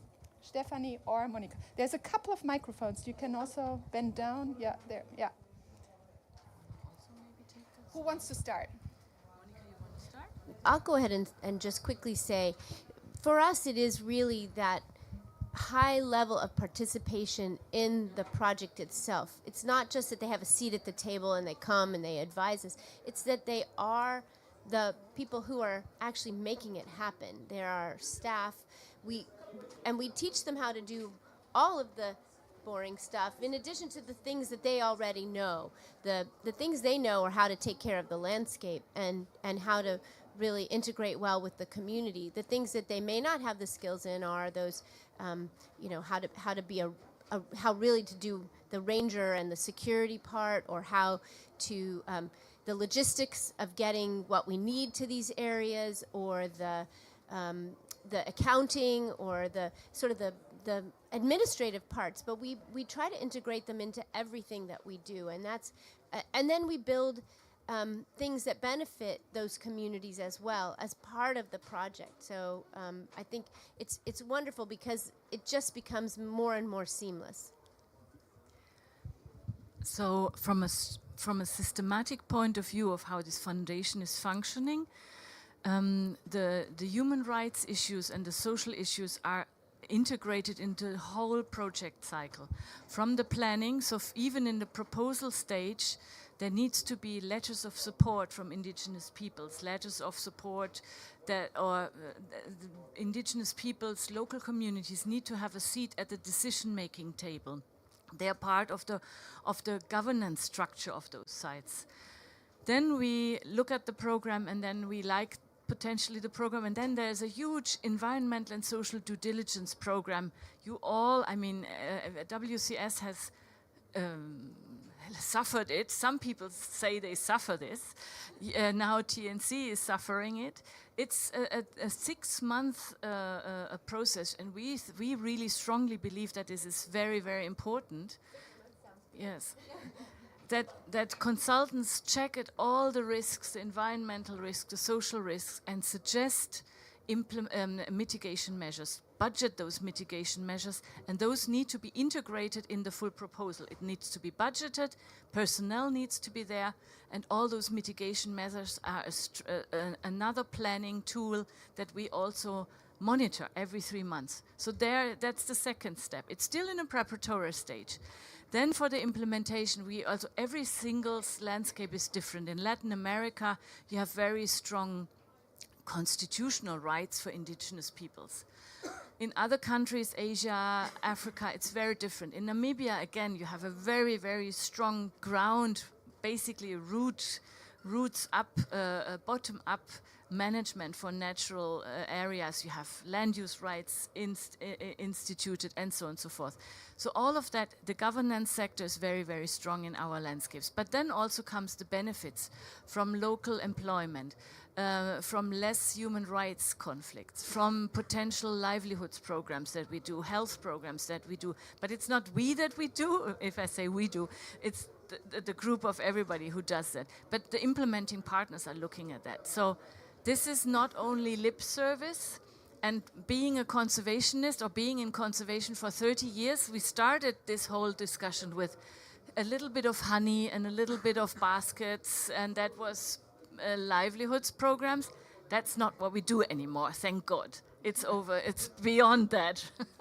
So it's much more having a seat at the table, having the decision making, being in the governance and also really have measurable impacts on livelihoods at scale. Yeah, maybe if I can amplify what she just said. In terms of Namibia, the organization that I mentioned, except at the very top, but you know, we have regional managers. The managers, the IRDNC that I mentioned, it's a local organization. Even its head is actually from that local community in the northwestern part of Namibia. And the conservancies, the conservancy chairperson, managers, and all the governance structure really on the ground are just community from those areas. All we do as government and NGOs, we just facilitate the discussion, and the decision making is done by majority on the ground. Okay, thank you. So is there anyone who would like to comment or ask a question? Yeah, please. I had a question. So, sorry, I don't remember your name. Johnson. Stephanie. Stephanie, yeah. If I remember your presentation correct, you said that all but 3 of your areas There's are a carbon microphone sinks. even. Thank you. Great. All right, I don't have to yell. All right, if I remember your presentation, you said all but 3 of your areas are carbon sinks. So for the 3 that are either neutral or sources, I wondered if, you know, given what a good motivator carbon is for funding or for protection, is it been problematic for those areas where they're not carbon sinks? And how have you dealt with that narrative, or have you had to sort of employ any sort of strategy for still justifying them? Well, so now I might not be able to answer this question now here because it's a very complicated way we calculated that. Why is a protected area not a net carbon sink? It's because long-standing forests do absorb much less than growing forests. But in protected areas, what we want is long-standing forests. So it's not a quality, it's not a sign of good quality if a huge forest is not a carbon sink in a sense that like a growing forest is. But here, the three sites that we look at are desert sites, so Namibia, and are sites where we still have, even in the buffer zone, where we still have a certain degree of deforestation. So we're not only talking about forested areas here. Our legacy landscapes have very different habitats, and some are just dry lands, and then of course they are not net carbon sinks, but they are still a little bit emission because of land use change or something like that, which we will tackle because we will work on the buffer zones and we will work with much better land use patterns. But we need to be careful when we look at the carbon absorption capacity of long-standing forests. And some people look at the numbers and say, these are not high, but of course they're not high because an old forest is absorbing less and storing less. So this is a very complex model we have tried to do, and if you want to know more, I can send you all the details behind it. Okay? Okay, yeah, maybe also let me know what, or let us know what organization you are representing, just very quickly. The Nature Conservancy. Ah, okay, all right. Thank you. And you?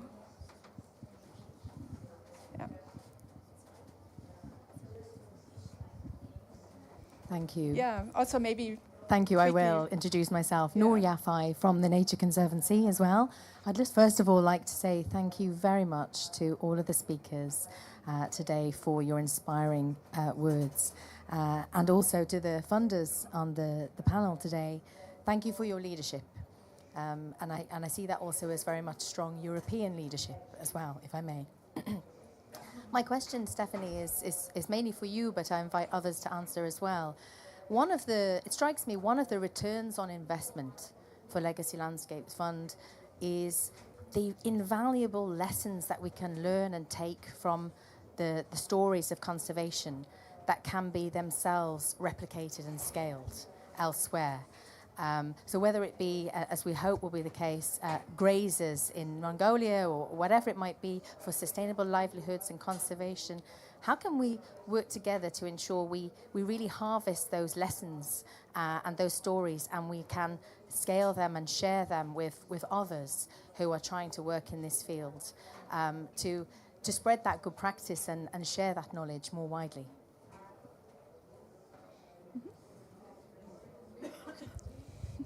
Oh, so I just didn't want to monopolize this talking here. So I think what we are trying to build now is a community of learning within those sites. And given the fact that we are funding those sites for 15 years and some we are funding for 50 years, so a perpetuity, which takes a little bit the competitiveness away, because people don't need to fundraise all the time, and organizations can maybe work together in more long-term partnerships. I think the conservation cycle of learning is long. Projects are not doing that a favor, because if you have a 3 to 5 year project, you have to start and then you have to already think about the final report, and then your lesson learning is really limited. With 15 years or 50 years, you have the time to make mistakes and to learn and to share. And this is what we want to try now. Within the Legacy Landscapes Fund, we are already planning for next year. No, in 2025, next year is COP and we will be busy. No, 2025, a big learning and sharing event across all the partners to exactly try to do that. Because as a conservation person, and I have been in the field, I have been working in Africa for 4 years, and then going to Asia. And it was very, very good for me to understand that you just take one step of abstraction, and your problems that you have seen in Africa and have thought, or in Tanzania, that you have thought that only in Tanzania are these things happening, that they might be happening in Thailand. And you just need to abstract that a little bit, and then you find a solution, and then they can be transferred. And we would like to create this community of practice across the sites, to spread the word and to have people, real people, talking to each other. And then we are just a facilitator. And then if this works, the model works, then it's fine. And if not, then we have to try something else. Maybe, yeah, thank you, Stephanie. Maybe to have Heike and Mathilde and also Eileen comment once more. From a governmental perspective and also from a philanthropic donor perspective, what is crucial for Legacy Landscapes Fund to stay relevant within the funding strategies of your organizations, government or philanthropic? Like, what is crucial? What does the Legacy Landscapes Fund have to prove long term? I think the question on carbon, it was really relevant, but in a sense, it's still, of course, it's still climate. I mean, it's resilience that is built through preserving these areas, even if in this landscape it's not, they are not no carbon sinks. So there is no issue with that. I think really the real innovation and the missing part that the Legacy Landscape Fund is solving is the long-term funding. In the international discussion, we have started discussion on biodiversity credits or certificates. This will take years. It can participate, it can be part of the solution, but before we have something which has integrity and we will be sure that it preserves biodiversity well, people rights well, and so on, it will take a lot of time. So as long as this is not working, I've never seen any other option than this one, actually. So this is why it's so valuable. Mm-hmm. Shall I just compliment briefly on the public side of things, and then fully align myself with what Mathilde was saying. I mean, the LLF has to deliver on impact, certainly, on different levels, like livelihoods as well. Do it efficiently, and keep also the spirit of innovation and new thinking and being open. And this innovation also comes from partnerships. And so the leverage, but also on the financial side of public and private, is something that is appealing. And looking ahead, I think I was really very thankful for also your contribution, Johnson. And I think we really need to strengthen this ownership that Namibia has also shown, and you shown today, and strengthen our ties with the country level, because country ownership for what is happening in country, for nature and people, is really, I mean, the objective, and therefore you are the key partner, and we should build on this. Thank you. So I guess I would say for our foundation, right, we go into the places where we work deeply, knowing that our interventions are going to be time limited, and yet we want to test the impact with a view towards durability, right?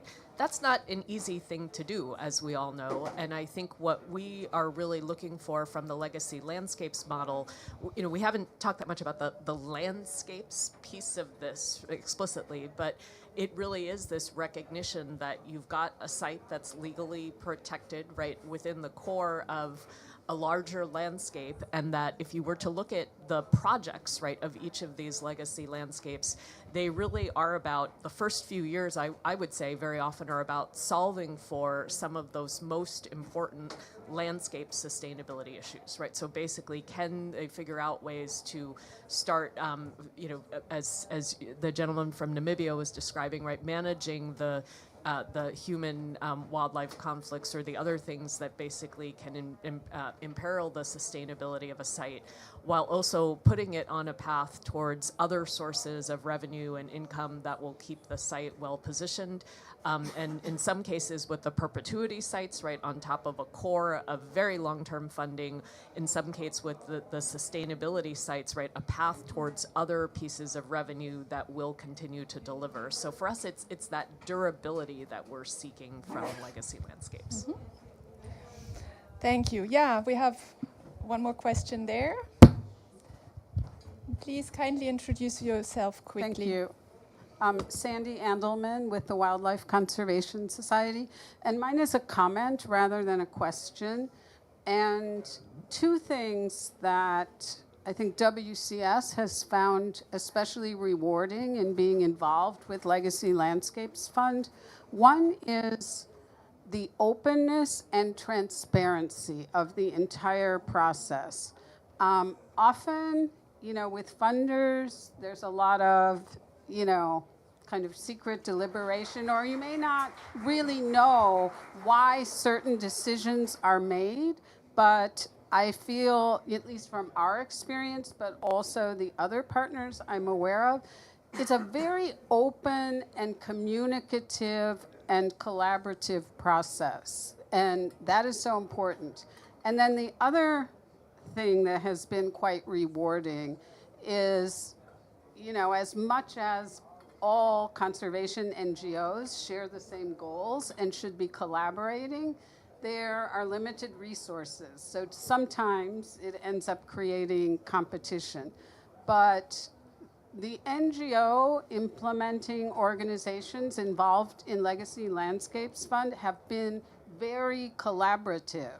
And you know, in the first round, there were discussions among the NGOs, like which sites should go forward if it's going to be a limited number of sites, not like we have to fight for our site. And subsequently, that's been the case also. So that spirit of collaboration among the partners that is being promoted by Legacy Landscapes Fund is so important and is something that needs to scale further. Yeah, thank you. That's also a very interesting additional aspect you raised, the collaboration bit. So I would really like to ask you for a final round, very, very quickly. What's your vision for the Legacy Landscapes Fund? Your personal view on this one, and very quickly pass the microphone around and just express it. Maybe we start with Mathilde or Johnson. Yeah. Not easy to answer this question. I would say hearing all these results again, because we've discussed regularly, of course. Simply say, I thought, okay, I really need to sit with Stephanie again and see what should be the next phase and the next phase of funding, and we will look at it soon, and also see how to use this tool to I refer to the country packages. A number of you are involved. How to see if this model, if not the LLF itself, can be involved into this this part of the discussion as well. Yeah. Thank you very much, Barbara, again for the opportunity. And I just want to also thank these distinguished ladies here. We are glad that we have you, Johnson. And certainly the philanthropists, the government, the public partners, everybody really for this. From the ground, I'm speaking on behalf of the beneficiaries on the ground. This project is going to make a significant improvement in the lives of the people, but at the same time ensuring that environmental sustainability is attained. So your funds are not going to waste, and certainly it's going to build climate resilience and adaptation among communities and the landscape in general, and nature and the people gets benefit. So I see this, if we continue to support, is to sustain.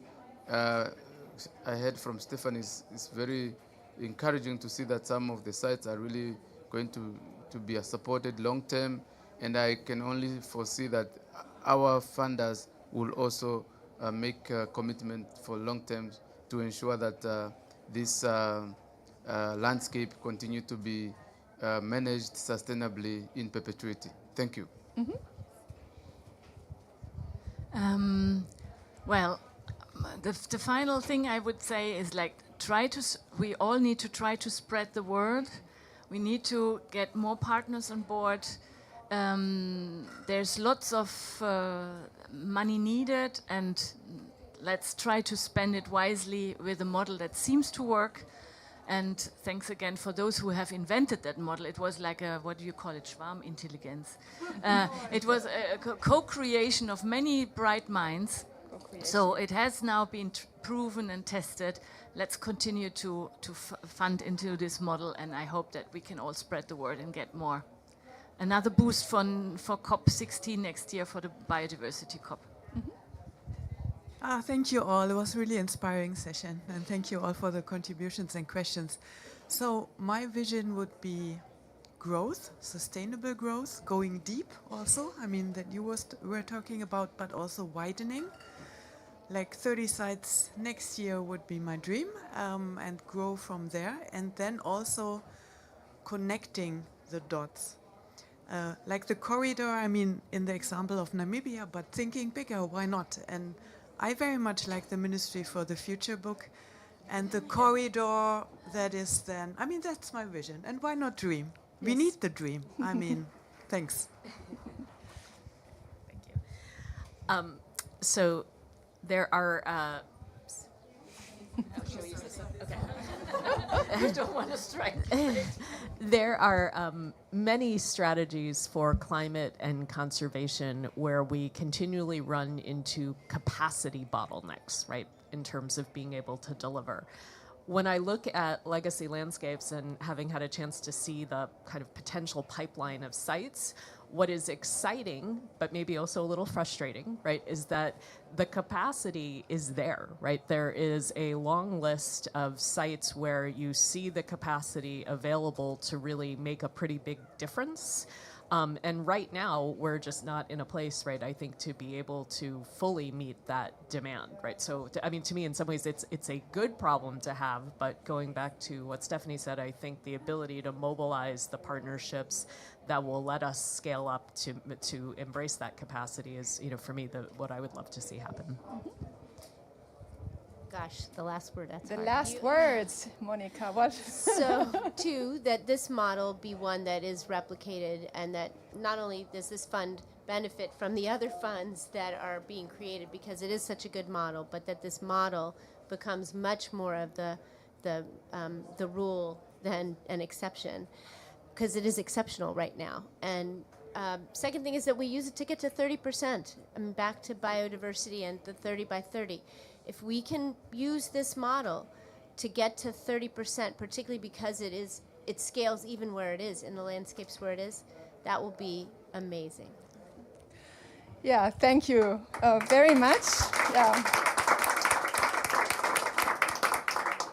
The applause was for you. Thanks for this very distinguished panel. So we learned a lot about the Legacy Landscapes Fund, and it was very interesting to shed light from various perspectives, to learn about the various motivations to be part of it, the way it works, the way it creates impact, the way it involves the local communities.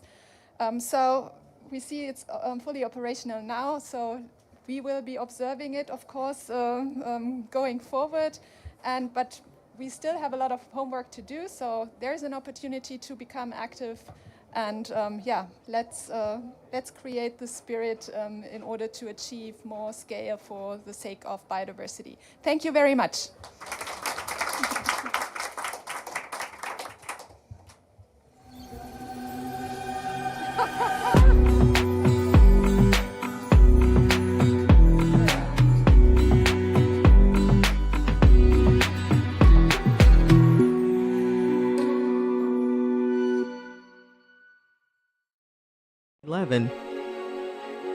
Is a network of 26 public development banks. Our mission? Speaking with a common voice, to leverage a greater impact in major international debates, and to contribute to the implementation of the SDGs, the Paris Climate Agreement, and the Kunming-Montreal Global Biodiversity Framework. Our goals? Knowledge sharing and capacity building among the IDFC institutions, enhanced collaboration between members and partners, and pursuing advocacy on the role of public development banks. How does it work? All year long, the club is working on contributing to the international agenda, coordinating working groups on SDGs, gender, climate, and biodiversity, releasing common strategic and operational publications, and reporting their annual commitment towards climate and biodiversity. IDFC. Let's work together to implement the Sustainable Development Goals towards 2030 and beyond.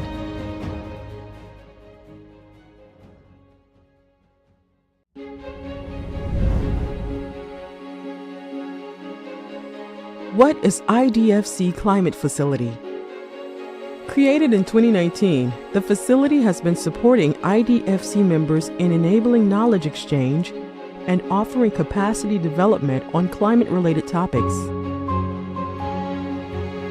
Our 3 goals: to strengthen climate finance expertise and capacities, to originate and develop joint climate projects, to institutionalize and facilitate collaborative work among members on climate change. Our activity lines: knowledge sharing, capacity building, access to international climate finance, joint business opportunities. In the past couple of years, the IDFC had been supporting members in mainstream common principles on mitigation and adaptation, developing a framework for the operationalization of the Paris Agreement alignment, promoting a mentoring program between institutions, delivering climate toolbox including GHG accounting, climate risk assessment, Paris Agreement alignment and climate strategy, offering trainings on climate risk assessment, climate strategies, and adaptation, supporting events and partnerships to the international agenda, mobilizing resources and facilitating joint business opportunities and project proposal. IDFC Climate Facility. Let's work together to implement the Sustainable Development Goals towards 2030 and beyond. What is IDFC? The International Development Finance Club, created in 2011, is a network of 26 public development banks. Our mission? Speaking with a common voice, to leverage a greater impact in major international debates, and to contribute to the implementation of the SDGs, the Paris Climate Agreement, and the Kunming-Montreal Global Biodiversity Framework. Our goals? knowledge sharing and capacity building among the IDFC institutions, enhanced collaboration between members and partners, and pursuing advocacy on the role of public development banks. How does it work?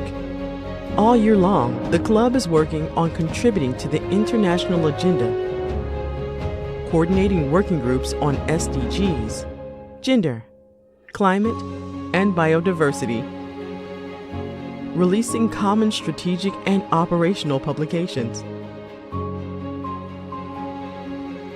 and reporting their annual commitment towards climate and biodiversity. IDFC. Let's work together to implement the Sustainable Development Goals towards 2030 and beyond.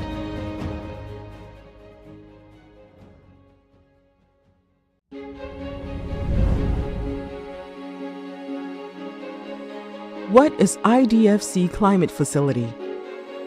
Created in 2019, the facility has been supporting IDFC members in enabling knowledge exchange and offering capacity development on climate-related topics. Our 3 goals: to strengthen climate finance expertise and capacities, to originate and develop joint climate projects, to institutionalize and facilitate collaborative work among members on climate change. Our activity lines: knowledge sharing, capacity building, access to international climate finance, joint business opportunities. In the past couple of years, the IDFC had been supporting members in mainstream common principles on mitigation and adaptation, developing a framework for the operationalization of the Paris Agreement alignment, promoting a mentoring program between institutions, delivering climate toolbox including GHG accounting, climate risk assessment, Paris Agreement alignment and climate strategy, offering trainings on climate risk assessment, climate strategies, and adaptation, supporting events and partnerships to the international agenda, mobilizing resources and facilitating joint business opportunities and project proposal. IDFC Climate Facility. Let's work together to implement the Sustainable Development Goals towards 2030 and beyond. What is IDFC? The International Development Finance Club, created in 2011, is a network of 26 public development banks. Our mission? Speaking with a common voice, to leverage a greater impact in major international debates, and to contribute to the implementation of the SDGs, the Paris Climate Agreement, and the Kunming-Montreal Global Biodiversity Framework. Our goals? Knowledge sharing and capacity building among the IDFC institutions, enhanced collaboration between members and partners, and pursuing advocacy on the role of public development banks. How does it work? All year long, the club is working on contributing to the international agenda, coordinating working groups on SDGs, gender, climate, and biodiversity, releasing common strategic and operational publications, and reporting their annual commitment towards climate and biodiversity. IDFC. Let's work together to implement the Sustainable Development Goals towards 2030 and beyond.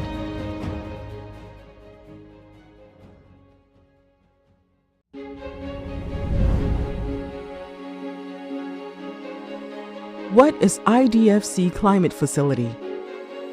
Created in 2019, the facility has been supporting IDFC members in enabling knowledge exchange and offering capacity development on climate-related topics. Our 3 goals: to strengthen climate finance expertise and capacities, to originate and develop joint climate projects, to institutionalize and facilitate collaborative work among members on climate change. Our activity lines: knowledge sharing, capacity building, access to international climate finance, joint business opportunities,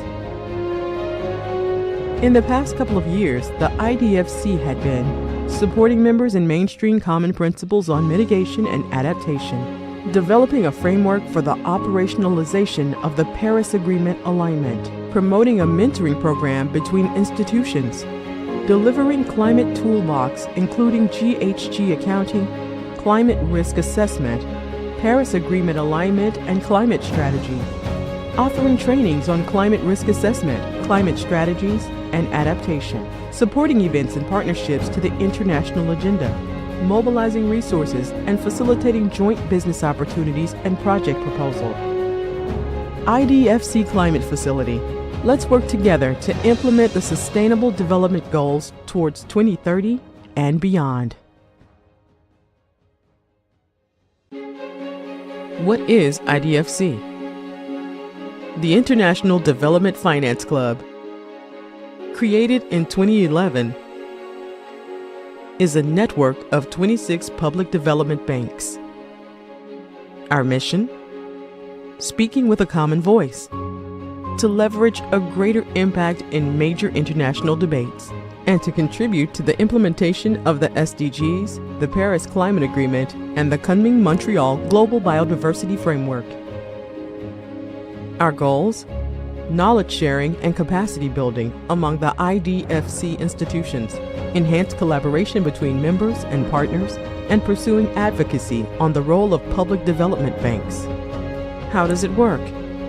All year long, the club is working on contributing to the international agenda, coordinating working groups on SDGs, gender, climate, and biodiversity, releasing common strategic and operational publications, and reporting their annual commitment towards climate and biodiversity. IDFC. Let's work together to implement the Sustainable Development Goals towards 2030 and beyond.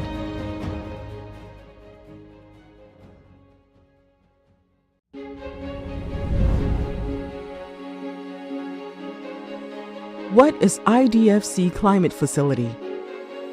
Created in 2019, the facility has been supporting IDFC members in enabling knowledge exchange and offering capacity development on climate-related topics. Our 3 goals: to strengthen climate finance expertise and capacities, to originate and develop joint climate projects, to institutionalize and facilitate collaborative work among members on climate change. Our activity lines: knowledge sharing, capacity building, access to international climate finance, joint business opportunities. In the past couple of years, the IDFC had been supporting members in mainstream common principles on mitigation and adaptation, developing a framework for the operationalization of the Paris Agreement alignment, promoting a mentoring program between institutions, delivering climate toolbox including GHG accounting, climate risk assessment, Paris Agreement alignment and climate strategy, offering trainings on climate risk assessment, climate strategies, and adaptation, supporting events and partnerships to the international agenda, mobilizing resources and facilitating joint business opportunities and project proposal.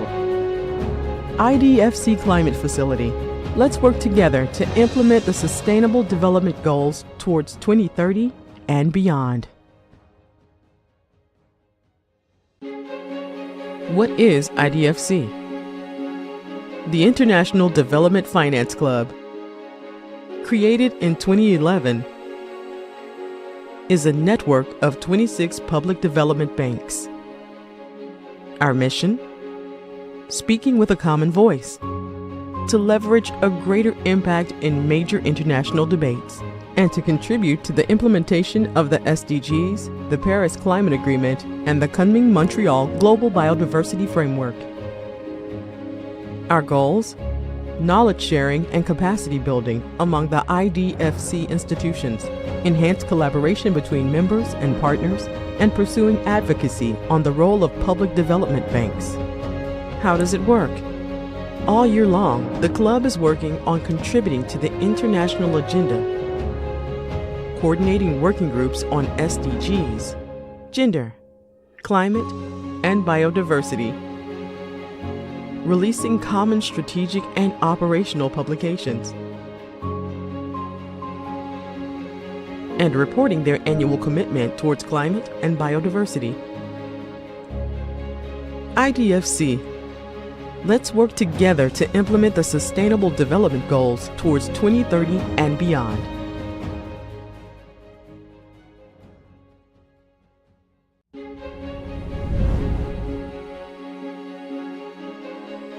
What is IDFC Climate Facility?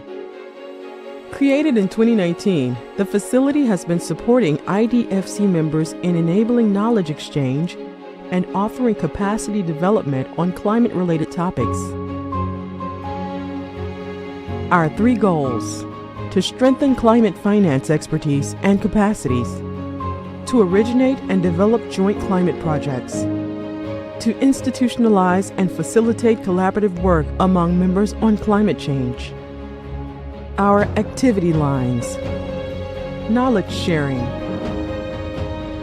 capacity building, access to international climate finance, joint business opportunities. In the past couple of years, the IDFC had been supporting members in mainstream common principles on mitigation and adaptation, developing a framework for the operationalization of the Paris Agreement alignment, promoting a mentoring program between institutions, delivering climate toolbox including GHG accounting, climate risk assessment, Paris Agreement alignment and climate strategy, offering trainings on climate risk assessment, climate strategies, and adaptation, supporting events and partnerships to the international agenda, mobilizing resources and facilitating joint business opportunities and project proposal. IDFC Climate Facility. Let's work together to implement the Sustainable Development Goals towards 2030 and beyond. What is IDFC? The International Development Finance Club, created in 2011, is a network of 26 public development banks. Our mission? Speaking with a common voice, to leverage a greater impact in major international debates, and to contribute to the implementation of the SDGs, the Paris Climate Agreement, and the Kunming-Montreal Global Biodiversity Framework. Our goals? Knowledge sharing and capacity building among the IDFC institutions, enhanced collaboration between members and partners, and pursuing advocacy on the role of public development banks. How does it work? All year long, the club is working on contributing to the international agenda, coordinating working groups on SDGs, gender, climate, and biodiversity, releasing common strategic and operational publications, and reporting their annual commitment towards climate and biodiversity. IDFC. Let's work together to implement the Sustainable Development Goals towards 2030 and beyond.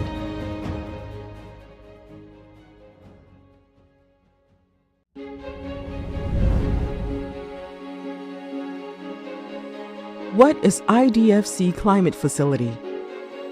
Created in 2019, the facility has been supporting IDFC members in enabling knowledge exchange and offering capacity development on climate-related topics.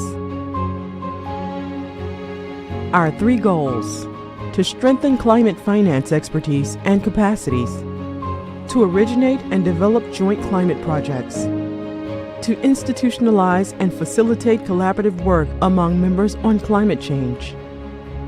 Our activity lines: knowledge sharing, capacity building, access to international climate finance, joint business opportunities. In the past couple of years, the IDFC had been supporting members in mainstream common principles on mitigation and adaptation, developing a framework for the operationalization of the Paris Agreement alignment, promoting a mentoring program between institutions, delivering climate toolbox including GHG accounting, climate risk assessment, Paris Agreement alignment and climate strategy, offering trainings on climate risk assessment, climate strategies, and adaptation, supporting events and partnerships to the international agenda, mobilizing resources and facilitating joint business opportunities and project proposal. IDFC Climate Facility. Let's work together to implement the Sustainable Development Goals towards 2030 and beyond. What is IDFC? The International Development Finance Club, created in 2011, is a network of 26 public development banks. Our mission? Speaking with a common voice, to leverage a greater impact in major international debates, and to contribute to the implementation of the SDGs, the Paris Climate Agreement, and the Kunming-Montreal Global Biodiversity Framework. Our goals? Knowledge sharing and capacity building among the IDFC institutions, enhanced collaboration between members and partners, and pursuing advocacy on the role of public development banks. How does it work? All year long, the club is working on contributing to the international agenda, coordinating working groups on SDGs, gender, climate, and biodiversity, releasing common strategic and operational publications, and reporting their annual commitment towards climate and biodiversity. IDFC. Let's work together to implement the Sustainable Development Goals towards 2030 and beyond.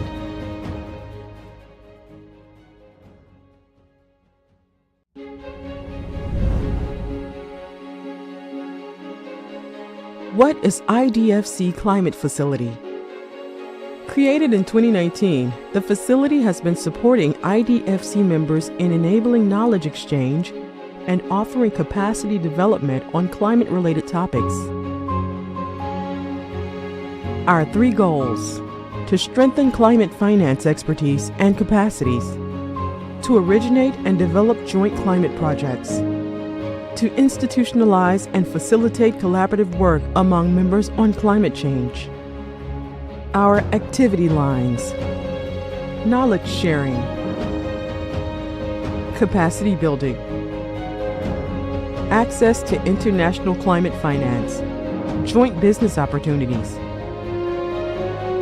In the past couple of years, the IDFC had been supporting members in mainstream common principles on mitigation and adaptation, developing a framework for the operationalization of the Paris Agreement alignment, promoting a mentoring program between institutions, delivering climate toolbox including GHG accounting, climate risk assessment, Paris Agreement alignment and climate strategy, offering trainings on climate risk assessment, climate strategies, and adaptation, supporting events and partnerships to the international agenda, mobilizing resources and facilitating joint business opportunities and project proposal. IDFC Climate Facility. Let's work together to implement the Sustainable Development Goals towards 2030 and beyond. What is IDFC? The International Development Finance Club, created in 2011, is a network of 26 public development banks. Our mission? Speaking with a common voice, to leverage a greater impact in major international debates, and to contribute to the implementation of the SDGs, the Paris Climate Agreement, and the Kunming-Montreal Global Biodiversity Framework. Our goals? Knowledge sharing and capacity building among the IDFC institutions, enhanced collaboration between members and partners, and pursuing advocacy on the role of public development banks. How does it work? All year long, the club is working on contributing to the international agenda, coordinating working groups on SDGs, gender, climate, and biodiversity, releasing common strategic and operational publications, and reporting their annual commitment towards climate and biodiversity. IDFC. Let's work together to implement the Sustainable Development Goals towards 2030 and beyond.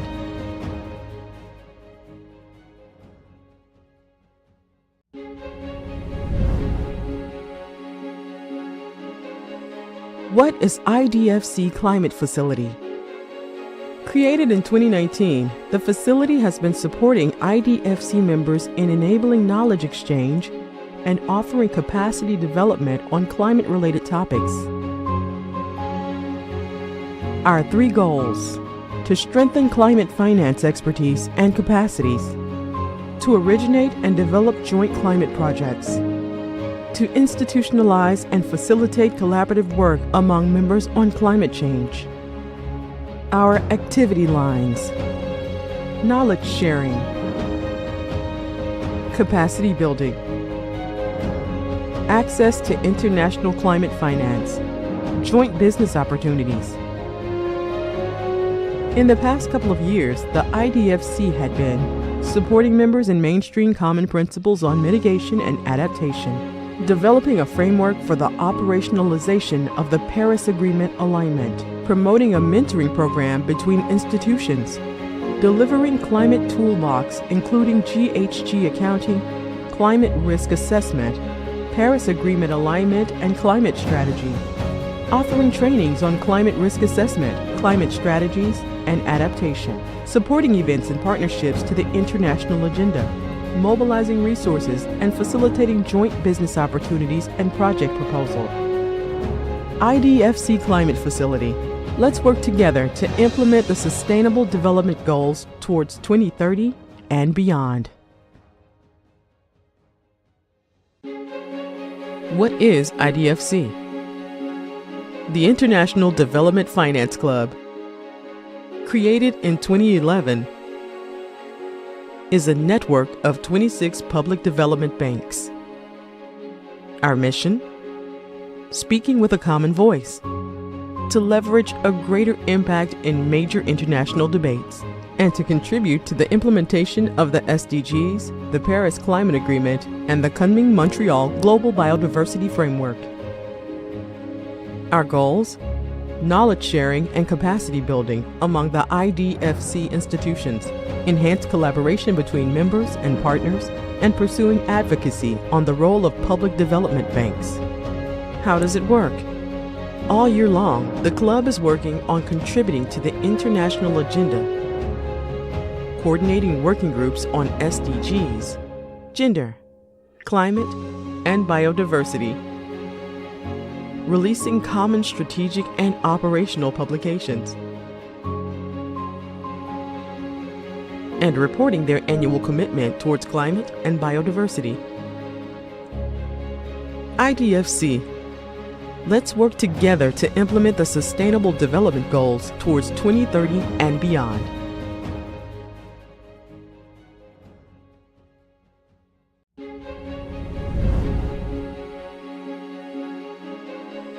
What is IDFC Climate Facility?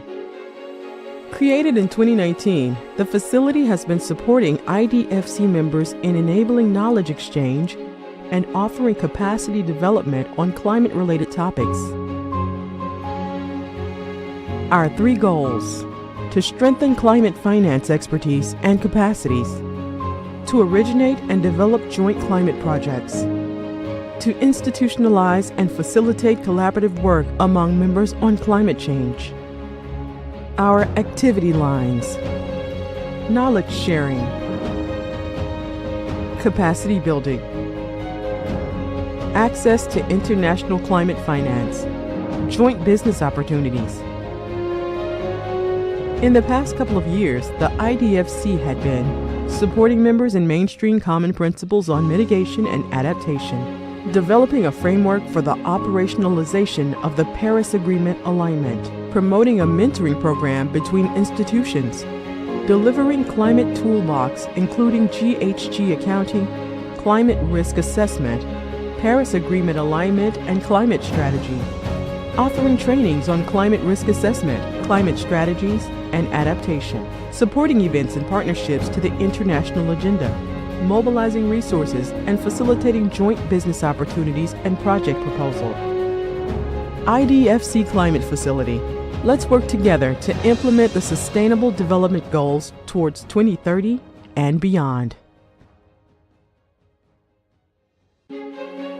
What is IDFC? The International Development Finance Club, created in 2011, is a network of 26 public development banks. Our mission? Speaking with a common voice, to leverage a greater impact in major international debates, and to contribute to the implementation of the SDGs, the Paris Climate Agreement, and the Kunming-Montreal Global Biodiversity Framework. Our goals? Knowledge sharing and capacity building among the IDFC institutions, enhanced collaboration between members and partners, and pursuing advocacy on the role of public development banks. How does it work? All year long, the club is working on contributing to the international agenda, coordinating working groups on SDGs, gender, climate, and biodiversity, releasing common strategic and operational publications, and reporting their annual commitment towards climate and biodiversity. IDFC. Let's work together to implement the Sustainable Development Goals towards 2030 and beyond.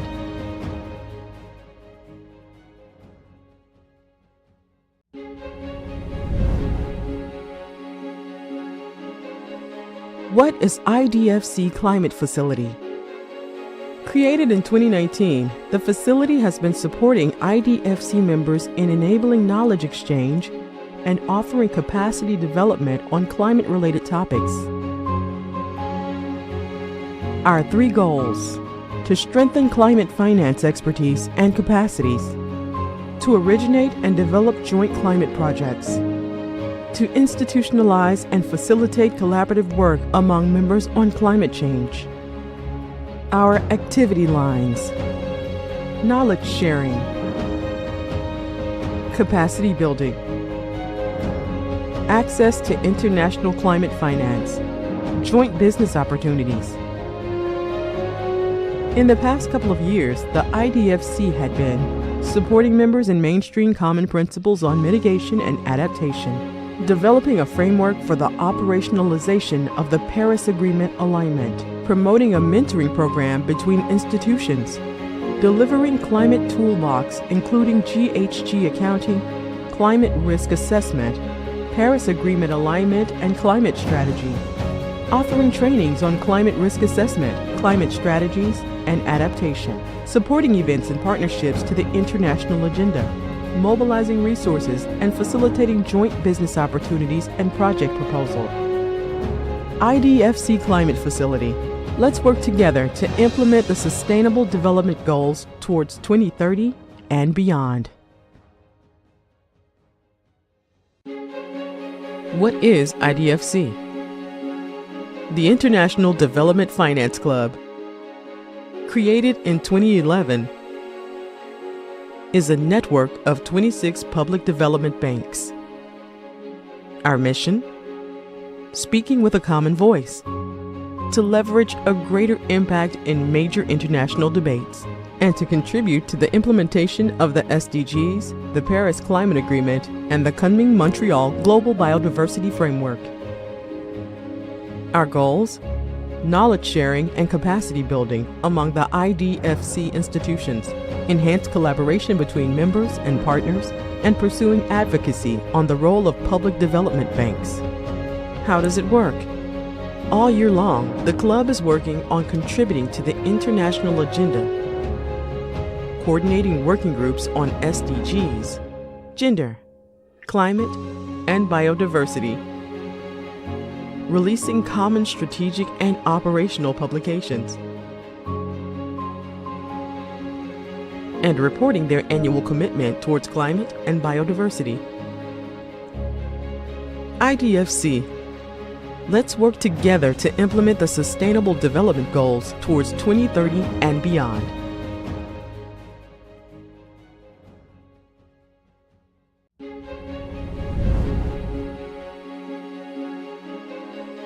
What is IDFC Climate Facility? Created in 2019, the facility has been supporting IDFC members in enabling knowledge exchange and offering capacity development on climate-related topics.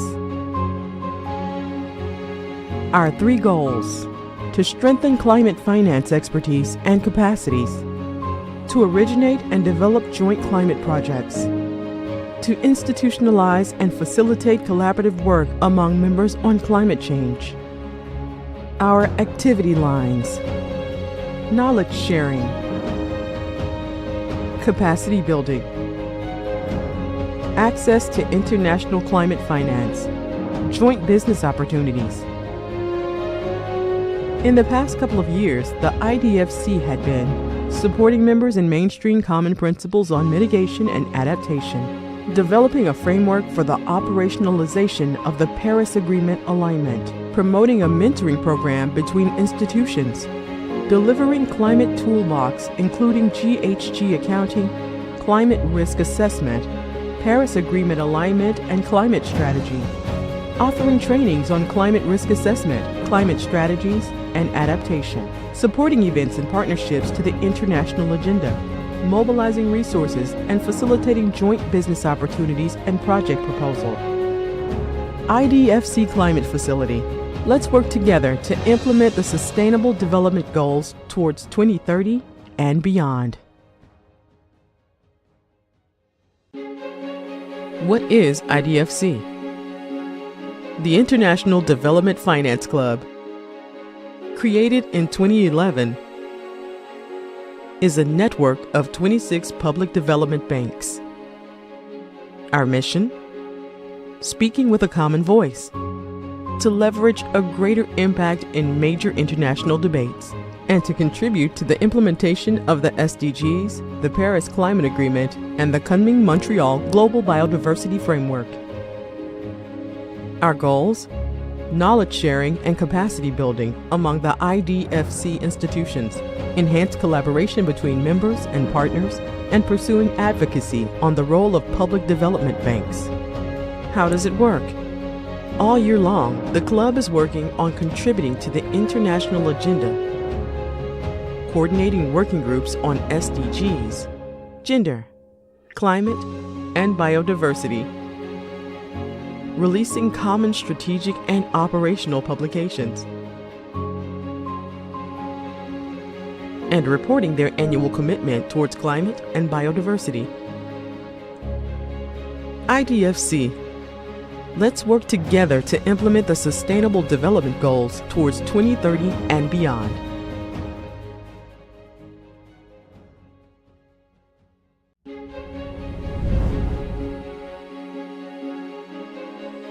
What is IDFC Climate Facility? Created in 2019, the facility has been supporting IDFC members in enabling knowledge exchange and offering capacity development on climate-related topics.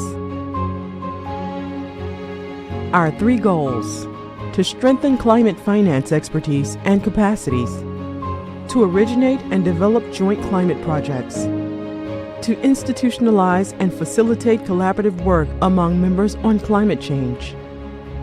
Our activity lines: knowledge sharing, capacity building, access to international climate finance, joint business opportunities.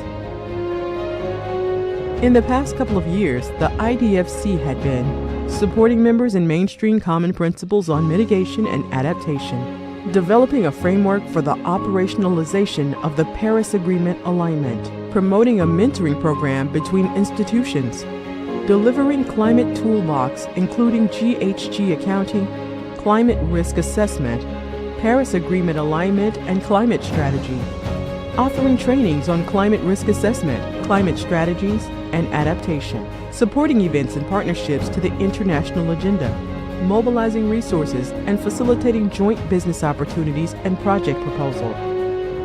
IDFC Climate Facility. Let's work together to implement the Sustainable Development Goals towards 2030 and beyond. What is IDFC? The International Development Finance Club, created in 2011, is a network of 26 public development banks. Our mission? Speaking with a common voice, to leverage a greater impact in major international debates, and to contribute to the implementation of the SDGs, the Paris Climate Agreement, and the Kunming Montreal Global Biodiversity Framework. Our goals? Knowledge sharing and capacity building among the IDFC institutions, enhanced collaboration between members and partners, and pursuing advocacy on the role of public development banks. How does it work? All year long, the club is working on contributing to the international agenda, coordinating working groups on SDGs, gender, climate, and biodiversity, releasing common strategic and operational publications, and reporting their annual commitment towards climate and biodiversity. IDFC. Let's work together to implement the Sustainable Development Goals towards 2030 and beyond.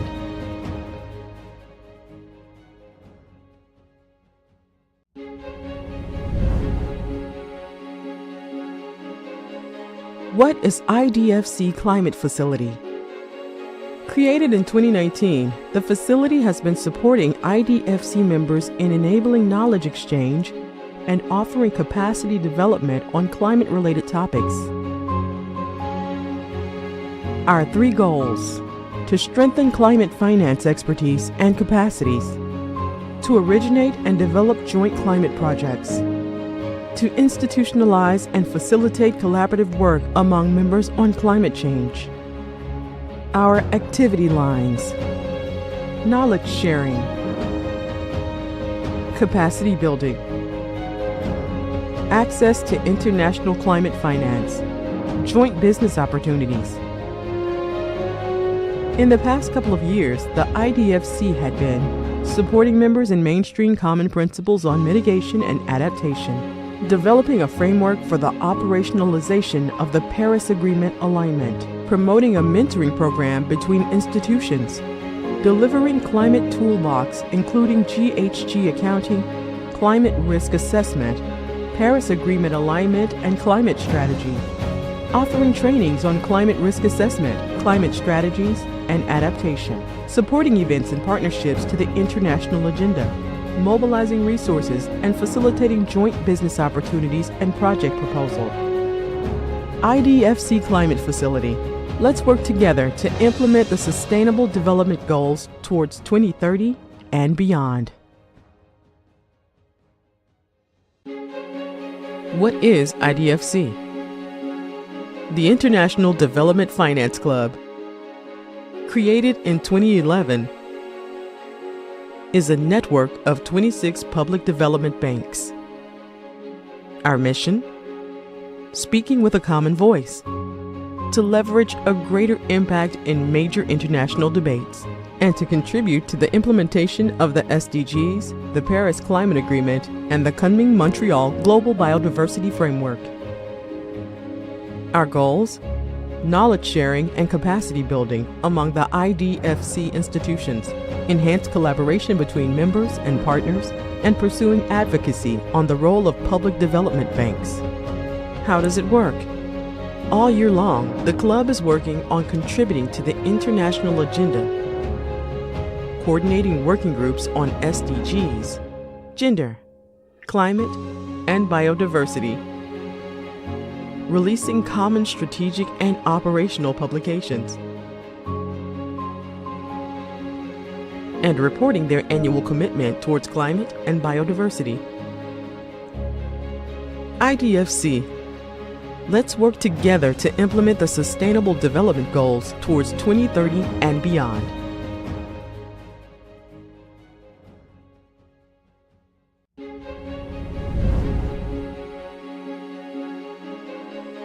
What is IDFC Climate Facility? Created in 2019, the facility has been supporting IDFC members in enabling knowledge exchange and offering capacity development on climate-related topics. Our 3 goals: to strengthen climate finance expertise and capacities, to originate and develop joint climate projects, to institutionalize and facilitate collaborative work among members on climate change. Our activity lines: knowledge sharing, capacity building, access to international climate finance, joint business opportunities. In the past couple of years, the IDFC had been supporting members in mainstream common principles on mitigation and adaptation, developing a framework for the operationalization of the Paris Agreement alignment, promoting a mentoring program between institutions, delivering climate toolbox including GHG accounting, climate risk assessment, Paris Agreement alignment and climate strategy, offering trainings on climate risk assessment, climate strategies, and adaptation, supporting events and partnerships to the international agenda, mobilizing resources and facilitating joint business opportunities and project proposal. IDFC Climate Facility. Let's work together to implement the Sustainable Development Goals towards 2030 and beyond. What is IDFC? The International Development Finance Club, created in 2011, is a network of 26 public development banks. Our mission? Speaking with a common voice, to leverage a greater impact in major international debates, and to contribute to the implementation of the SDGs, the Paris Climate Agreement, and the Kunming-Montreal Global Biodiversity Framework. Our goals? Knowledge sharing and capacity building among the IDFC institutions, enhanced collaboration between members and partners, and pursuing advocacy on the role of public development banks. How does it work? All year long, the club is working on contributing to the international agenda, coordinating working groups on SDGs, gender, climate, and biodiversity, releasing common strategic and operational publications, and reporting their annual commitment towards climate and biodiversity. IDFC. Let's work together to implement the Sustainable Development Goals towards 2030 and beyond.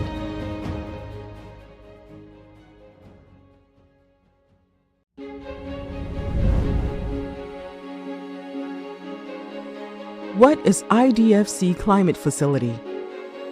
Created in 2019, the facility has been supporting IDFC members in enabling knowledge exchange and offering capacity development on climate-related topics.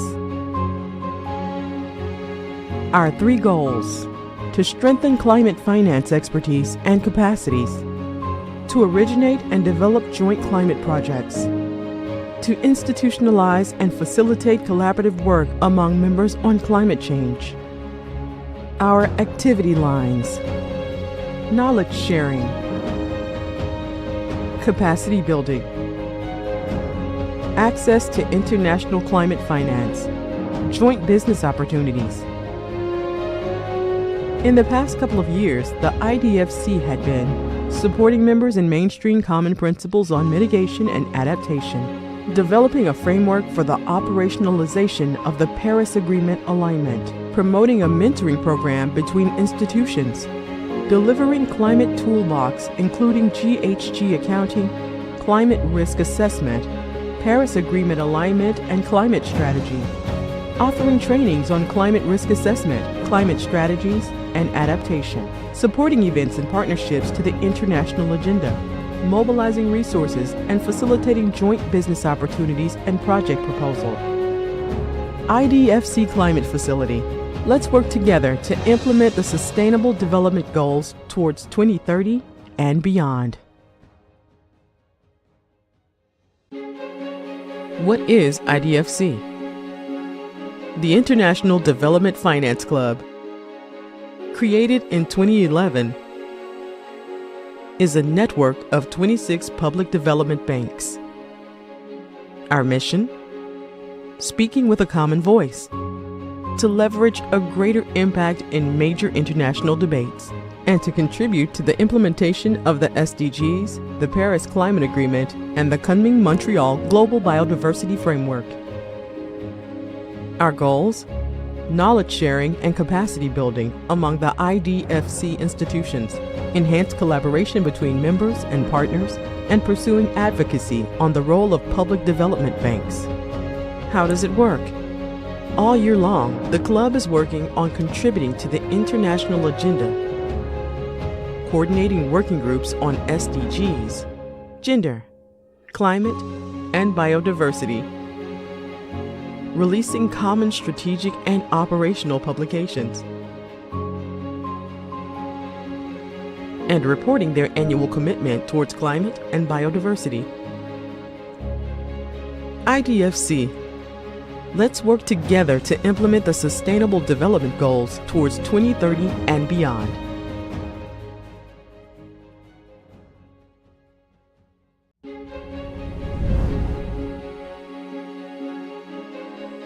What is IDFC Climate Facility? Created in 2019, the facility has been supporting IDFC members in enabling knowledge exchange and offering capacity development on climate-related topics.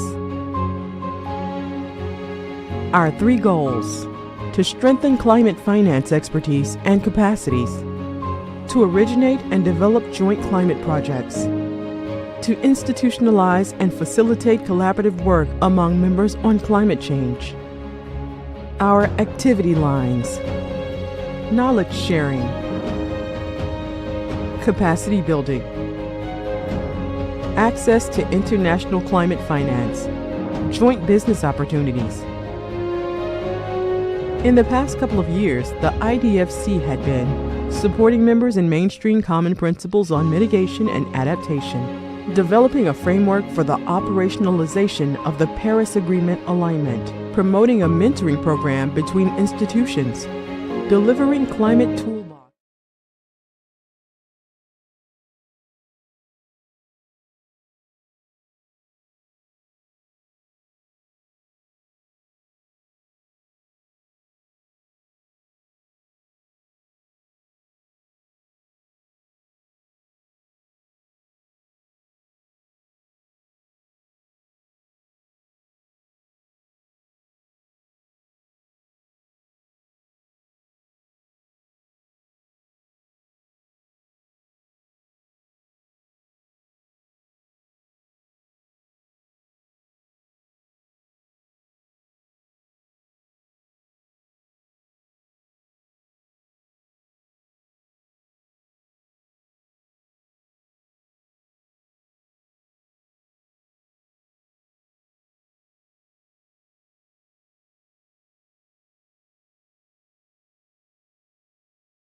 Global Biodiversity Framework.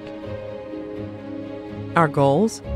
Knowledge sharing and capacity building among the IDFC institutions, enhanced collaboration between members and partners, and pursuing advocacy on the role of public development banks. How does it work? All year long, the club is working on contributing to the international agenda, coordinating working groups on SDGs, gender, climate, and biodiversity, releasing common strategic and operational publications, and reporting their annual commitment towards climate and biodiversity. IDFC. Let's work together to implement the Sustainable Development Goals towards 2030 and beyond.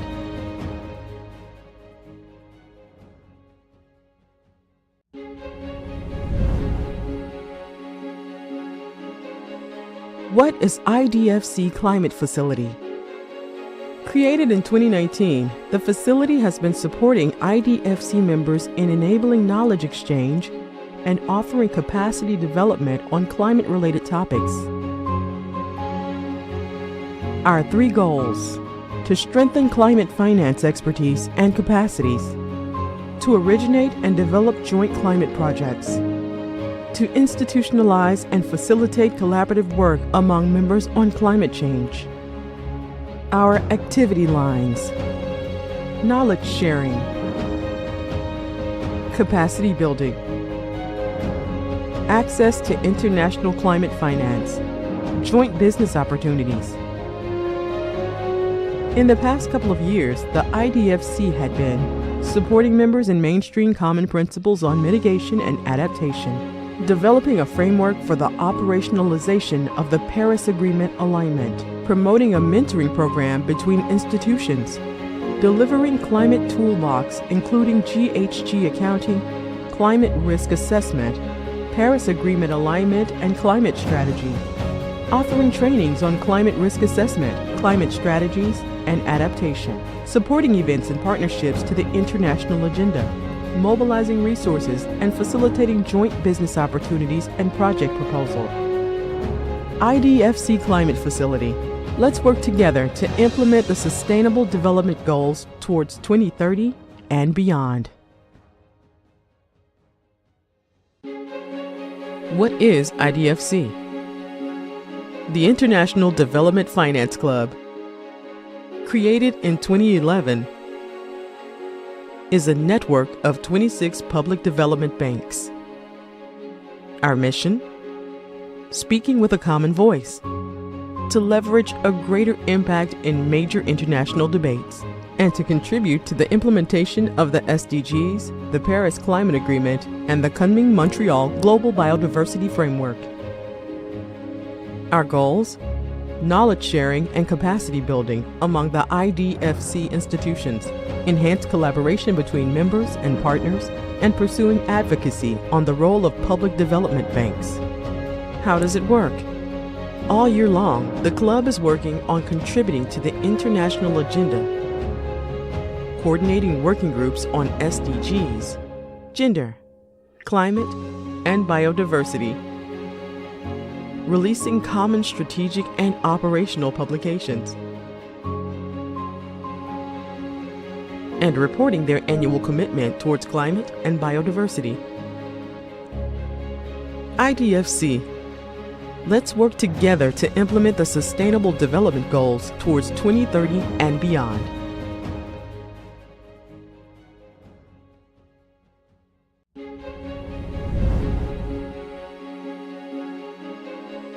What is IDFC Climate Facility? Created in 2019, the facility has been supporting IDFC members in enabling knowledge exchange and offering capacity development on climate-related topics. Our three goals: to strengthen climate finance expertise and capacities, to originate and develop joint climate projects, to institutionalize and facilitate collaborative work among members on climate change. Our activity lines: knowledge sharing, capacity building, access to international climate finance, joint business opportunities. In the past couple of years, the IDFC had been supporting members in mainstream common principles on mitigation and adaptation, developing a framework for the operationalization of the Paris Agreement alignment, promoting a mentoring program between institutions, delivering climate toolbox including GHG accounting, climate risk assessment, Paris Agreement alignment and climate strategy, offering trainings on climate risk assessment, climate strategies, and adaptation, supporting events and partnerships to the international agenda, mobilizing resources and facilitating joint business opportunities and project proposal. IDFC Climate Facility. Let's work together to implement the Sustainable Development Goals towards 2030 and beyond. What is IDFC? The International Development Finance Club, created in 2011, is a network of 26 public development banks. Our mission? Speaking with a common voice, to leverage a greater impact in major international debates, and to contribute to the implementation of the SDGs, the Paris Climate Agreement, and the coming Montreal Global Biodiversity Framework. Our goals: knowledge sharing and capacity building among the IDFC institutions, enhanced collaboration between members and partners, and pursuing advocacy on the role of public development banks. How does it work? All year long, the club is working on contributing to the international agenda, coordinating working groups on SDGs, gender, climate, and biodiversity, releasing common strategic and operational publications, and reporting their annual commitment towards climate and biodiversity. IDFC. Let's work together to implement the Sustainable Development Goals towards 2030 and beyond.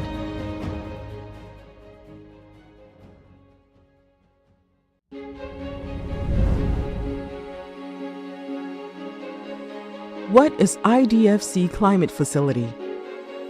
Created in 2019, the facility has been supporting IDFC members in enabling knowledge exchange and offering capacity development on climate-related topics. Our 3 goals: to strengthen climate finance expertise and capacities, to originate and develop joint climate projects, to institutionalize and facilitate collaborative work among members on climate change. Our activity lines: knowledge sharing, capacity building, access to international climate finance, joint business opportunities. In the past couple of years, the IDFC had been supporting members in mainstream common principles on mitigation and adaptation, developing a framework for the operationalization of the Paris Agreement alignment, promoting a mentoring program between institutions, delivering climate toolbox including GHG accounting, climate risk assessment, Paris Agreement alignment and climate strategy, offering trainings on climate risk assessment, climate strategies, and adaptation, supporting events and partnerships to the international agenda, mobilizing resources and facilitating joint business opportunities and project proposal. IDFC Climate Facility.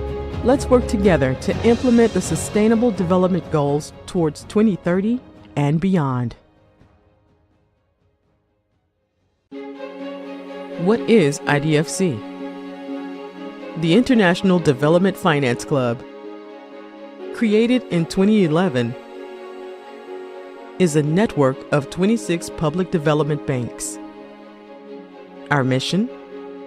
Speaking with a common voice, to leverage a greater impact in major international debates, and to contribute to the implementation of the SDGs, the Paris Climate Agreement, and the coming Montreal Global Biodiversity Framework. Our goals: knowledge sharing and capacity building among the IDFC institutions, enhanced collaboration between members and partners, and pursuing advocacy on the role of public development banks. How does it work? All year long, the club is working on contributing to the international agenda, coordinating working groups on SDGs, gender, climate, and biodiversity, releasing common strategic and operational publications, and reporting their annual commitment towards climate and biodiversity.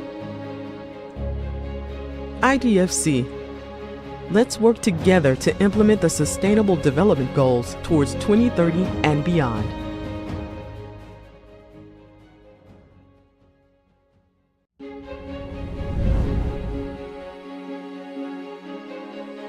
What is IDFC Climate Facility?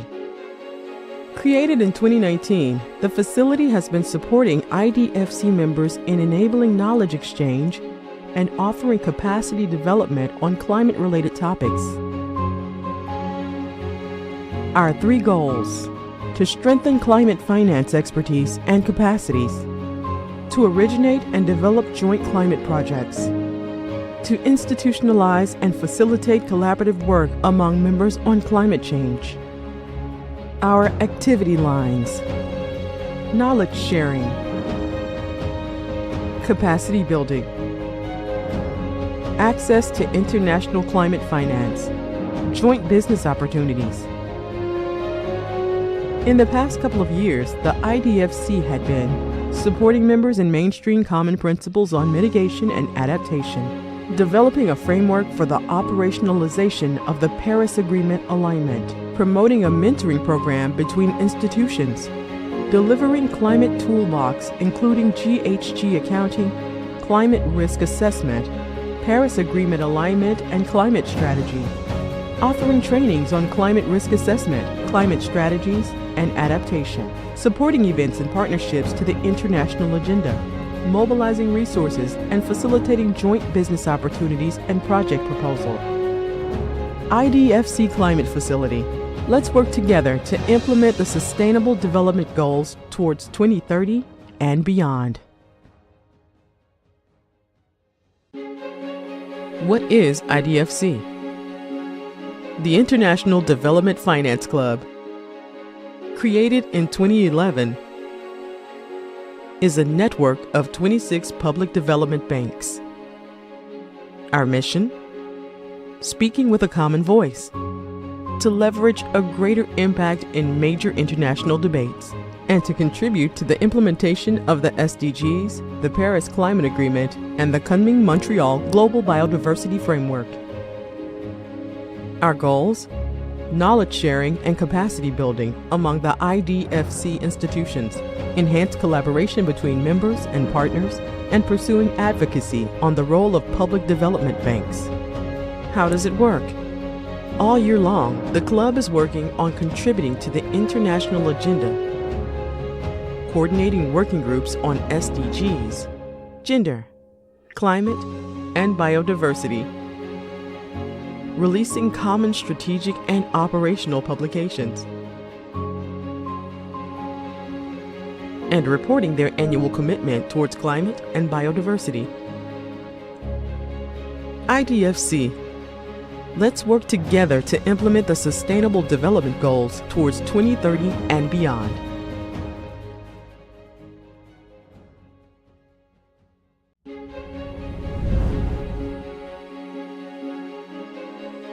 What is IDFC Climate Facility? Created in 2019, the facility has been supporting IDFC members in enabling knowledge exchange and offering capacity development on climate-related topics. Our 3 goals: to strengthen climate finance expertise and capacities, to originate and develop joint climate projects, to institutionalize and facilitate collaborative work among members on climate change. Our activity lines: knowledge sharing, capacity building, access to international climate finance, joint business opportunities.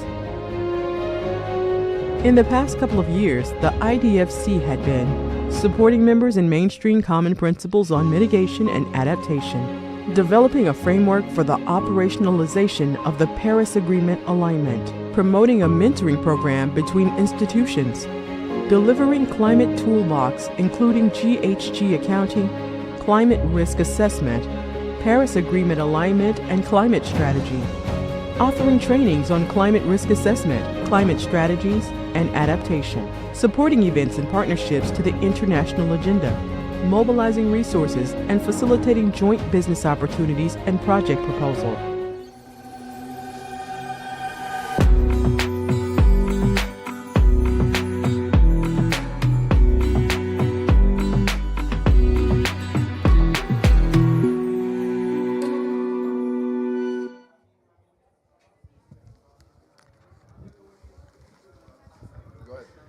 Hi.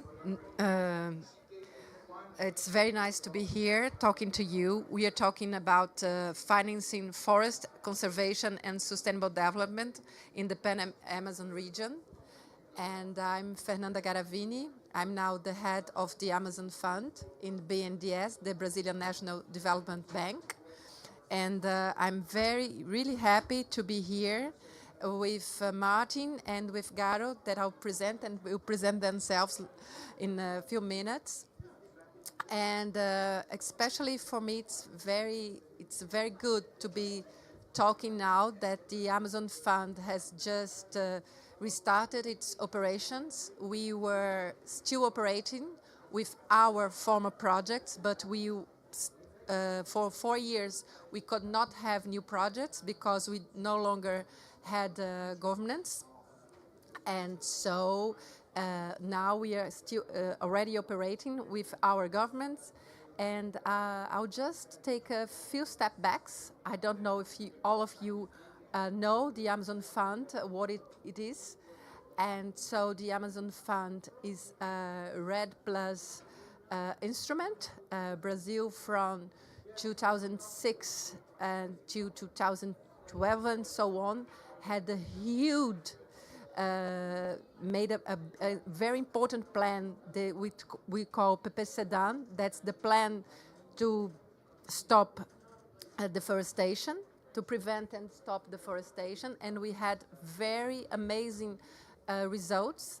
And as a result of this public policy, we could have results for the donations. And we have the Amazon Fund, and we had almost $1.5 billion raised, mainly from Norway and from Germany, by KfW. That was our first donators.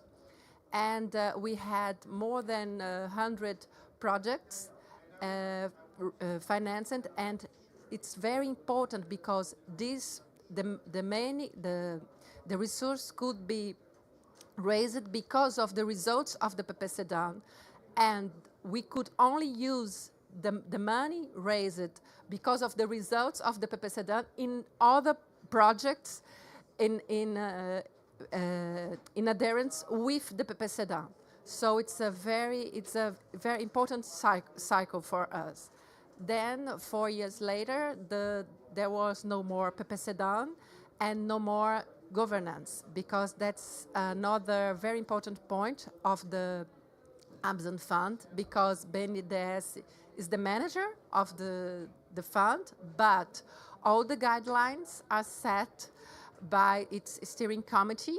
They have 3 bands, one for the national government with its 10 agents, one for the state governments from the Amazon legal region, and one for the third sector, the civil society organizations.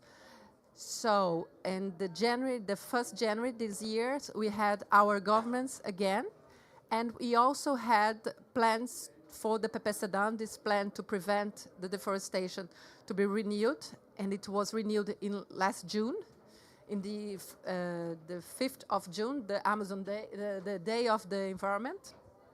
So now we have both the governance, we have the PPCDAN, that's our public policies, our guidelines, and so we are happily working full scale. Now we have new guidelines, and we have already approved 4 projects, and we are waiting for much more.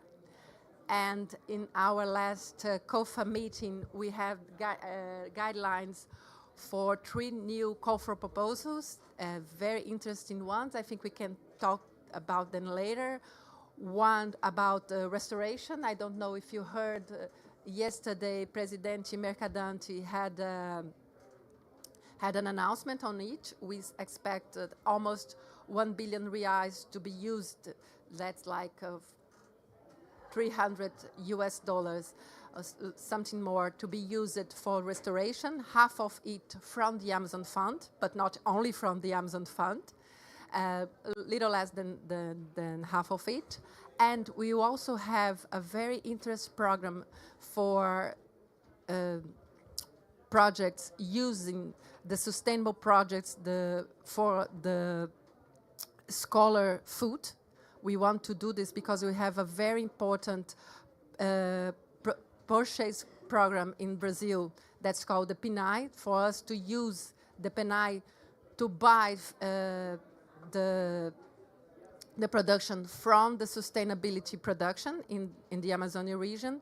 And we also have a program to work with we call in Brazil cisternas, but we talk about rainwater harvest, because you know you have a lot of water in Amazon, but people don't have access to proper water, so we are also working with this.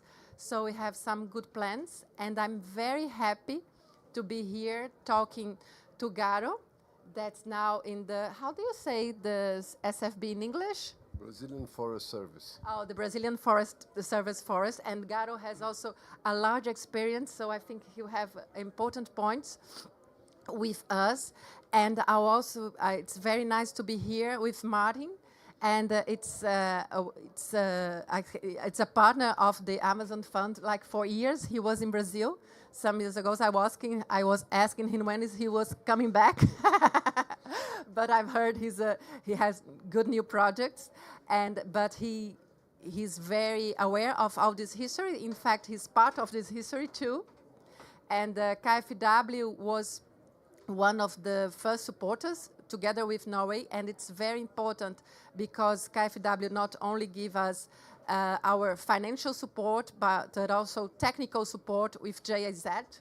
We are it was for the Amazon Fund, it was very important to have this technical assistance, and it's still very important because then we can monitor we have the monitor, but we have independent monitor. We have a very good annual report that's made with your help, and so we can show you all what does the Amazon Fund is doing. So I'm very happy to be here and to learn from you. What else can we do? For Brazil, it's a very new, fresh start, a new one. And we are going to have COP28 in 2 years in Brazil too. So we must have not only a good COP, but we want to have new and more results in the COP28. So let's talk about it, how to finance all this path, so we can go in a good way. Thank you very much. Please, Martin. Should I start? Yeah, please. Yeah, thank you. Yeah, good afternoon. It's my extreme pleasure, Martin Schröder, KfW Development Bank, and congratulations to the colleagues of BNDES for letting this bird fly again, for having the Amazon Fund up and running. That was a moment of great joy within the German corporation as well. But today I would like to zoom out of Brazil a little bit in order to then land again in Brazil. And I say that in regard to the overall relevance of nature-based solutions and nature-based solutions for the mitigation of climate change, but also as the most important vehicle to preserve biodiversity. So if we look at the global carbon cycle, I mean, you are more or less aware, we are in the lucky position that nature absorbs more or less half of our emissions. And this safety belt is what shows us also the potentials. So the overall challenge now is, if we curb emissions, if we go down in emissions, is to also in parallel really leverage the potential of nature to help us in regard to the mitigation of climate change. And actually this safety belt is under certain threat due to negative feedbacks from extreme fire events, etc., which emphasizes the importance of the work on nature-based solutions even more.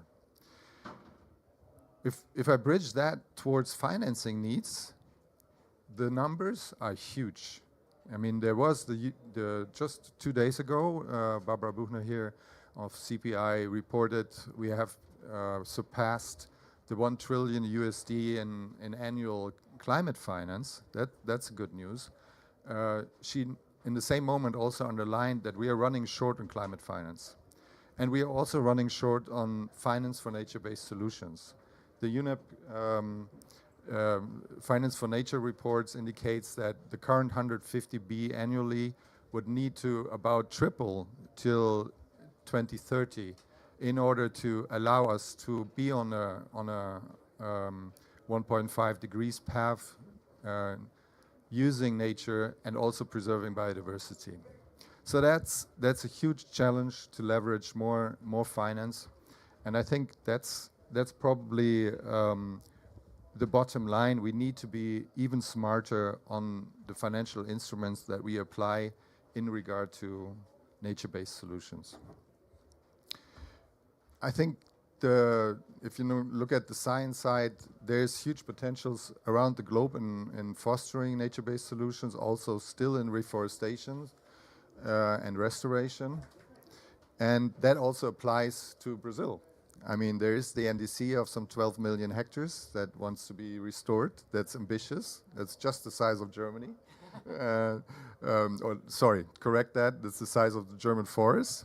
And there's the huge potentials that you also have in restoration now, not only looking at the south, but also looking at the Amazon region. I think it was this year that INPE said it's about also twice the size Germany.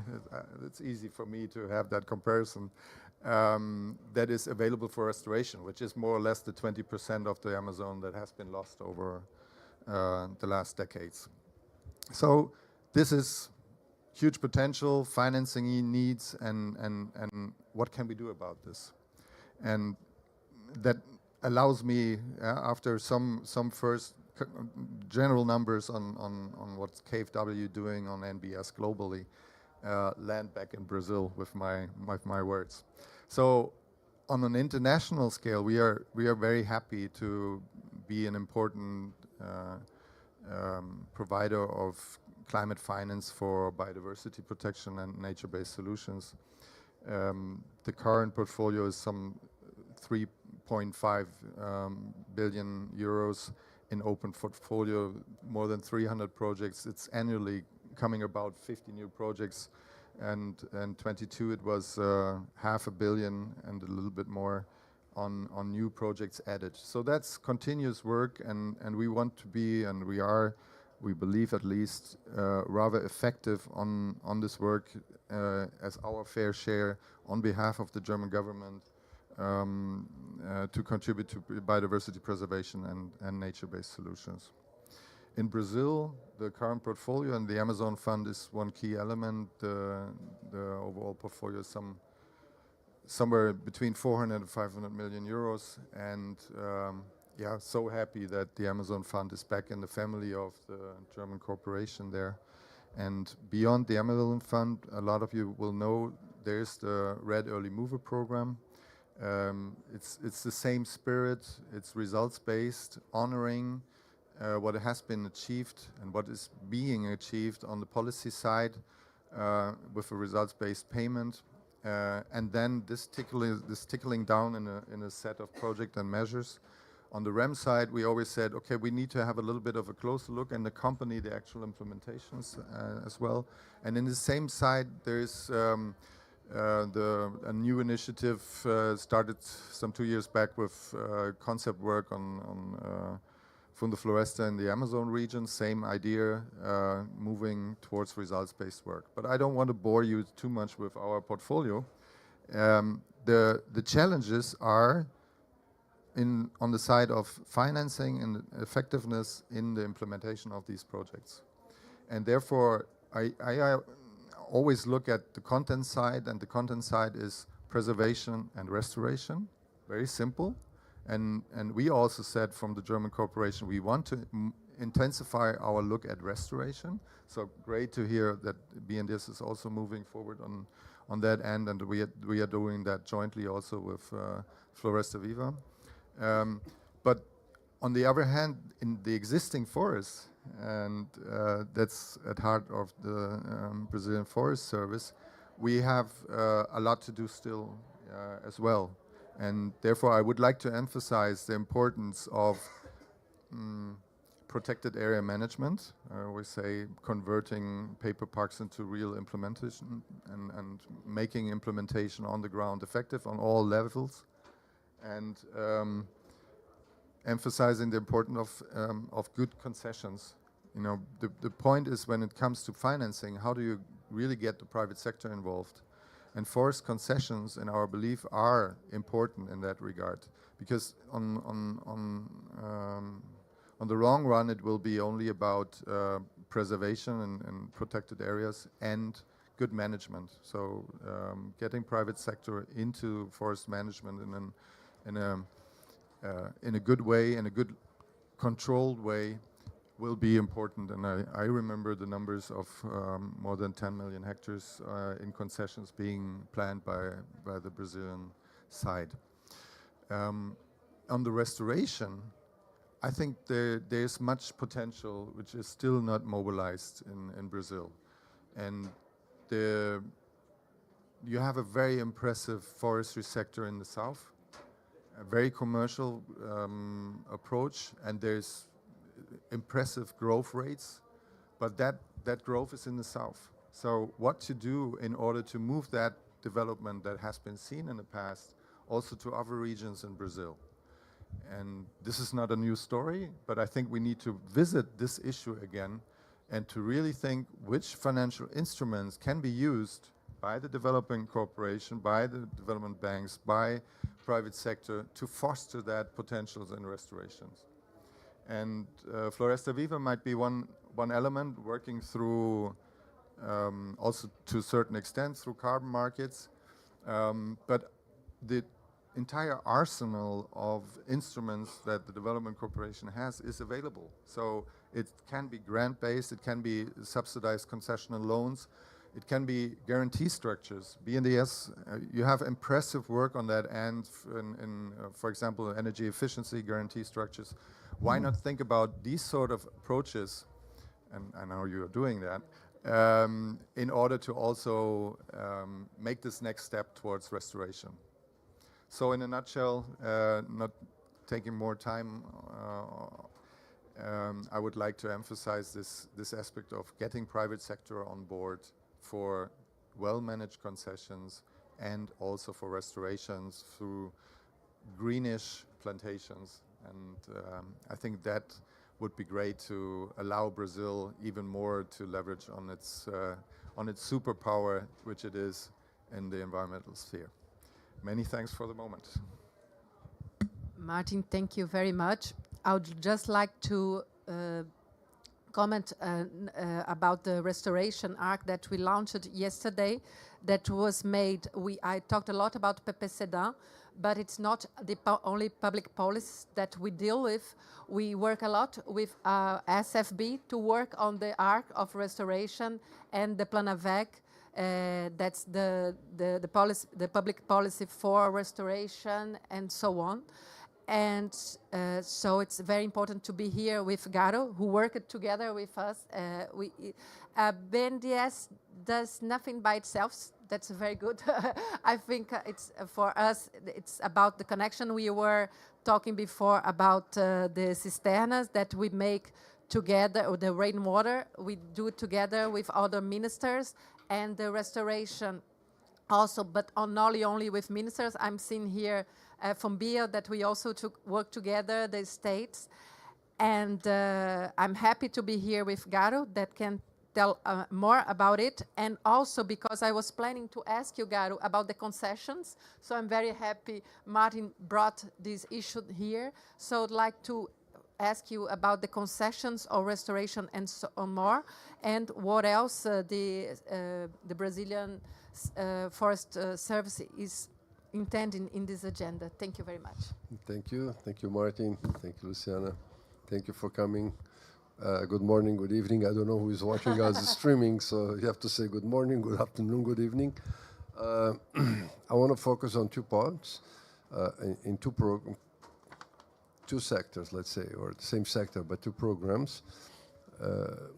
We're talking about RED, financing on RED. I'm not talking about protected areas. I'm not talking about controlling deforestation. That's somebody else's job.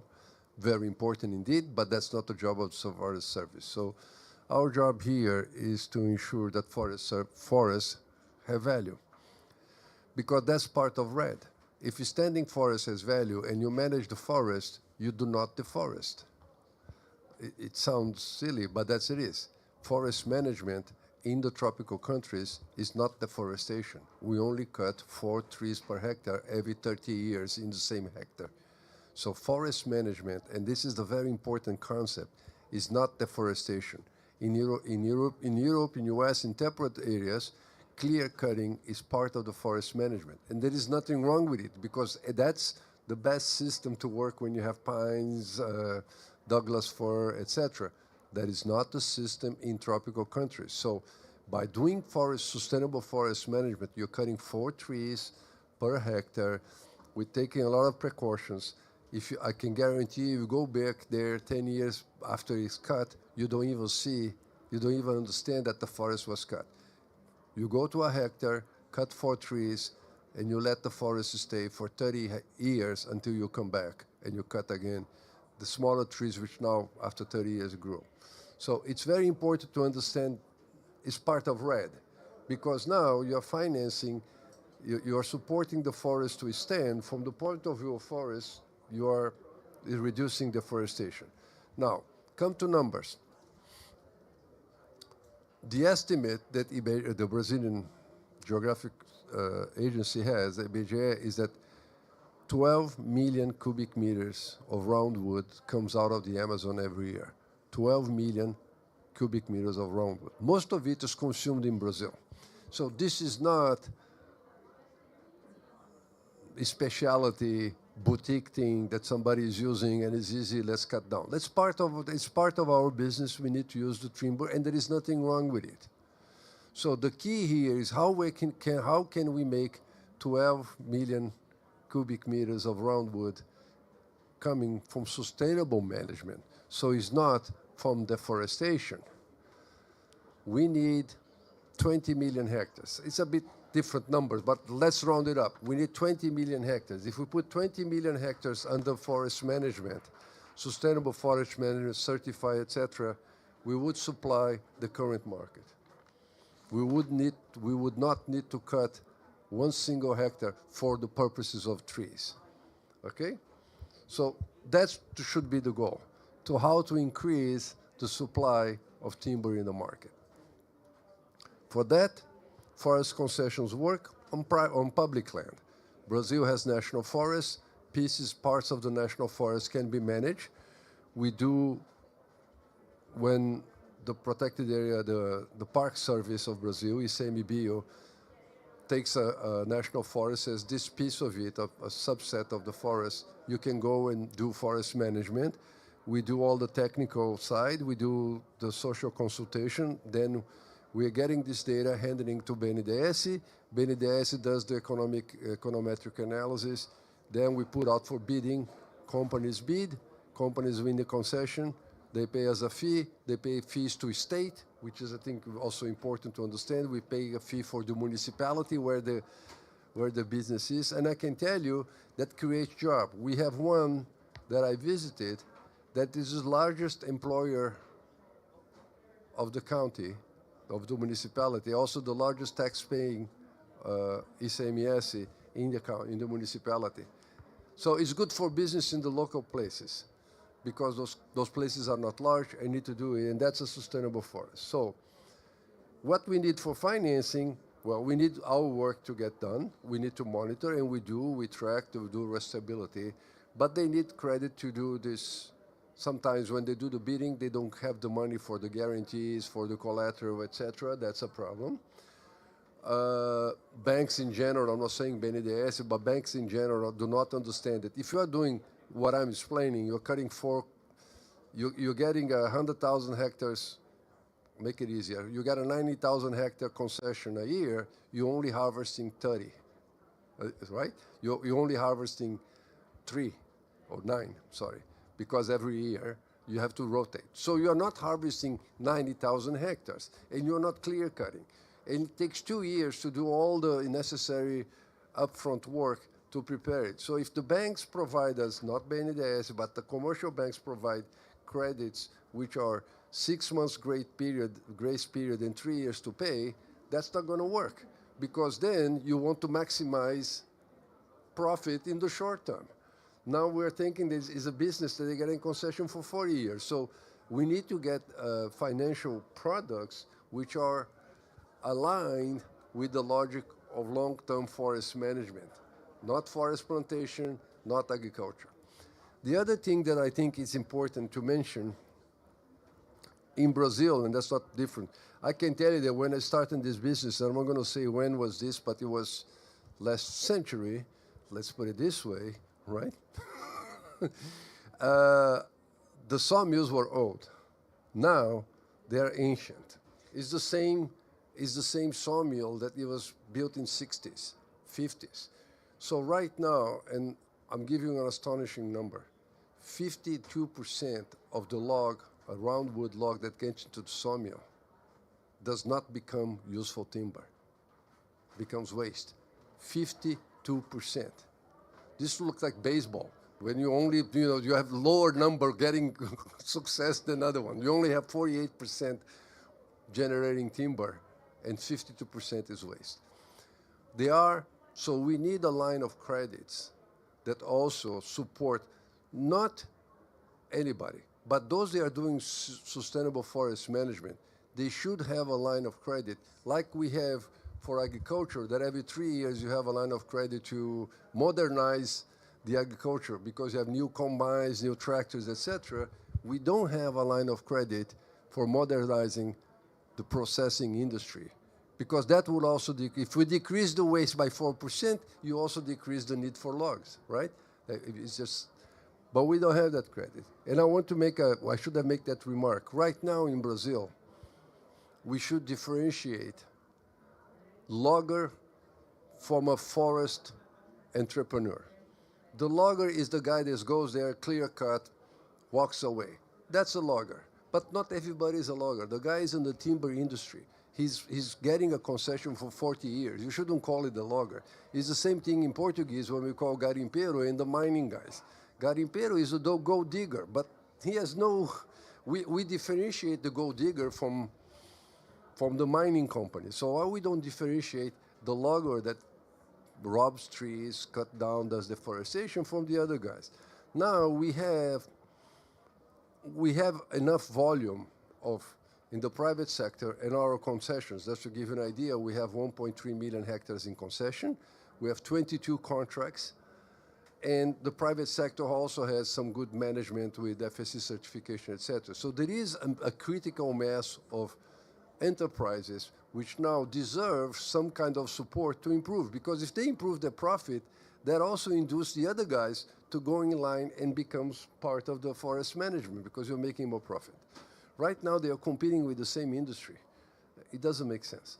So that will be for the forest sector's financial side that we know. I'll give you an example, which is not ours, but just to give you an example, that's not Forest Service. A private sector, they generate so much waste that they bought the power plant of a city, a small city in the Amazon. That power plant was burning oil to generate energy, 50% of the energy of a city. They replaced that. They retrofit the power plant to start burning the waste from the timber, from their 200,000 hectare management. And right now, they are providing energy to the city and getting carbon credit because now is FSC certified. They're using the waste of the timber to do that. So there are ways we can do. We can have, everybody has waste because at 52, we don't have, it's a bit odd that these guys are in the middle of nowhere running their sawmills in oil instead of, making a bio plant to run their, even for themselves, right? That would have decreased emission, that would be more efficient, that would decrease their cost, and right now they have a problem also because they have this pile of dirt that once in a while they have to get rid of it. So I'm just giving you examples of things that can require investment, which are not necessarily only on the management side, but on the processing, on the production side, so that they can become more profitable. Because if these guys become more profitable, other people would like to do the same business, and we create a virtual cycle where more people getting it and not getting to illegal deforestation. Of course, this only works because Brazil right now is addressing illegal deforestation, because if illegal deforestation was rampant, you cannot never compete with timber coming from that source. So that's part of it. Our job is not only the concessions. We like to work with the states to do forest concessions, and the states concessions, we offer them we do the same thing and work with BNDES, give us the right to help you. That will bring another 5. So and then the private sector does their own, and we have to see how we can help the private sector. That will bring to the 20 or etc. Now comes to restoration. Restoration is also an issue of REDD. And restoration, I think we have to make it clear here. We're talking forest restoration. There are 3 types of forest restoration. And sorry if I'm sounding didactic, but we have to understand. There is a piece of it which is the area is not that much degraded and is near a forest or a source of seeds, etc. That place, you can fence it out, prevent fire to get in, nature will follow its course, natural succession will take place. We don't have to do much else than fencing it out. Okay? That's one. The second one is what we call ecological restoration. Is you take a national park would be the easiest way to explain, or the one that Rosanna, we know, the Golden Lion Tamarin Reserve in Rio. Okay, you need to build habitat for the half of the reserve is degraded. There is no place for the monkeys to eat. So you're going to plant again, but you're going to plant a habitat that resembles their habitat. You have to plant something that resembles their habitat. Your objective is ecological in purpose. And there is a third one, which is restoring, what we call productive restoring.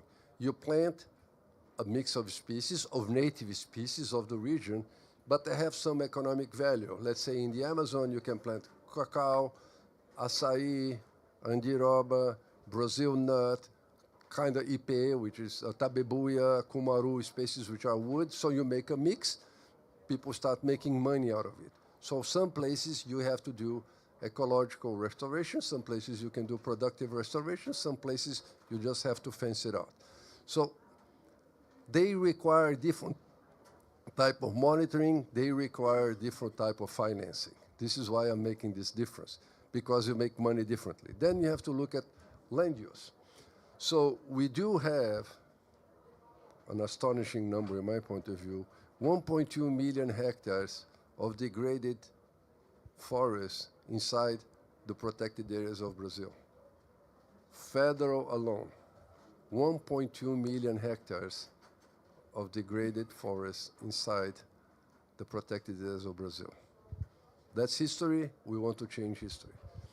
So on the protected areas, so how are we going to address this? On the protected areas, which are not for collective use, like extractive reserves and RDSs, Sustainable Development Reserve, we are taking a page of the concession model. We are taking a page of the concession model because we know how to do this with BNDES. We are saying this place requires, we're going to do the study, requires restoration. We do the basic studies. BNDES does the modeling. Whoever wins the bid, will plant the tree, we do the restoration, and get the money. In this case, the money will come from carbon credits, especially if the market, once the law is approved. And in some places, you can also plant it for use, because if you're planting with a national forest, eventually you can harvest or use you have economic harvest. You can do productive restoring. In national parks, like the Golden Lion Tamarin, it's different. You have to do it just on carbon. So the idea is to have a system where the concessionaire makes money, not us. But we create a system, enable them to do that. That will be on that kind of concession. Where it starts having some of the problems. Extractive reserves and sustainable development reserves are public land, but they are under the right of the community. We cannot do a concession there.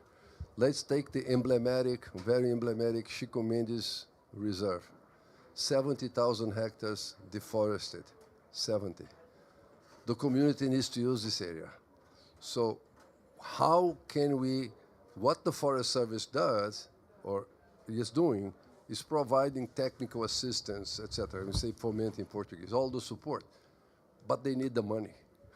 They need the money to plant it. So we will need some kind of what Martin was saying, he didn't use the word, but so it's a sort of a blended finance. You start with some loans and the grants in the beginning, maybe since they're going to make money at the end, you may have a loan, a concessional loan at the end, but you got to have a different line of credit for these people, which they do not have collateral. What they're going to give it a guarantee? They cannot go to a bank and get a large credit because they don't have it. So we need to have a different package for these people. We know what they need to do, but we have to find the resources for them to do it, because this is not going to be a company, a concessionaire that has the money up front to make the investment. But we know they can make money because they can make a productive restoration and also even get the carbon credit. But you need the money for that upfront, and that money is not necessarily there, so you need a different line of credit. So that will be for that one. Now, we do have a deficit, the third part of it, we do have a deficit which is also in our area, which right now, when we do the numbers again, will be different. But we think that is about 20 million in Brazilian law, farms have to have a certain amount of land set aside. We call it legal reserve or areas of permanent protection. Initial estimate says that there is a 20 million hectare deficit. So they have no choice. They have to replant.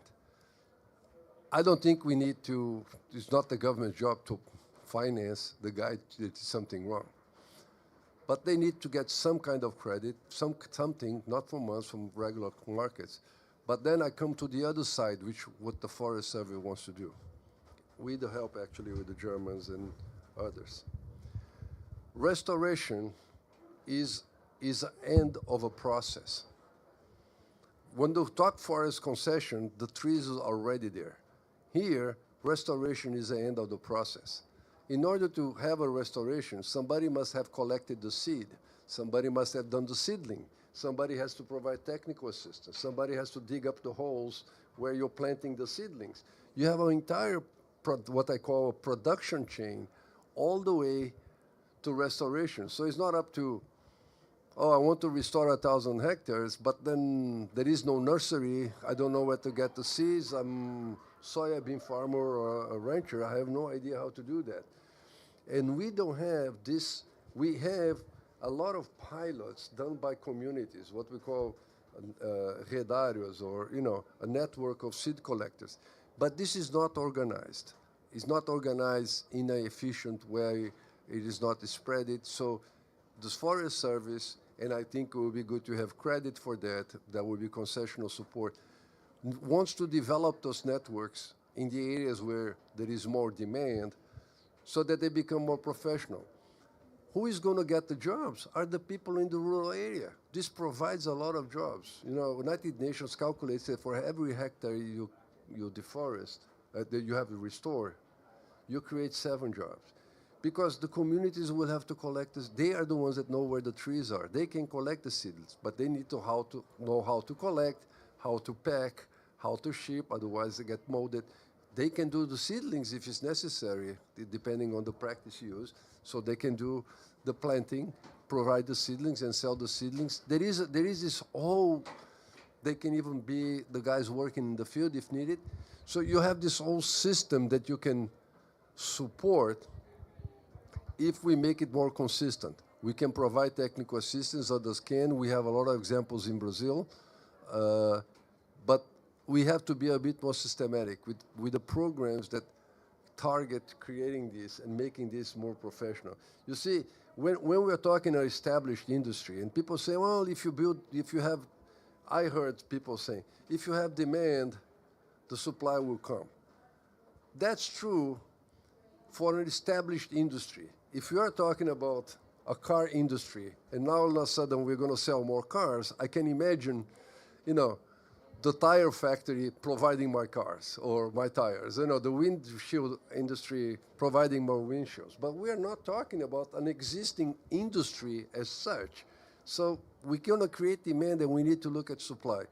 Just to give you an idea of the problem we are facing, the Brazilian Economic Institute, IPEA,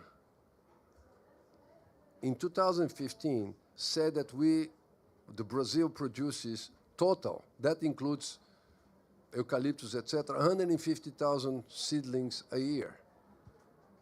If you plant 40, if you plant 1,000 seedlings per hectare, what we're doing? Almost nothing, right? So we need to do that. And we need to scale up the production chain if we want restorations to go, not only think about the land, but supplying these people. That will decrease the cost, which is another issue. Because right now, Instituto Escolhas calculated that on average, it costs 25,000 reais for 1 hectare. I've seen higher numbers, but this is on average. Mombac, who does not use planting seedlings, he just throws seeds in the out, which in the area called practice called muvuca, that's the local name, 16,000 hectares, $16,000 per hectare, 6,000 reais, sorry. So we're talking about between $3,000 and $5,000 per hectare. We need to cut down, we need first to decrease that cost, and we need to see how the financial goes. Otherwise, we can't, this is not going to work with grant money. We can't get 12 million hectares out of grant money at this rate. So we need to make this grant where it's needed to start up, and then make this economically viable in the long term. Carbon credits can help, sustainable, productive restoration can help. But that's the idea. The Forest Service is going to try to work with working. We estimate that about half of it has to be planted, maybe half of it we can come from the restoration. But that also has a cost. Somebody has to buy the fence, somebody has to buy the poles, etc. So that also has a cost. It can be done. We have good partners. I'm just explaining to you that some new tools are needed as well. And I know the BNDES and others and us, we're working, and we're very grateful for KfW support. We are trying to make this work. And it will work. Thank you. Great, Garo. I'd like just to make some remarks on what you all have talked here, and also what we talked about yesterday. When we launched this initiative for the art of restoration, I think one of the main things that we have, that's big, but that's not enough, not at all enough. And even only Mercadante and even President Lula, they said, we must find more partners in this, and there are many kind of partners, because some kind of part of it is for the private section, because they make the concessions and made money on the concession, as you explained so well. I've made, it was a great model for us to understand it all. And we also have other funds from the donations. For example, you talk about the assistant, technical assistant. The Amazon Fund can assist on this, can use the money on it. So we must, as Martin talked, we have to deal with different financial tools, and we have to think of also about the externalities of it, the external factors that we must put in the price of it. How many young entrepreneurs that we are going to put in this value chain of restoration that are coming from the university. You have a lot of federal technician centers in the Amazon region, and we have to, and they can make these assistance, and we have to put them together in this value chain. So we have to work with different models of the concessions, and BNDES, I will talk about us, we have this expertise in deal with so many models, but not only BNDES, we can hand all of this. We have to put, we are in the ICFD house in the COP, so we must talk to all these banks. And we are talking here with KfW on how to deal with this. And for many other sectors, we work with grants and non-grants and reimbursable funds. So we have the restoration and the sustainable, and let me just come back for our our topic today, to finance REDD and conservation, we have to deal with these both instruments. And even if we choose a topic like restoration, you show that we have too many kinds of restoration. And I think what in some part what you told is that, as Martin said, we can bring some of the experience in the south of Brazil for this a special type of concessions that can be more productive with the time. But when you say that we cannot, we use less than half of it, it's a very non-productive process. And we have Embrapa in Brazil, so they can also work on making this, modernize this. So indeed, we have a lot to do, and this is about dealing with many different models to work on this, because we have, like you said, Chico Mendes.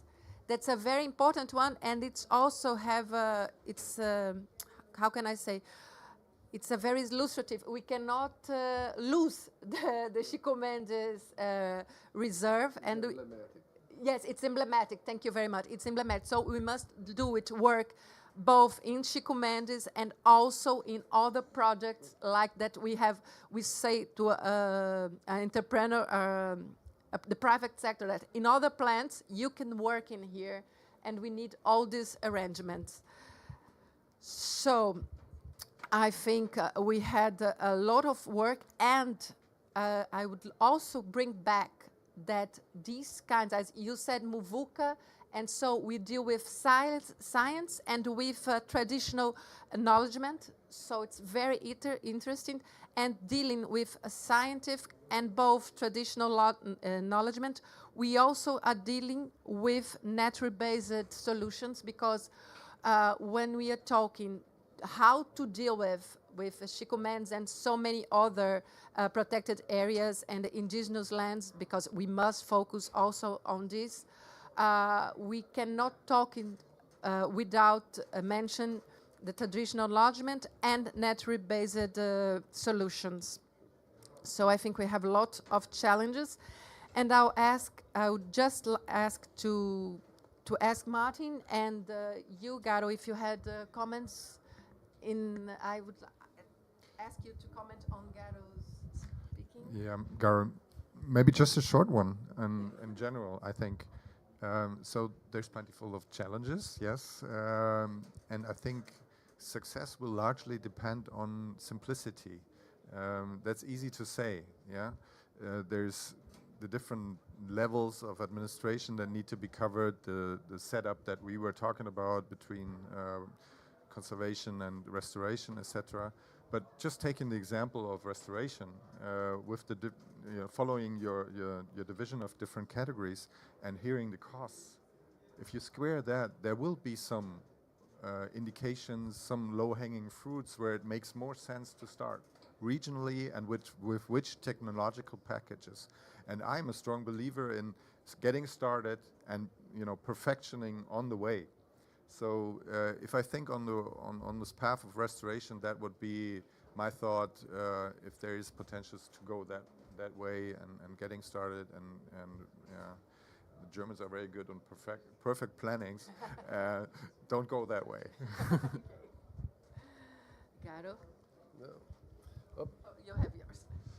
That's what we're starting. We're starting with a national forest where we already have concessions for timber management. So we're going to do there because we know how to do concessions in national forests, and we already have people there.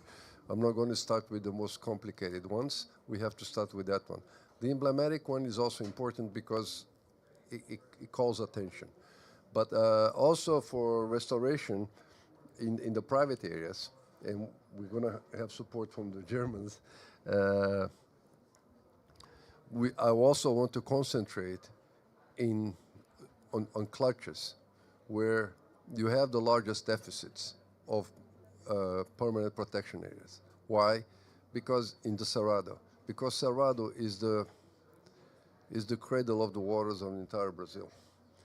A lot of the rivers that run into the Amazon, Xingu, Tapajós, Araguaia, Tocantins, all of them start in the Cerrado. Parnaíba starts in Cerrado. San Francisco, that runs to the northeast, starts in Cerrado. So a lot of the headwaters start here, and they should have not been cleared. So what we are saying, we're going to go to some places, as you're saying, and where there is a cluster of larger numbers, because then you can have what I'm calling the production chain. You can't do this for 3 hectares here, 5 hectares there. You got to have a place where it's bad, but it's bad that there is a scale you can have. So use a landscape approach in few places where you can have the local banks help, because they are the clients, and work to have a critical mass. Because if it's just going to be one guy here, one guy there, one guy there, it's not going to work. This is nature-based solution, because replanting headwaters, replanting springs, replanting margins of the river is a nature-based solution on decreasing erosion, decreasing siltation, controlling, regulating water flow to rivers, which are important. So it's also adaptation. It's not only climate change, it's the mitigation, but it's also adaptation. So there is a value, and I fully agree, we have to start somewhere, so we're starting the low-hanging fruits. That's the idea. And I think we have a lot of low-hanging fruits, because we must start on this. And also we had just a remark, we had previously, like more than 10 years ago, experience with municipalities, and with small farm holders, and they plant an area near to the rivers, and so APPs. And then the forest code changed, and they should make a smaller area for the APP, but they didn't change because they saw the results, the nature-based results that you mentioned. So even though the code, the law said, oh, you can cut these trees, they managed it to keep with this because of the systemic service that are provided by nature. So I think we have small, not small, but demonstrated, then we should put it all together. So I don't know if you have any more remarks. It was such a class. I write a lot. And I think not only in BNDES, but for all the finance. We are in a house of the finance, and we know how to finance all of this.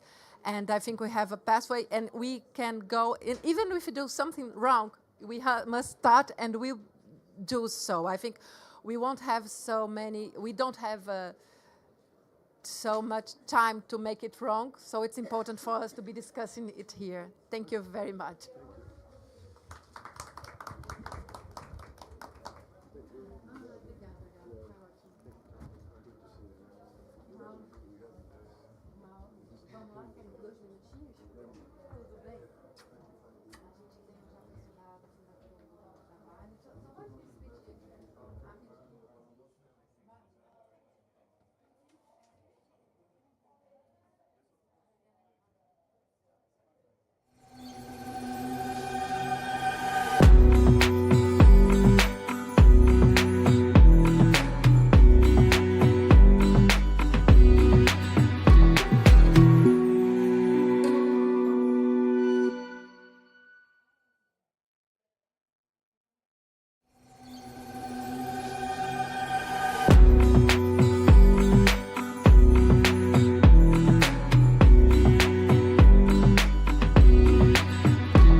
IDFC Climate Facility.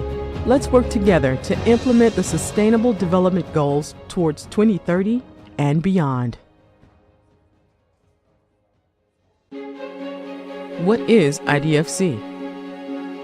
The International Development Finance Club, created in 2011, is a network of 26 public development banks. Our mission? Speaking with a common voice, to leverage a greater impact in major international debates, and to contribute to the implementation of the SDGs, the Paris Climate Agreement, and the Kunming-Montreal Global Biodiversity Framework. Our goals? Knowledge sharing and capacity building among the IDFC institutions, enhanced collaboration between members and partners, and pursuing advocacy on the role of public development banks. How does it work? All year long, the club is working on contributing to the international agenda, coordinating working groups on SDGs, gender, climate, and biodiversity, releasing common strategic and operational publications, and reporting their annual commitment towards climate and biodiversity. IDFC. Let's work together to implement the Sustainable Development Goals towards 2030 and beyond.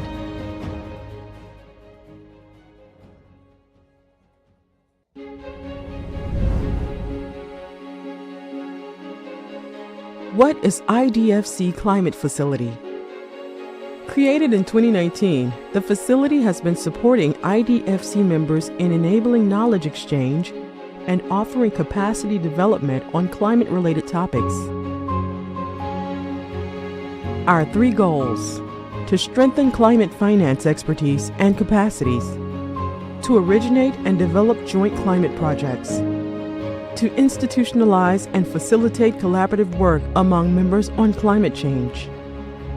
Our activity lines: knowledge sharing, capacity building, access to international climate finance, joint business opportunities.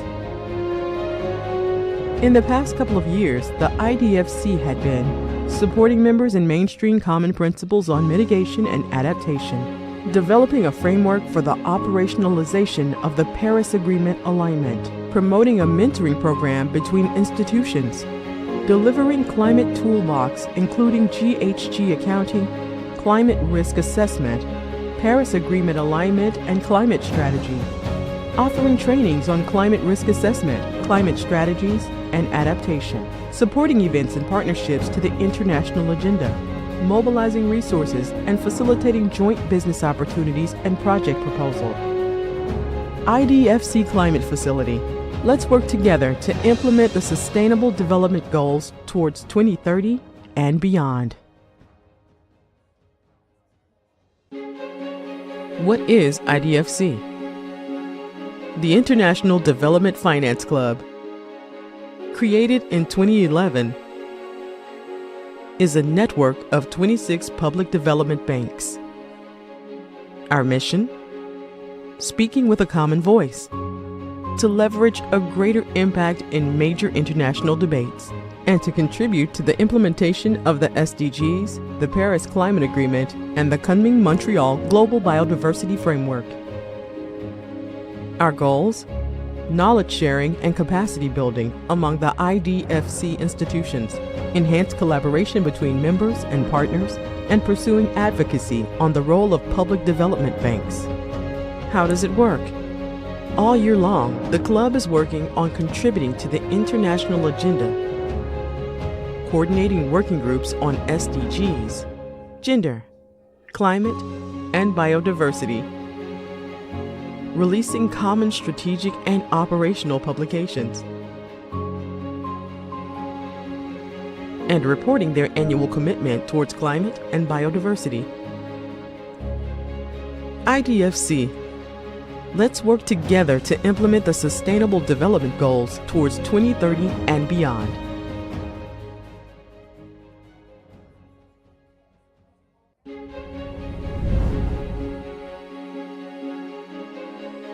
What is IDFC Climate Facility? Created in 2019, the facility has been supporting IDFC members in enabling knowledge exchange and offering capacity development on climate-related topics. Our 3 goals: to strengthen climate finance expertise and capacities, to originate and develop joint climate projects, to institutionalize and facilitate collaborative work among members on climate change. Our activity lines: knowledge sharing, capacity building, access to international climate finance, joint business opportunities. In the past couple of years, the IDFC had been supporting members in mainstream common principles on mitigation and adaptation, developing a framework for the operationalization of the Paris Agreement alignment, promoting a mentoring program between institutions, delivering climate toolbox including GHG accounting, climate risk assessment, Paris Agreement alignment and climate strategy, offering trainings on climate risk assessment, climate strategies, and adaptation, supporting events and partnerships to the international agenda, mobilizing resources and facilitating joint business opportunities and project proposal. IDFC Climate Facility. Let's work together to implement the Sustainable Development Goals towards 2030 and beyond. What is IDFC? The International Development Finance Club, created in 2011, is a network of 26 public development banks. Our mission? Speaking with a common voice, to leverage a greater impact in major international debates, and to contribute to the implementation of the SDGs, the Paris Climate Agreement, and the Kunming-Montreal Global Biodiversity Framework. Our goals? Knowledge sharing and capacity building among the IDFC institutions, enhanced collaboration between members and partners, and pursuing advocacy on the role of public development banks. How does it work? All year long, the club is working on contributing to the international agenda, coordinating working groups on SDGs, gender, climate, and biodiversity, releasing common strategic and operational publications, and reporting their annual commitment towards climate and biodiversity.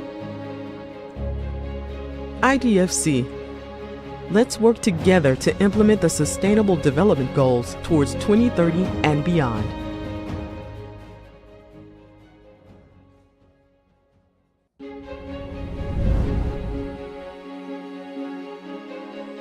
What is IDFC Climate Facility?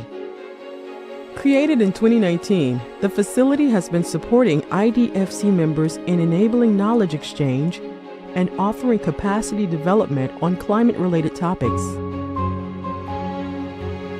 Our 3 goals: to strengthen climate finance expertise and capacities, to originate and develop joint climate projects, to institutionalize and facilitate collaborative work among members on climate change.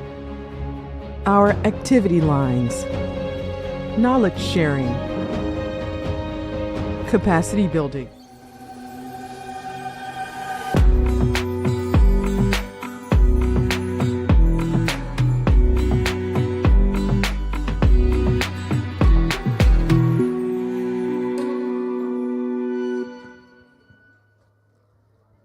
Hi, we are here in our second part of our debate on to present the results and perspectives in supporting forest conservation and sustainable development in the Brazilian region. And I'm here with two institutions, with FOMBIO and with Vale. And we are going to discuss what are they experiencing on implementing and financing the sustainable actions into Vale day-to-day and the strategy. And with FOMBIO, there's a very important player in developing and implementing projects throughout Brazil. So we are here to know your experience as in Vale, the mining company, and FOMBIO. And I think it will be very nice because they are 2 very different roles and very different from what we have before, that are the financial guys, KfW and the BNDES, and also with Garo, that is the head of the Brazilian Forest Service. So I think we have a very complement debate now. So Bianca, I will start for you. Ladies first, please. Is this on? Oh, yes it is. Well, thank you for that, Fernanda, and thank you for the opportunity. I'm Bianca. I'm a corporate sustainability general manager at Vale. And, you know, when you speak about conservation and when you speak about Brazil, you can't speak about both of those things without thinking about the Amazon, right? And why is Vale here? For those that don't know Vale, Vale is a mining company. We produce iron ore, nickel and copper, and we have been in the Amazon for almost 40 years. And being in the Amazon for almost 40 years and impacting nature significantly and depending on nature significantly, we've had to rethink our business and understand what our responsibility is with that biome. And understanding our responsibility requires really putting nature intrinsically into the business. And to do that, one of the ways is when we're talking about our operations in the Amazon, where we help to support 800,000 hectares. That's approximately 5 times the size of London. We have a forest mosaic of that's protected by ICMBio, the biodiversity entity, as well as Vale. And we've been supporting that conservation and protection of standing forests for those 40 years. And our operations there are 3% of that mosaic, right? So we're altering, yes, and impacting, yes, but also protecting and restoring. And when you think about that and you think that 60% of our output comes from that location, you begin to understand how important nature actually is for Vale and for Brazil.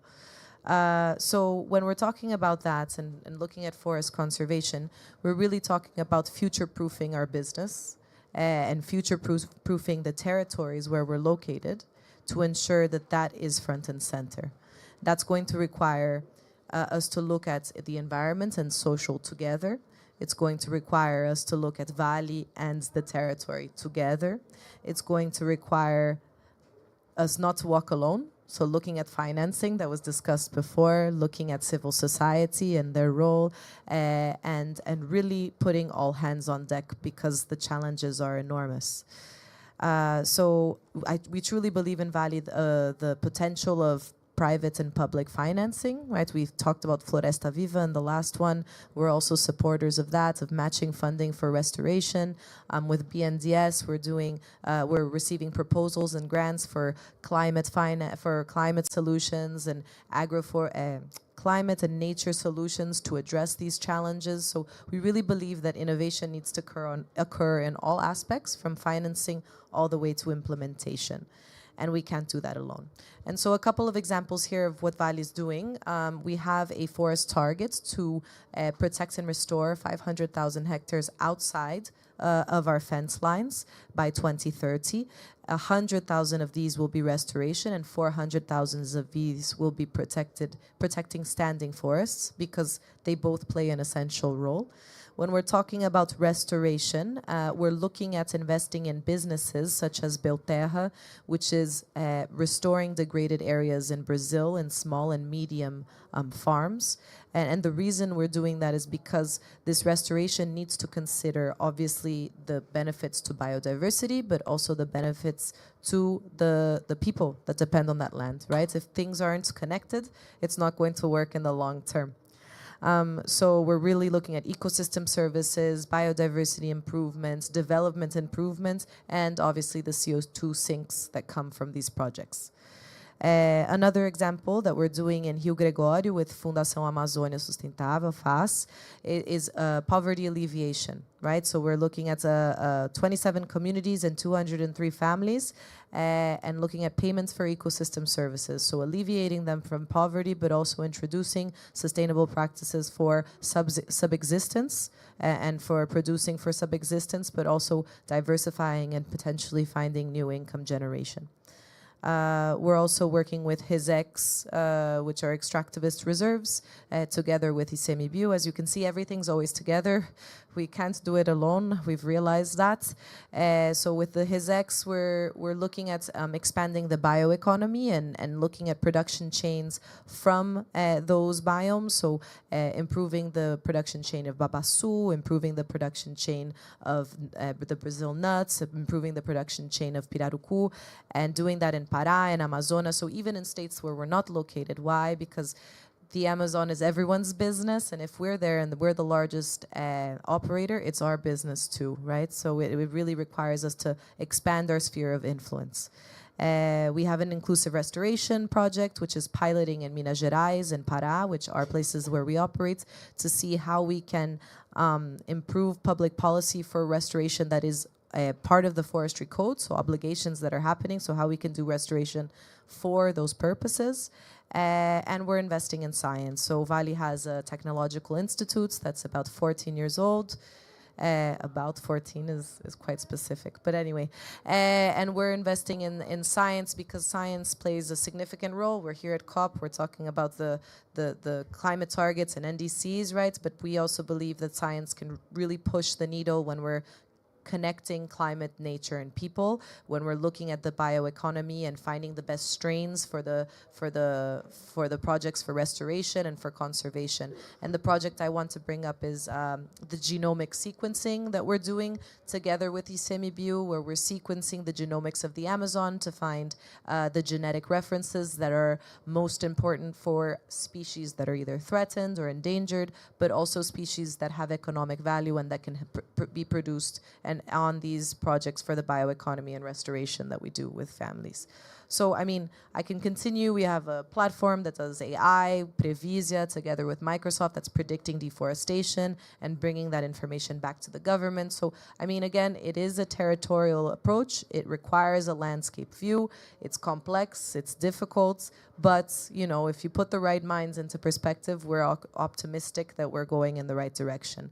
So I want to finish up saying that in order to future-proof our business at Vale, we really believe in the interconnectedness of the themes. We can't be simply discussing carbon credits, for example, which is another thing that COP is discussing, without thinking about the social benefits as well. If we're not going to connect this, it's not going to move forward. We need to be also looking at connecting the business to the territory where it's located. If it's decoupled, it's not sustainable.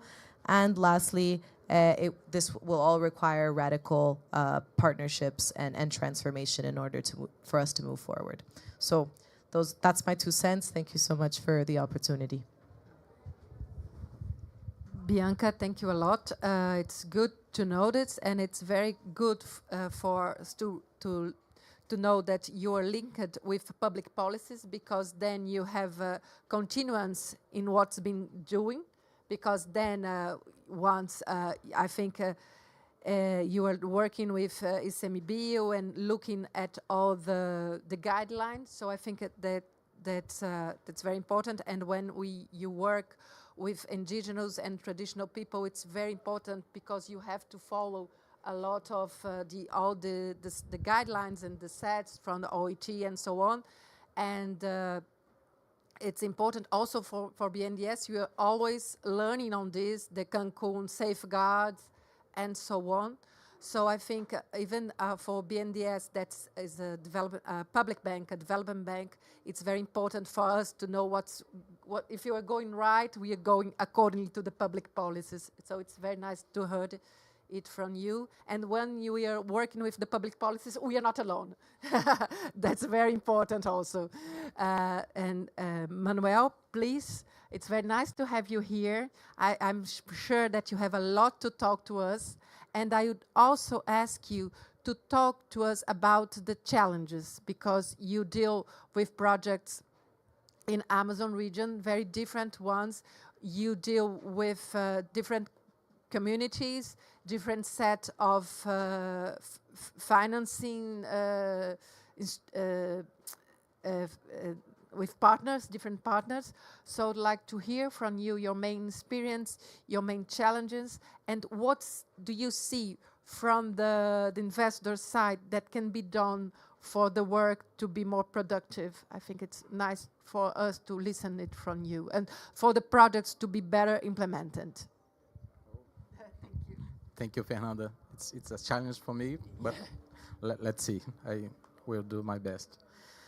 First of all, I must say that my name is Manuel Serrão. I work in the Brazilian Biodiversity Fund. FUNBIO is a Brazilian financial mechanism that work with BNDES and others, bilaterals, multilaterals. We are the implementing agency of the GEF and GCF. And this accumulated experience that we have in the funds management, but not only on that, in project management by third part, it's interesting and very useful for this challenge. What we see that Brazil is a huge country, very different inside the regions. Well, sometimes we talk about Amazon, but Amazon can be many different ecotonos that we are dealing in the restoration projects. And maybe we can separate in the short-term challenge and medium-term challenge. In my opinion, in the short term, we must be able to ensure that we will scaling up our operation, not only as a financial mechanism, but in the restoration at all. We saw that before the partnership with BNDES, and BNDES, it's a very important actor for that. BNDES is a game changer. Yeah, no, it's true. It's true. We must recognize the engagement of the bank. Yesterday, we could listen the president themselves speaking with high quality speech about restoration and their challenge, and it's amazing. It's amazing to us as a Brazilian. But back into my point, we had about 10,000 hectares in implementation after our partnership. With you, probably we will scale to 50,000. But our target in institutional terms is about 100,000 hectares in the process. But when we listen the strategy of State of Pará, the state plan of restoration, it's about 6.7 million hectares. So there is a significant range between 100,000, 50,000 to 1,000,000. And we believe that we are doing the enabling conditions investment on the ground. And one important thing is the sites. When we are working together, BNDES, the companies in Floresta Viva, we spend a lot of time discussing where, how to do that, with who, and to create a bid, we must consider that those three answers must be well responded. And part of them is related of the cost. And the cost is a key issue that we must address. In some places, we can adopt some methodology that it's much more cheaper, but it's not useful for whole areas. And in others, we must really replant with different species, and it can make the cost about $20,000 per hectare. It can be $40,000 per hectare. But in some place, it's really necessary because we are talking about connectivity, the restoration of the biological process of those areas, and you can justify one investment like this. But of course, when we are talking about 5.6 million hectares, it's not feasible. And so one challenge for the short term is deal with the cost structure. And part of the cost structure is related with the uncertainty of the value chain. And so Garo and Martin told about that. And it's not only one thing about the uncertainty of the demand in the future. It's also how to face the enabling conditions now, how to create a better environment for restoration on the ground.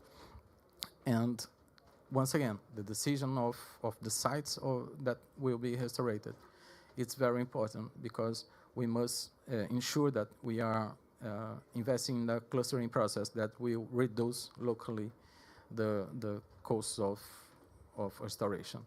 And so another key issue that must be addressed is the relationship with the public policies. When you see the Plan of Ag and the movement that Pará did yesterday, it's important that you can reduce the risk of permanence in the future because you can invest now and be succeed for another kind of funds that will came. We working with organizations for the private sector, such as Rock in Rio, ExxonMobil in restoration in the small scale. We work with IDB, with KfW, and specific projects with Jeff projects in specific sites such Cerrado, Pantanal, and Amazon. But what we are doing in Floresta Viva, it's very interesting. I think that we must recollect the data that we are producing in terms of the cost, the risks, the success rate. Sometimes we believe that, okay, we will restore 10 hectares, but everybody knows that it's embedded of risk of fire, risk of degradation for natural process, not necessarily. And we also deal with the challenge that reduce or avoid the use of chemical defensives. And this is another challenge that we must engage the academy. And so we move for the medium-term challenge that I really believe that we must work together with the academy to develop better species, more resistance for the climate change, more resistant for fire, for high temperature, dry seasons, standard dry seasons.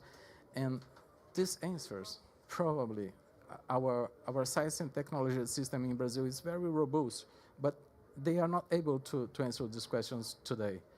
And we must motivate that. Part of them don't recognize the restoration as a main issue that must be addressed in the next years. And so the same process that we do with the society in terms of the restoration, we must do with them to engage them in this agenda. Another important thing is the permanence in the long run, comparing the opportunity cost of the land. We know that in some places such Rio de Janeiro state, the cost of the land, it's very low. The opportunity cost of the land is very low. And so we have a window of opportunity to invest there and create some agroflorist clusters to create one economic vector of development for those regions. It's very important, not only for the short term, but to ensure permanence. We are adopting some strategies such using the protected areas where probably the risk in the future is very low. But even though we are talking about the protected areas, we must consider the risk of degradation or the risk of fire. And so we must also work with the ICMBio, with the PA state managers to avoid the risk of the como chama? Área tampão. The buffer zones, and those kinds of lesson learned. I think that we are using our partnership, and we will learn much more. And I hope that we can share with this experience with this the scaling up process that Brazil is facing the next few years. Thank you, Fernanda. Oh, thank you a lot. I don't know if you'd like to comment on Manuel and or Manuel to comment on also on Bianca, but I think it's very what is nice to hear in here and to discuss is that we have such a big problem that must be addressed, that we must use every resource to deal with. And we are looking about this even in the Amazon Fund. I'll talk a little about it because it's the PPCDA itself. It can act for. Marina even told this yesterday in her speech that Lula should do and that she made about we can work with productive, sustainable projects with command and control and territory ordinance. So the Amazon Fund can fundraise, can support projects in each of these axes, but the PPCEDAN was not very well succeed in projects with the sustainable production. They themselves, the MMA, made this. Yeah, no, they made a historical. They made a study. Before doing when they do the reviewing of the PPCEDAN, they said that we were not that well succeed in the sustainable product axis. And so with restoration, we also work in this axis. And we must do land, oh my God, ordenamento territorial.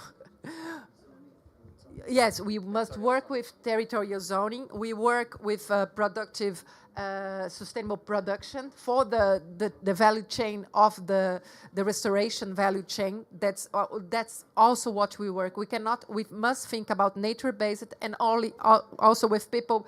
Otherwise, it won't work. So, as I've mentioned in the previous, I think BNDES has to learn from you. And unfortunately, we had so many partners, not only from the funding part with KfW and the Norway, and now we have new partners from Swiss, from the US, and yesterday from the UK. And we have many different implementation. We have ONGs like from BU, we have the states, we have the union, and we learn a little bit from each other, and we are trying new programs and new instruments. And Martin, in our last panel, he told about this and about the grants and the collaterals, and we must work with all this, and also grants and also collaterals, to deal with our main challenge here. That's to stop the climate on 1.5. That's not easy, but we must we pursue this, and we have a COP in Brazil in 2 years, and we have a lot to do to have a good COP in Belém, and I'm sure we will have, and with even better results to show the world there. Thank you. It was great. I don't know if you have ended words, Manuel. It was very nice to have you here. Thank you very much. Thank you. Bye-bye.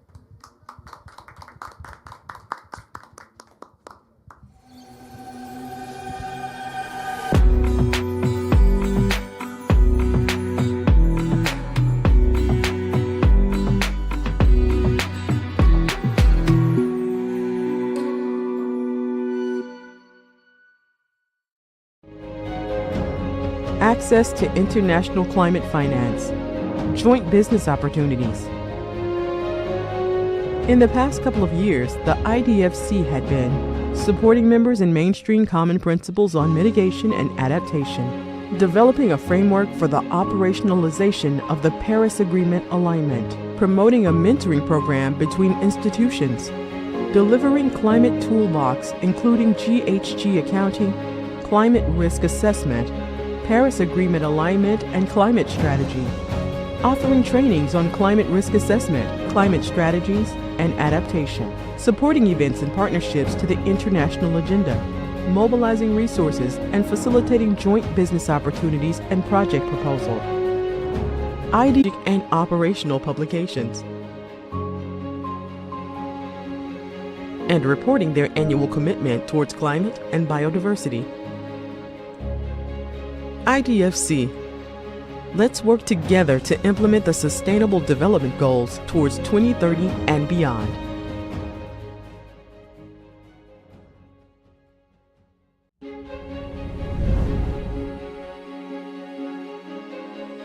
What is IDFC Climate Facility? Created in 2019, the facility has been supporting IDFC members in enabling knowledge exchange and offering capacity development on climate-related topics. Our 3 goals: to strengthen climate finance expertise and capacities, to originate and develop joint climate projects, to institutionalize and facilitate collaborative work among members on climate change. Our activity lines: knowledge sharing, capacity building, access to international climate finance, joint business opportunities. In the past couple of years, the IDFC had been supporting members in mainstream common principles on mitigation and adaptation, developing a framework for the operationalization of the Paris Agreement alignment, promoting a mentoring program between institutions, delivering climate toolbox including GHG accounting, climate risk assessment, Paris Agreement alignment and climate strategy, offering trainings on climate risk assessment, climate strategies, and adaptation, supporting events and partnerships to the international agenda, mobilizing resources and facilitating joint business opportunities and project proposal. IDFC Climate Facility. Let's work together to implement the Sustainable Development Goals towards 2030 and beyond. What is IDFC? The International Development Finance Club, created in 2011, is a network of 26 public development banks. Our mission? Speaking with a common voice, to leverage a greater impact in major international debates, and to contribute to the implementation of the SDGs, the Paris Climate Agreement, and the Kunming-Montreal Global Biodiversity Framework. Our goals? Knowledge sharing and capacity building among the IDFC institutions, enhanced collaboration between members and partners, and pursuing advocacy on the role of public development banks. How does it work? All year long, the club is working on contributing to the international agenda, coordinating working groups on SDGs, gender, climate, and biodiversity, releasing common strategic and operational publications, and reporting their annual commitment towards climate and biodiversity. IDFC. Let's work together to implement the Sustainable Development Goals towards 2030 and beyond.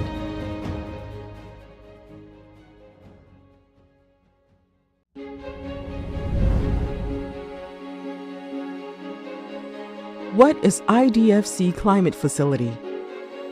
Created in 2019, the facility has been supporting IDFC members in enabling knowledge exchange and offering capacity development on climate-related topics.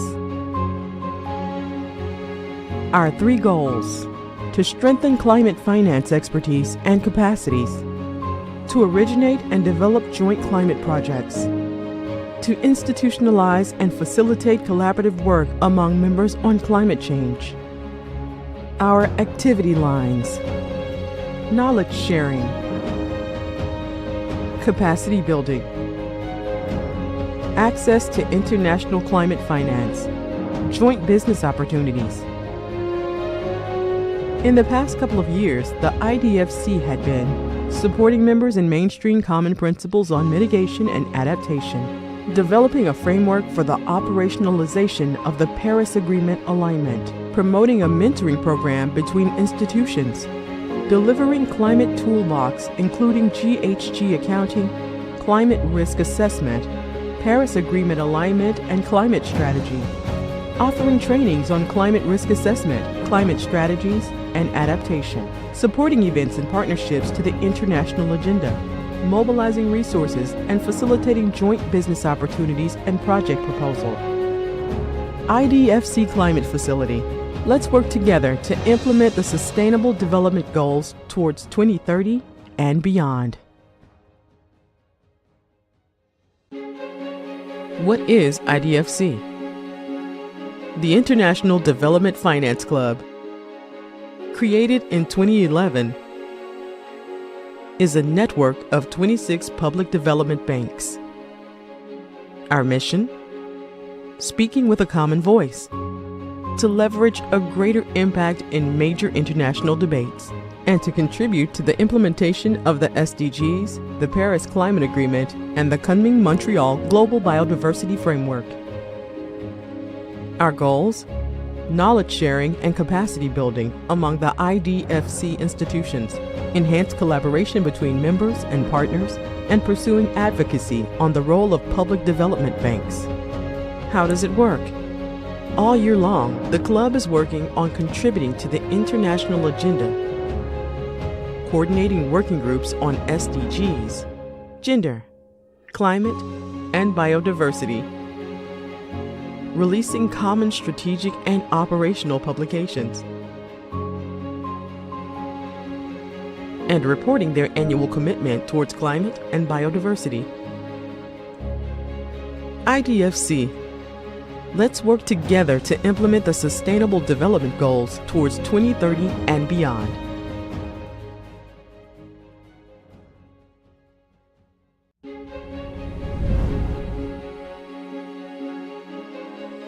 What is IDFC Climate Facility? Created in 2019, the facility has been supporting IDFC members in enabling knowledge exchange and offering capacity development on climate-related topics. Our 3 goals: to strengthen climate finance expertise and capacities, to originate and develop joint climate projects, to institutionalize and facilitate collaborative work among members on climate change. Our activity lines: knowledge sharing, capacity building, access to international climate finance, joint business opportunities. In the past couple of years, the IDFC had been supporting members in mainstream common principles on mitigation and adaptation, developing a framework for the operationalization of the Paris Agreement alignment, promoting a mentoring program between institutions, delivering climate toolbox including GHG accounting, climate risk assessment, Paris Agreement alignment and climate strategy, offering trainings on climate risk assessment, climate strategies, and adaptation, supporting events and partnerships to the international agenda, mobilizing resources and facilitating joint business opportunities and project proposal. IDFC Climate Facility. Let's work together to implement the Sustainable Development Goals towards 2030 and beyond. What is IDFC? The International Development Finance Club, created in 2011, is a network of 26 public development banks. Our mission? Speaking with a common voice, to leverage a greater impact in major international debates, and to contribute to the implementation of the SDGs, the Paris Climate Agreement, and the coming Montreal Global Biodiversity Framework. Our goals: knowledge sharing and capacity building among the IDFC institutions, enhanced collaboration between members and partners, and pursuing advocacy on the role of public development banks. How does it work? All year long, the club is working on contributing to the international agenda, coordinating working groups on SDGs, gender, climate, and biodiversity, releasing common strategic and operational publications, and reporting their annual commitment towards climate and biodiversity. IDFC. Let's work together to implement the Sustainable Development Goals towards 2030 and beyond.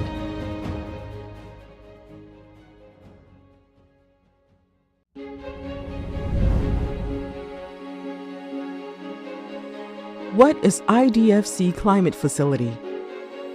Created in 2019, the facility has been supporting IDFC members in enabling knowledge exchange and offering capacity development on climate-related topics. Our 3 goals: to strengthen climate finance expertise and capacities, to originate and develop joint climate projects, to institutionalize and facilitate collaborative work among members on climate change. Our activity lines: knowledge sharing, capacity building, access to international climate finance, joint business opportunities.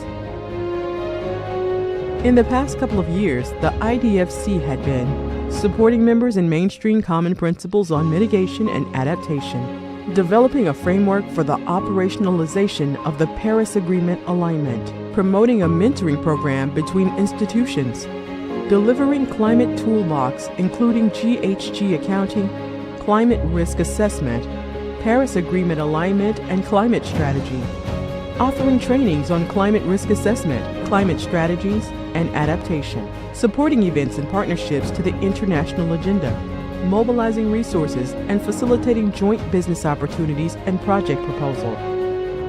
IDFC Climate Facility. Let's work together to implement the Sustainable Development Goals towards 2030 and beyond. What is IDFC? The International Development Finance Club, created in 2011, is a network of 26 public development banks. Our mission? Speaking with a common voice, to leverage a greater impact in major international debates, and to contribute to the implementation of the SDGs, the Paris Climate Agreement, and the Kunming-Montreal Global Biodiversity Framework. Our goals?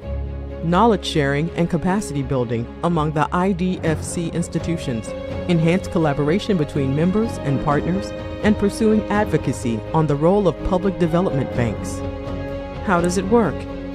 All year long, the club is working on contributing to the international agenda, coordinating working groups on SDGs, gender, climate, and biodiversity, releasing common strategic and operational publications,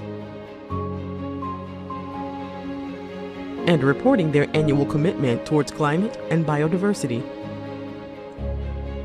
IDFC. Let's work together to implement the Sustainable Development Goals towards 2030 and beyond.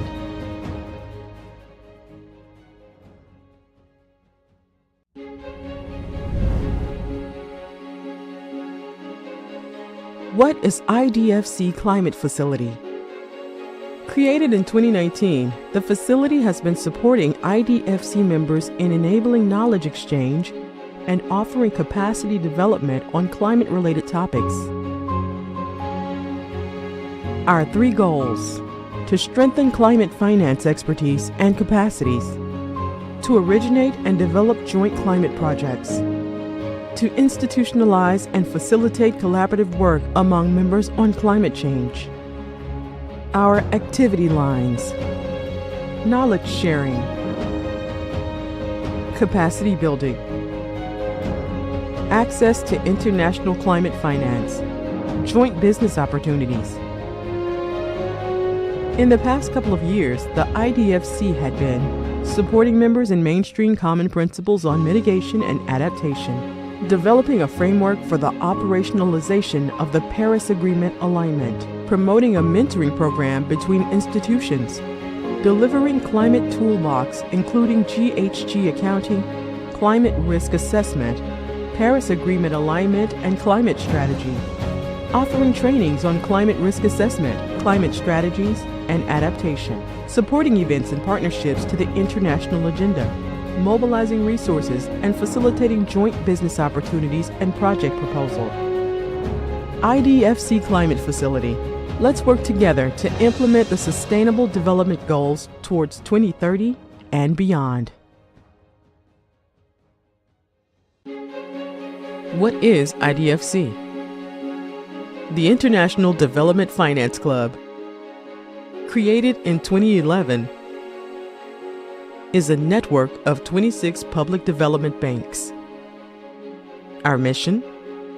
Speaking with a common voice, to leverage a greater impact in major international debates, and to contribute to the implementation of the SDGs, the Paris Climate Agreement, and the coming Montreal Global Biodiversity Framework. Our goals: knowledge sharing and capacity building among the IDFC institutions, enhanced collaboration between members and partners, and pursuing advocacy on the role of public development banks. How does it work? All year long, the club is working on contributing to the international agenda, coordinating working groups on SDGs, gender, climate, and biodiversity, releasing common strategic and operational publications, and reporting their annual commitment towards climate and biodiversity. IDFC. Let's work together to implement the Sustainable Development Goals towards 2030 and beyond.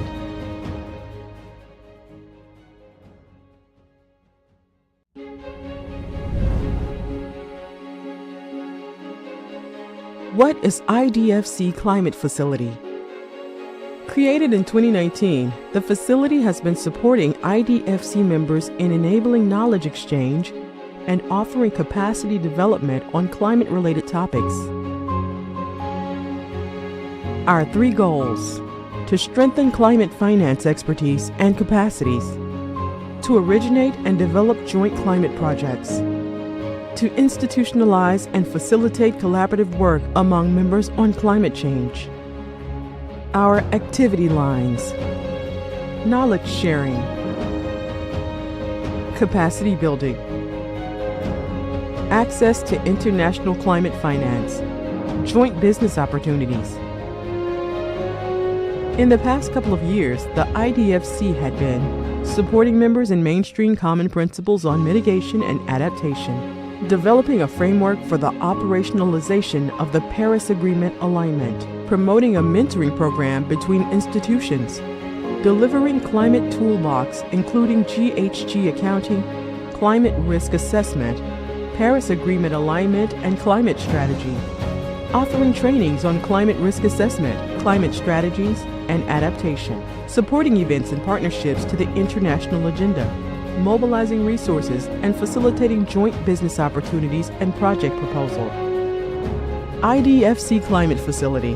Let's work together to implement the Sustainable Development Goals towards 2030 and beyond. What is IDFC? The International Development Finance Club, created in 2011, is a network of 26 public development banks. Our mission? Speaking with a common voice, to leverage a greater impact in major international debates, and to contribute to the implementation of the SDGs, the Paris Climate Agreement, and the coming Montreal Global Biodiversity Framework. Our goals: knowledge sharing and capacity building among the IDFC institutions, enhanced collaboration between members and partners, and pursuing advocacy on the role of public development banks. How does it work? All year long, the club is working on contributing to the international agenda, coordinating working groups on SDGs, gender, climate, and biodiversity, releasing common strategic and operational publications, and reporting their annual commitment towards climate and biodiversity. IDFC. Let's work together to implement the Sustainable Development Goals towards 2030 and beyond.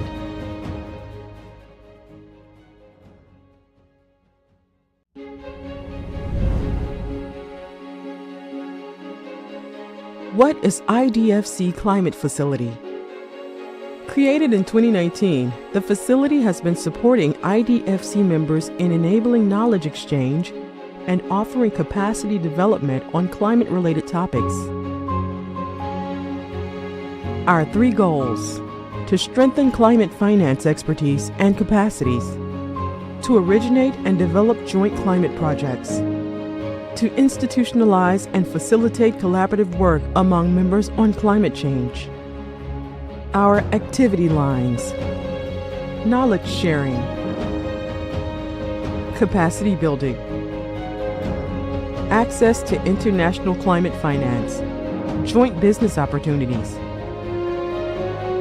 In the past couple of years, the IDFC had been supporting members in mainstream common principles on mitigation and adaptation, developing a framework for the operationalization of the Paris Agreement alignment, promoting a mentoring program between institutions, delivering climate toolbox including GHG accounting, climate risk assessment, Paris Agreement alignment and climate strategy, offering trainings on climate risk assessment, climate strategies, and adaptation, supporting events and partnerships to the international agenda, mobilizing resources and facilitating joint business opportunities and project proposal. IDFC Climate Facility. Let's work together to implement the Sustainable Development Goals towards 2030 and beyond. What is IDFC? The International Development Finance Club, created in 2011, is a network of 26 public development banks. Our mission? Speaking with a common voice, to leverage a greater impact in major international debates, and to contribute to the implementation of the SDGs, the Paris Climate Agreement, and the Kunming-Montreal Global Biodiversity Framework. Our goals? Knowledge sharing and capacity building among the IDFC institutions, enhanced collaboration between members and partners, and pursuing advocacy on the role of public development banks. How does it work? All year long, the club is working on contributing to the international agenda, coordinating working groups on SDGs, gender, climate, and biodiversity, releasing common strategic and operational publications, and reporting their annual commitment towards climate and biodiversity. IDFC. Let's work together to implement the Sustainable Development Goals towards 2030 and beyond.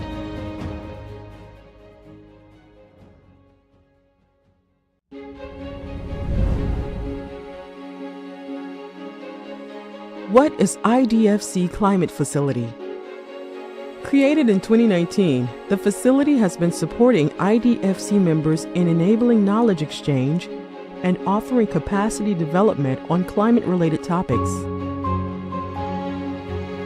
Our 3 goals: to strengthen climate finance expertise and capacities, to originate and develop joint climate projects, to institutionalize and facilitate collaborative work among members on climate change.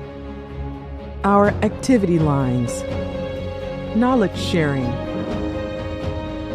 capacity building, access to international climate finance, joint business opportunities.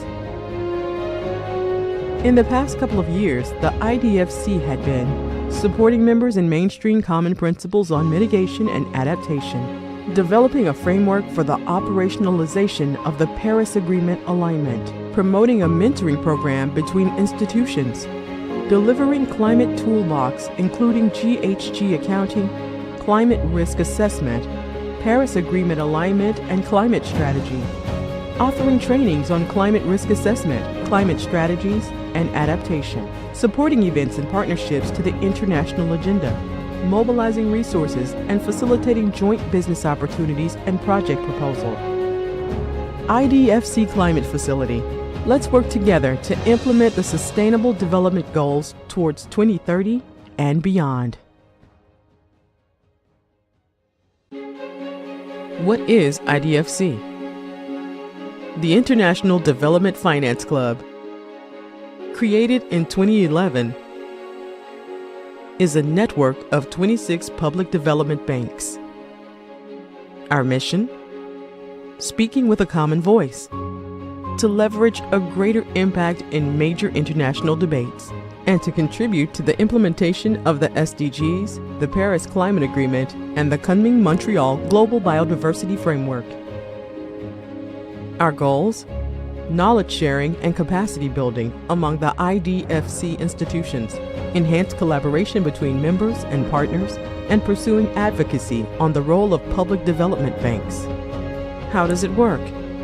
All year long, the club is working on contributing to the international agenda, coordinating working groups on SDGs, gender, climate, and biodiversity, releasing common strategic and operational publications, and reporting their annual commitment towards climate and biodiversity. IDFC. Let's work together to implement the Sustainable Development Goals towards 2030 and beyond.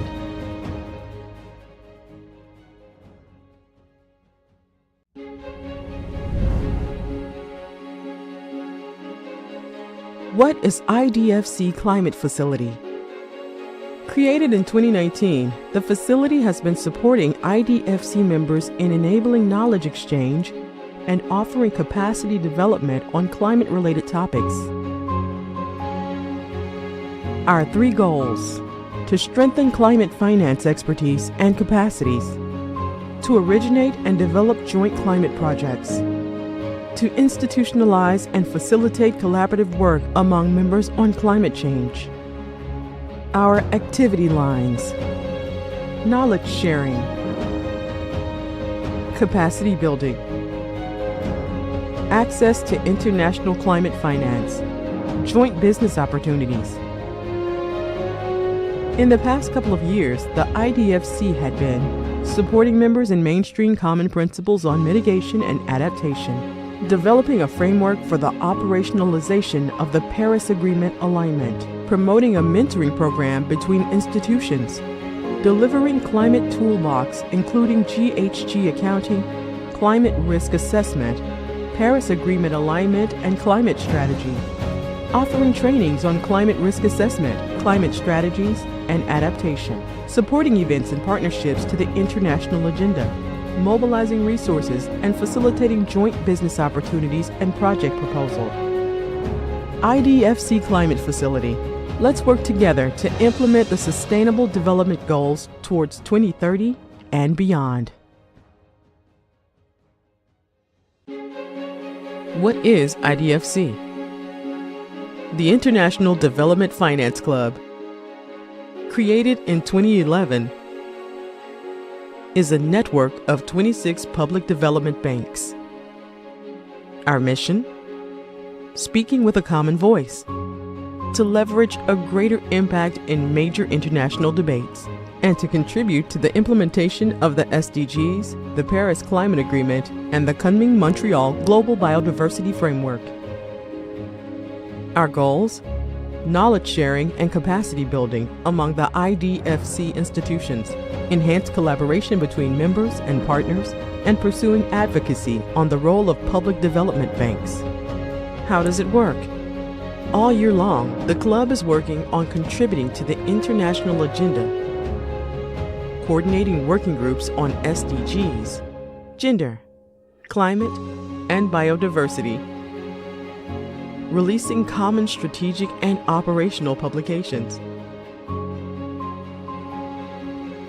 and reporting their annual commitment towards climate and biodiversity. IDFC.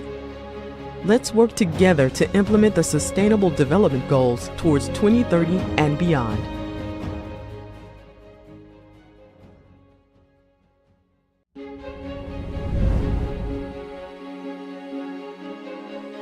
What is IDFC Climate Facility? Created in 2019, the facility has been supporting IDFC members in enabling knowledge exchange and offering capacity development on climate-related topics.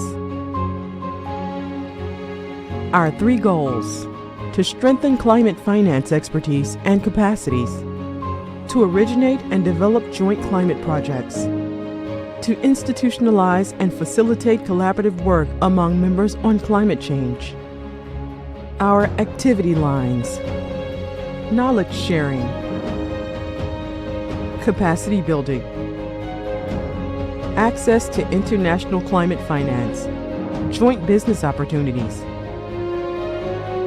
In the past couple of years, the IDFC had been supporting members in mainstream common principles on mitigation and adaptation, developing a framework for the operationalization of the Paris Agreement alignment, promoting a mentoring program between institutions, delivering climate toolbox including GHG accounting, climate risk assessment, Paris Agreement alignment and climate strategy, offering trainings on climate risk assessment, climate strategies, and adaptation, supporting events and partnerships to the international agenda, mobilizing resources and facilitating joint business opportunities and project proposal. IDFC Climate Facility. Let's work together to implement the Sustainable Development Goals towards 2030 and beyond. What is IDFC? The International Development Finance Club, created in 2011, is a network of 26 public development banks. Our mission? Speaking with a common voice, to leverage a greater impact in major international debates, and to contribute to the implementation of the SDGs, the Paris Climate Agreement, and the Kunming-Montreal Global Biodiversity Framework. Our goals? Knowledge sharing and capacity building among the IDFC institutions, enhanced collaboration between members and partners, and pursuing advocacy on the role of public development banks. How does it work? All year long, the club is working on contributing to the international agenda, coordinating working groups on SDGs, gender, climate, and biodiversity, releasing common strategic and operational publications, and reporting their annual commitment towards climate and biodiversity. IDFC. Let's work together to implement the Sustainable Development Goals towards 2030 and beyond.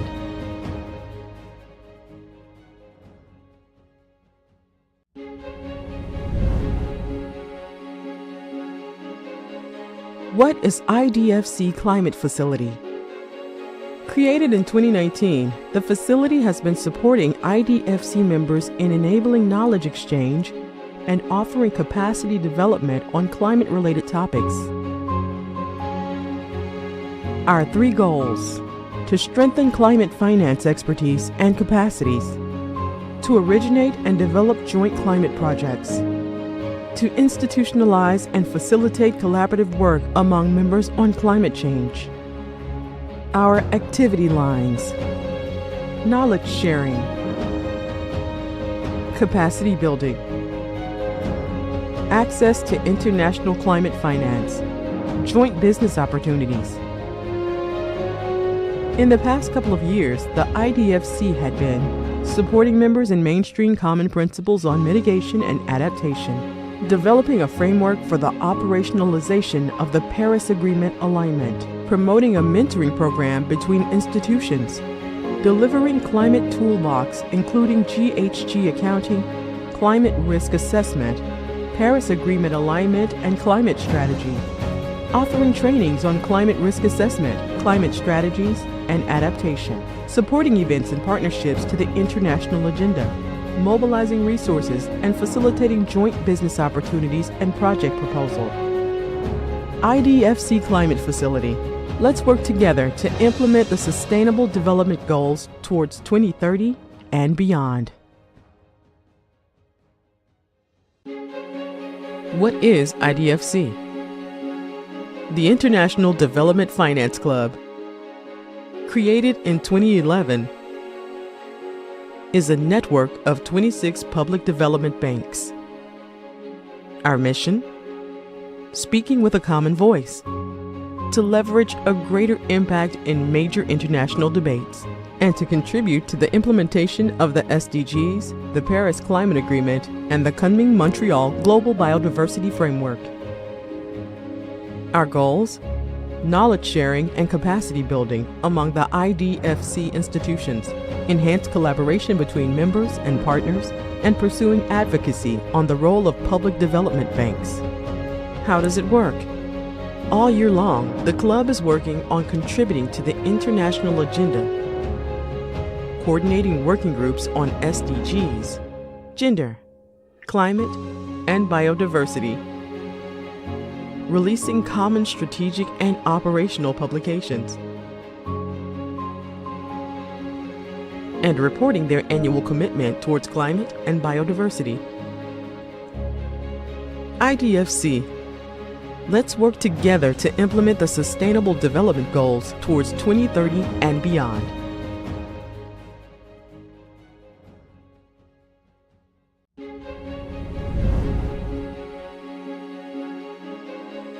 What is IDFC Climate Facility? Created in 2019, the facility has been supporting IDFC members in enabling knowledge exchange and offering capacity development on climate-related topics. Our 3 goals: to strengthen climate finance expertise and capacities, to originate and develop joint climate projects, to institutionalize and facilitate collaborative work among members on climate change. Our activity lines: knowledge sharing, capacity building, access to international climate finance, joint business opportunities. In the past couple of years, the IDFC had been supporting members in mainstream common principles on mitigation and adaptation, developing a framework for the operationalization of the Paris Agreement alignment, promoting a mentoring program between institutions, delivering climate toolbox including GHG accounting, climate risk assessment, Paris Agreement alignment and climate strategy, offering trainings on climate risk assessment, climate strategies, and adaptation, supporting events and partnerships to the international agenda, mobilizing resources and facilitating joint business opportunities and project proposal. IDFC Climate Facility. Let's work together to implement the Sustainable Development Goals towards 2030 and beyond. What is IDFC? The International Development Finance Club, created in 2011, is a network of 26 public development banks. Our mission? Speaking with a common voice, to leverage a greater impact in major international debates, and to contribute to the implementation of the SDGs, the Paris Climate Agreement, and the Kunming-Montreal Global Biodiversity.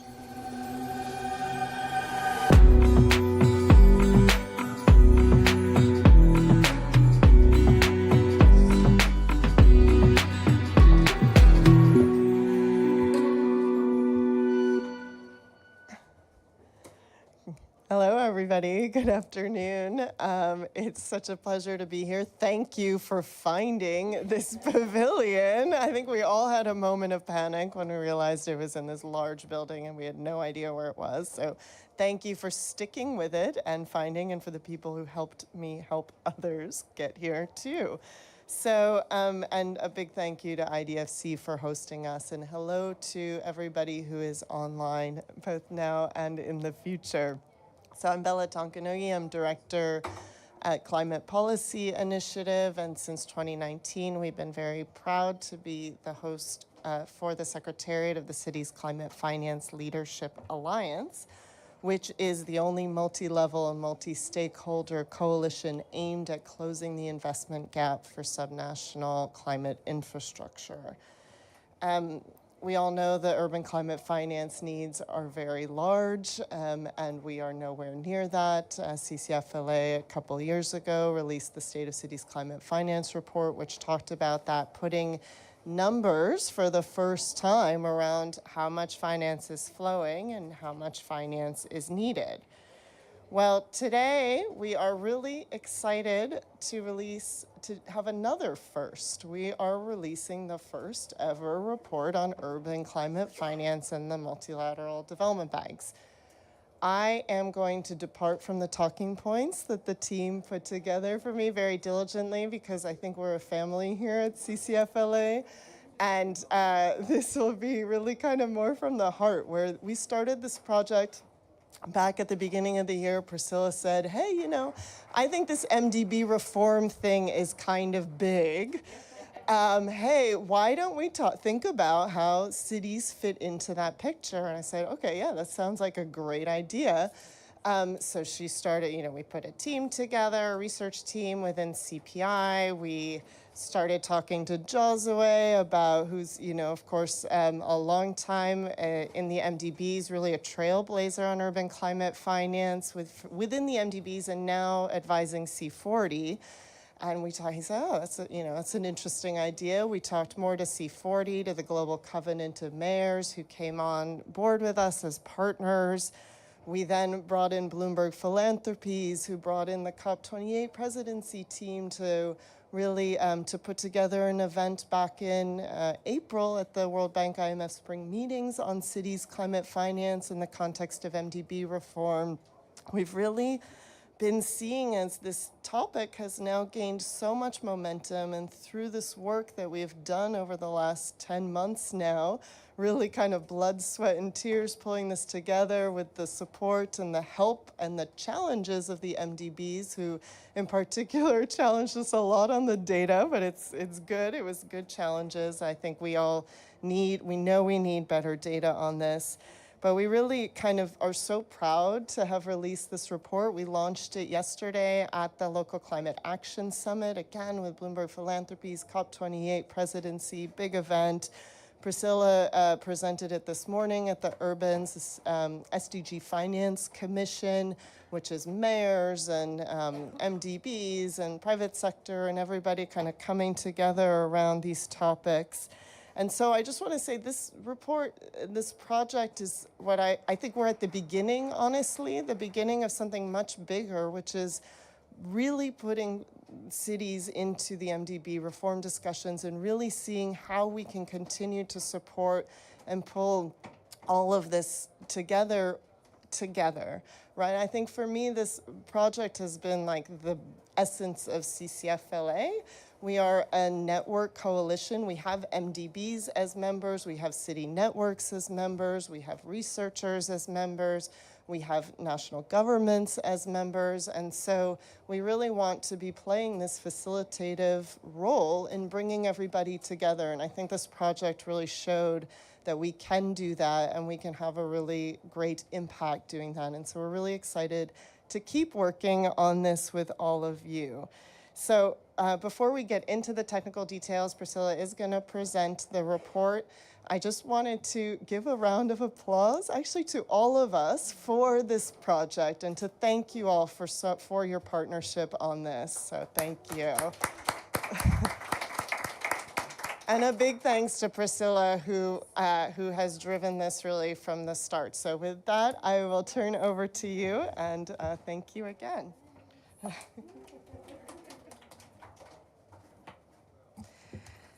Well, hi everyone. Good to see you. I think I know most of this faces. So Bella did all the intro, explain what is CCFLA, what we're doing here. So I'm gonna just dive into the question that we want to answer, which is, why urban climate finance matters for the MDB reform. So we know that addressing the global climate immersion requires we need to scale up investments, we need to do it fast, and we need to consider risk. If we think about the role of the MDB into the space of the multilateral development banks, the big question that we are asking them actually is like, how will they respond to the climate emergency? They have been growing the investments into this space. We have data that in average in 2017-18, they have invested $57 billion per year. It has increased in 2021-2022 to 93, but there is a joint growing recognition that the banks need to do more, not only on scale, but definitely on their mandates and on their operating model to respond to the climate emergency. So we know that high-level groups such as the G20 Independent Group and the Bridgetown Initiative have asked MDB should be fitted for purpose. They need to be bigger, bolder, and the bigger, bolder, and better for sure to many events.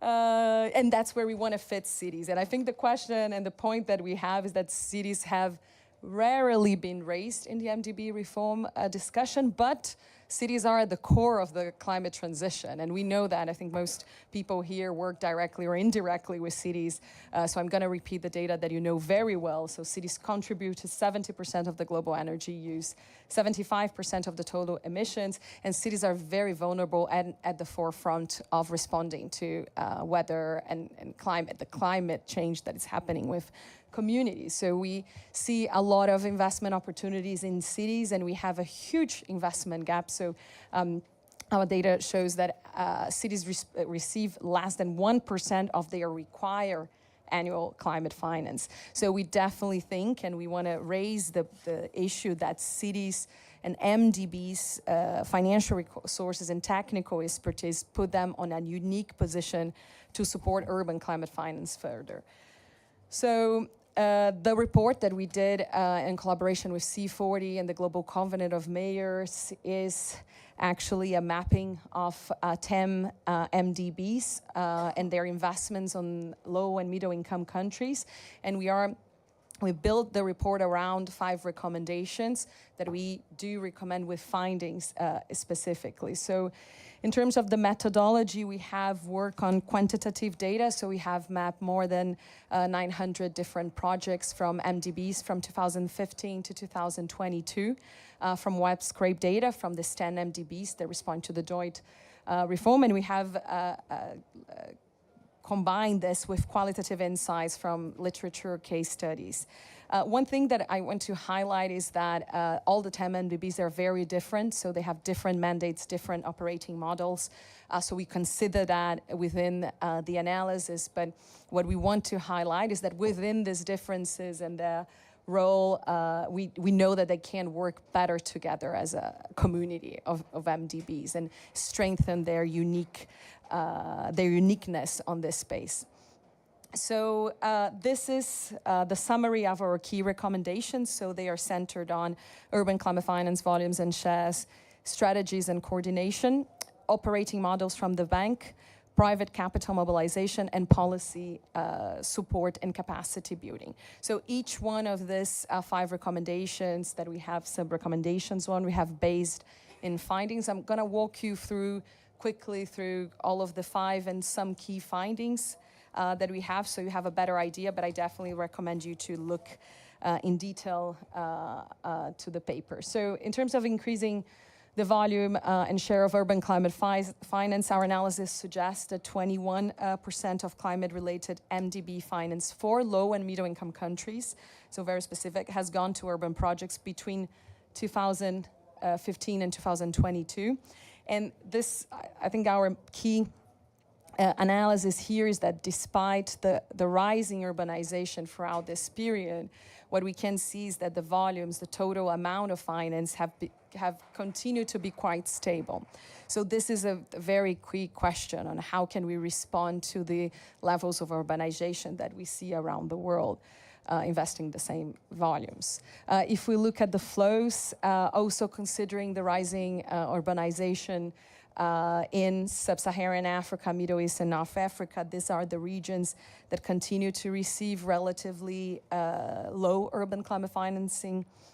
And finally, if we consider the climate use, so the difference between mitigation and adaptation, what we have with digging into the data and the project analysis, that adaptation within the urban climate finance investments from the banks, it's higher than like the average investments on climate finance from the banks. So they are investing more in adaptation into the urban space, but still further from what we need to consider that cities are very vulnerable to the changes on climate and particularly on the adaptation stream. If we go to the improvement and focus on strategy, coordination, and tracking, so we have deep dive into the strategy documents from the MDBs, and 8 out of 10 MDBs from the ones that we analyze have standalone urban strategies, which shows like most of the banks are actually working in urban development and working with cities. However, the urban challenges and opportunities are inconsistently prioritized when we are talking about climate strategies. So one key feature within the analysis is how to interlink their urban strategies within the climate and actually streamline urban throughout the different portfolios and areas from the banks. If I go to when we are talking about adapt operating models to scale urban climate action, this is a key area of our analysis when we raise the need for more of a programmatic approach. So cities struggle to access MDB finance under the current project-by-project approach. This is a key topic under the MDB reform also. MDBs tend to prioritize large infrastructure projects, so this is one of our key graphs from the report where we compare the ticket size from the projects that we analyze by sector. And what we can see here is that like most of the projects are very large. So just on transport, the average ticket size is around 170 million. And discussing and actually interviewing cities, what we realize is that cities are saying that most of the projects that the MDBs finance, they are below the threshold that actually they want to finance are below this threshold from the banks. So this is a key area where we see that banks need to adapt and like respond more to the needs from the cities themselves. Another area that we are discussing within the operating models is promoting direct and indirect finance to cities through address the distinct and diverse needs of the cities. That goes into most of the finance from MDBs, as we know, go through national governments. From the data that we have managed to gather, only 2% of the total projects are going to cities directly. And this is a key area where we are discussing the sovereign guarantee as it's a big challenge for cities when working with the banks. And this is actually the topic that we're going to discuss after, like the role of intermediary finance and how we can find solutions to actually be able to work within with the support from the MDBs. And so I'm not going to get into the details of that. I'm very happy to hear the discussions today. But something about the promoting of indirect finance, like we are also able to see that only 2% of the, 6% of the tracked urban finance was reported in local currency, which is a key also demand and need from cities on that front. So our fourth recommendation is around the focus on private sector mobilization. Part of our findings and research on that front goes into promoting of risk mitigation instruments to create and engage more private sector. It's true if we compare, so this graph, it shows the comparison between the MDB climate-related financing in total and how much of that is from debt. Most of it is actually debt and grants and guarantees. The amount for urban climate finance guarantees, financial instruments, and grants is around, from our data, 0.2%. So there's a lot of work to do trying to figure, work with the banks on how can we increase, and this is also a big debate from the reform guarantees instruments. And finally, but definitely not least, is the question from enhancing policy support and capacity building. This is a very, very key area for the cities that have limited institutional and fiscal, most of times, capacity and a political misalignment many times between the levels of government and underdeveloped capital markets. So actually MDBs can, some of them already do, support national policy reforms for urban climate action, and we definitely think that this should be a part of this programmatic approach that we are talking about throughout the paper. So in terms of conclusions, in this context of very rapid urbanization, climate vulnerability, there is a pressing need to break down the barriers that enhance the effectiveness of MDB work on urban climate finance. We are raising many best practice throughout the paper and how MDBs are already doing amazing work in many fronts, but we need to do it more and we need to do it better together. So like the point about the coordination of the banks is very key. So in terms of our next steps as CCFLA, we're definitely working with our partners, with C4E, with GCON, and many of the CCFLA members to continue this open dialogue with the banks and the cities, join forces with other actors and such as the SADN Commission that Bella mentioned about, engage national governments and shareholders from the bank, but national governments also as a key player on this space, and work and explore innovative ideas from this bank. So I'm very happy to call Josué Tanaka, who was one of our key advisors, friends, and supporters from this paper that helps out a lot. So he will moderate a panel discussion about intermediary finance based on the paper. Thank you so much. Great. Thank you. You come. I was going to read. You want to come here as well? Thank you. So, good afternoon, everybody. And first of all and foremost, congratulations for getting here. Because in my case, I went completely to the other side, only to be told, no, it's here, you know. So I've done my exercise for at least, well, maybe 12 days equivalent. So good afternoon. I think what we've had, you know, what you've seen here is lots of work, lots of insights, lots of recommendation. May I say, lots of food for thought. And I apologize when I say that if you had no lunch until now. I've also been asked to select one title of the current activities. So the one that came out for this afternoon, especially for you, is this incredible title that I got, Honorary Senior Fellow in Climate Finance at Imperial College. Can you believe that? But anyway, that's one of my functions. Actually something important because it's actually a climate master's in a business school. So the day you start having this in all business schools, we can start being optimistic. So I will now invite our panelists to sit in these comfortable chairs, you know, more comfortable. The gray ones are better than the white ones. And then, please, so I will maybe call in the order I've been given here. You know, so Andrea Fernandez is Managing Director of Climate Finance Knowledge and Partnerships at C40 Cities. Then we have a person that I've known for many years, Leonardo Botelho from the BNDES, you know, the Brazilian National Development Bank. Big institution, Leonardo, great to see you again. May I invite also Mr. Norio Saito, who is the Senior Director for ADB's Water and Urban Development Sector Office, and also somebody that I've seen for many years, Christian Deséglises, you know, who is Managing Director and Head of Sustainable Finance and Investments at HSBC. And I believe I've been told that through the miracles of technology, do we? Excuse me? Jerry, no, exactly. Yeah. So, Jerry, hello. We give you a big hello from Dubai.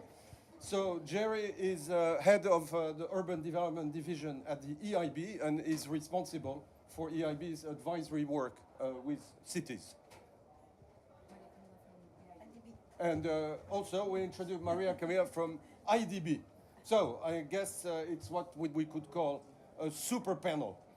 So, if it's okay, what I will do is we are going to have 2 rounds of questions, if you have the energy, and you know, but they will not be too difficult, you know, questions.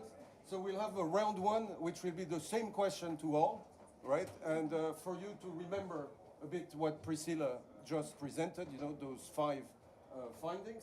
Round 2, because we are in the home of IDFC, we need to have a discussion on intermediation, right? And therefore, the second round of discussion will be very much about this articulation, you know, between MDBs and, you know, national development banks or public development banks.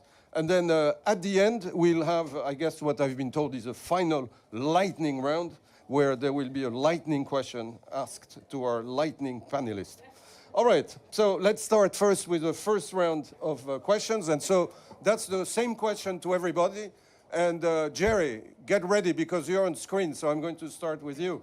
But all other panelists can already prepare, think, ooh, do I like 2, 5, do I prefer 4? And also give a little bit of explanation why. Not too long, but just a little explanation. So the question here is, having heard the key recommendations from the report, Jerry, could you see them? Yes. Good, okay. So having seen them, what do you consider among these to be the priority reform area for MDBs to accelerate their contributions to urban climate finance, and one reason for your selection? So Jerry, off you go. All right, thank you, Josue, and thank you, Priscilla. Well, actually, I think all of the recommendations are important, and for EIB as Europe's climate bank, where we finance roughly 30% of all our lending is urban, and around half of that is climate finance. So I think in many ways these reforms are really pushing us to go bolder, bigger, better, and perhaps also faster, as Priscilla was saying.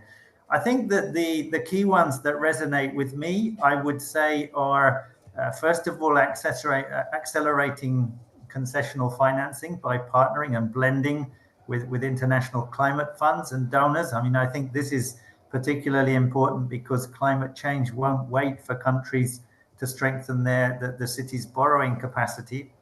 So leveraging investments, loan investments with grants is really key. I think the second one I would say is critical is enhancing the effectiveness of technical assistance, both for preparing projects and also building capacity. And then perhaps the third one I think is critical. Oh, you're pushing it. Okay, we'll stay with the two. We'll stay with the two.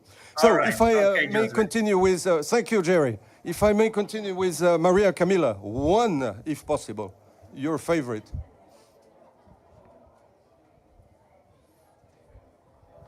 It's difficult to say only one.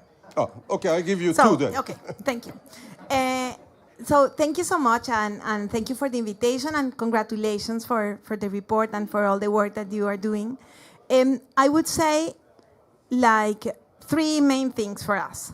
One is, of course, to increase the resources, and we are working at the IDB to have a capital increase to enhance the amount of money that we are investing in everything, but of course cities are there. So we are in this process. In the last 10 years, we had something like 50 billion in climate, and our purpose is to have in the next 10 years to triple this amount of money. So and the mobilization resources are also important, and mainly the capital increase is going to be with the private sector that is in the process to do it with the governors. So the mobilization with the private sector, it's something key in Latin America and the Caribbean. And I would say that the third one that I loved was related with knowledge and how we can increase the capacity of the cities to do things better. Perfect. Christian. Okay, I'll try to be brief because I can feel there is some acceleration. No acceleration. No, one thing that's very reassuring, what we already saw is that at least you're not saying zero. Recommendation. So that is actually quite encouraging. Priscilla, you should be relieved because you see the speakers cannot make a decision of one. You know, it's 2 or 3. So you're doing well. But Christian, okay, maybe so you have some further comments. We are, HSBC is a bank, so I will be focusing on private sector mobilization, obviously.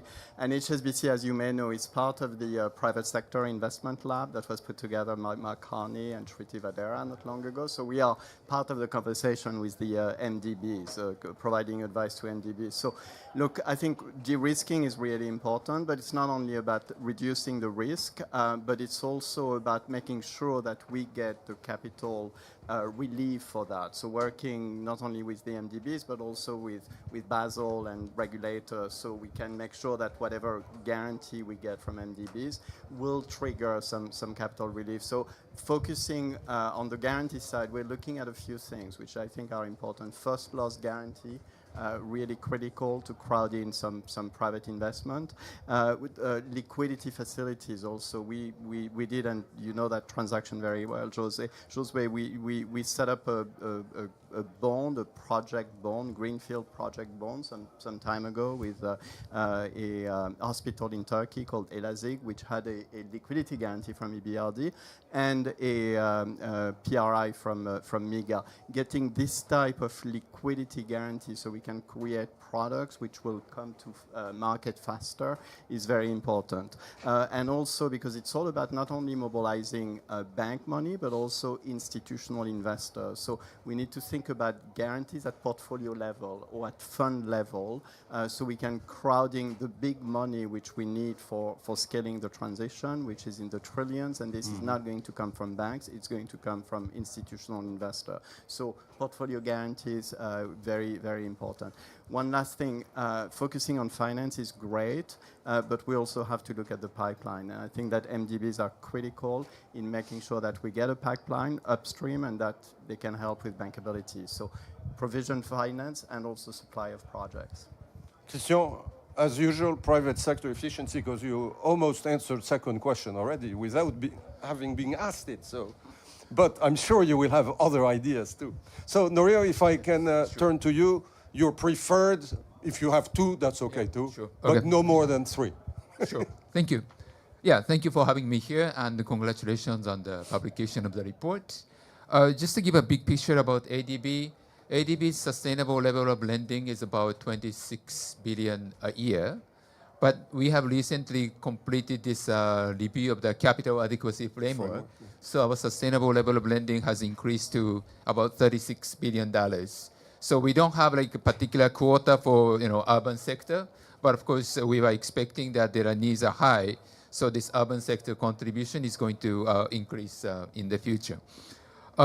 Yeah, so about the recommendation, I think all five are very valid recommendations.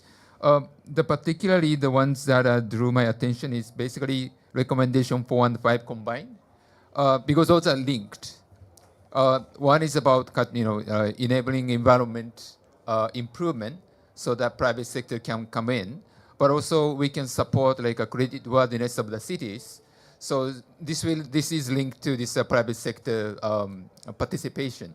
So we have been doing, this supporting own source revenue generation by the local governments, including like a property tax reforms or water tariff reforms, so that they can enhance their own source revenues, which will lead to the sustainability of the sovereign operations.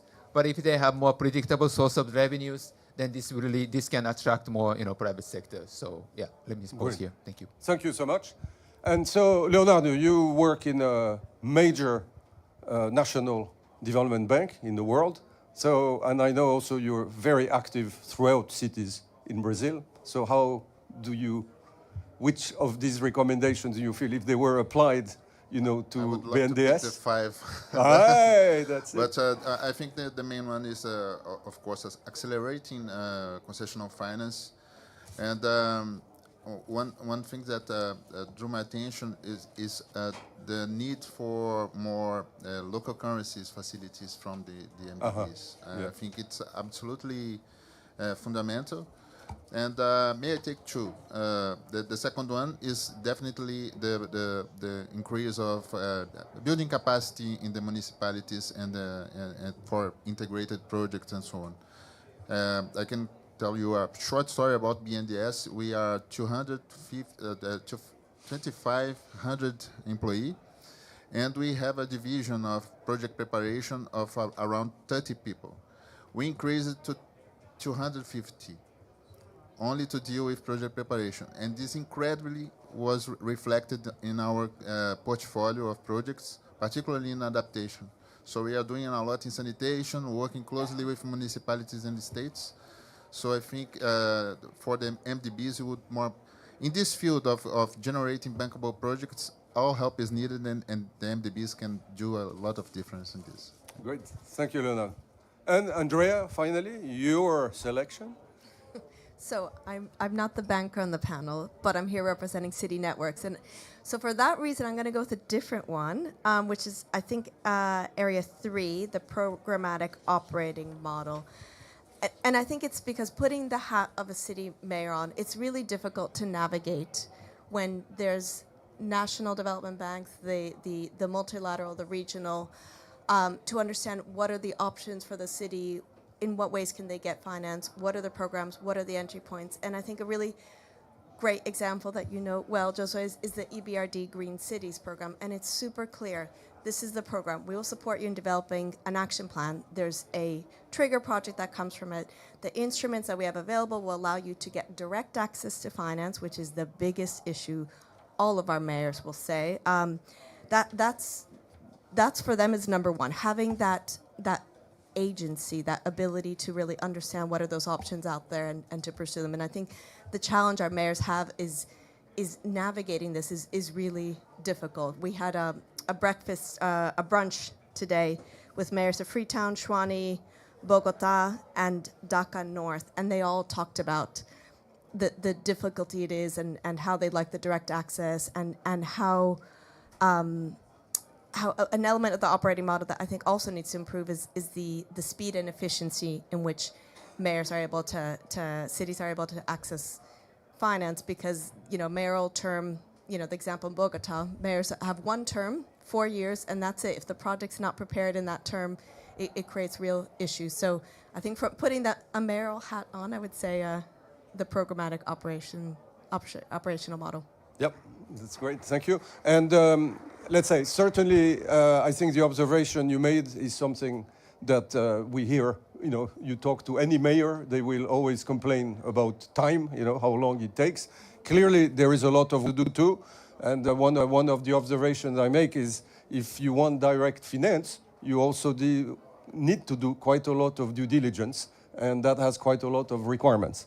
So it's that famous one. Again, I'm sorry, I go back to lunch, but there is no free lunch, right?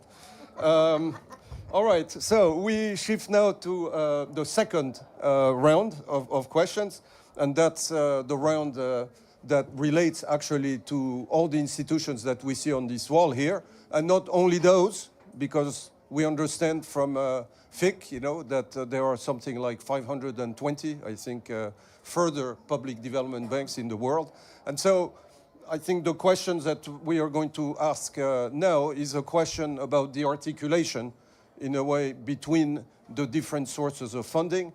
In particular, in a way, the MDB, National Development Bank, Public Development Bank articulation, and that's why it's great, to have the panel that we have, to also see from a private sector perspective, how does the private sector look, at that? Is it working perhaps directly with some of these? But I think one of the comments that's also been made is that comment about local currency, right? And I think that's also, another challenge. So perhaps in trying to balance, I will, what is that expression? Last one first, whatever. So I will start with you, Andrea, since you were. And that means, Jerry, that you have lots of time to think about the question that is going to come to you. So, Andrea, here I think the question would be, what are some of the challenges cities face in accessing MDB's finance? You already gave a bit of an intro to that, certainly in terms of time. And, how do you see from your angle this articulation, the importance or non-importance, let's see what you reply, of that articulation? Thanks, Jose. So again, I'm just going to repeat back what we hear from our city mayors. So first, I think the biggest issue is the political alignment. A lot of cities feel like because of the sovereign guarantee, they need to get the approval from national government, and then that's where politics comes into play. You might have a good project, but if you're a capital city or if you're a leading city and you're from a different political party, it can be really challenging to get that approval, and there's a lot of hurdles required. We talked about the fiscal health of cities a little bit, those that recommended that other option. That's a huge issue. There's policy barriers the cities face that limit their fiscal autonomy, that put a lot of constraints on cities, that limit their finance options, that hurt the credit worthiness. So all of that can be really difficult for the cities, again, who want the direct access, they want the sub-sovereign, but they actually don't have that ability. So they're stuck with, national government that may not be prioritizing their projects, and at the same time, they can't go on their own. And then there's a capacity issue. So that ability to shape a bankable project, something that would be attractive, to develop a pipeline, which everyone tells us about. They want to see that pipeline. So those are all the kind of issues we see.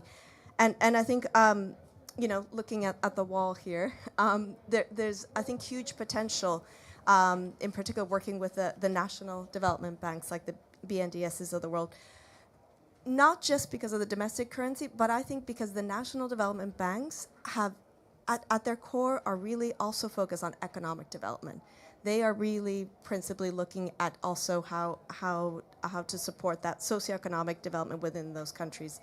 And we think there's huge potential to be unlocked, but we'd like to see more of those national development banks have, again, clear programs for how cities could access that finance.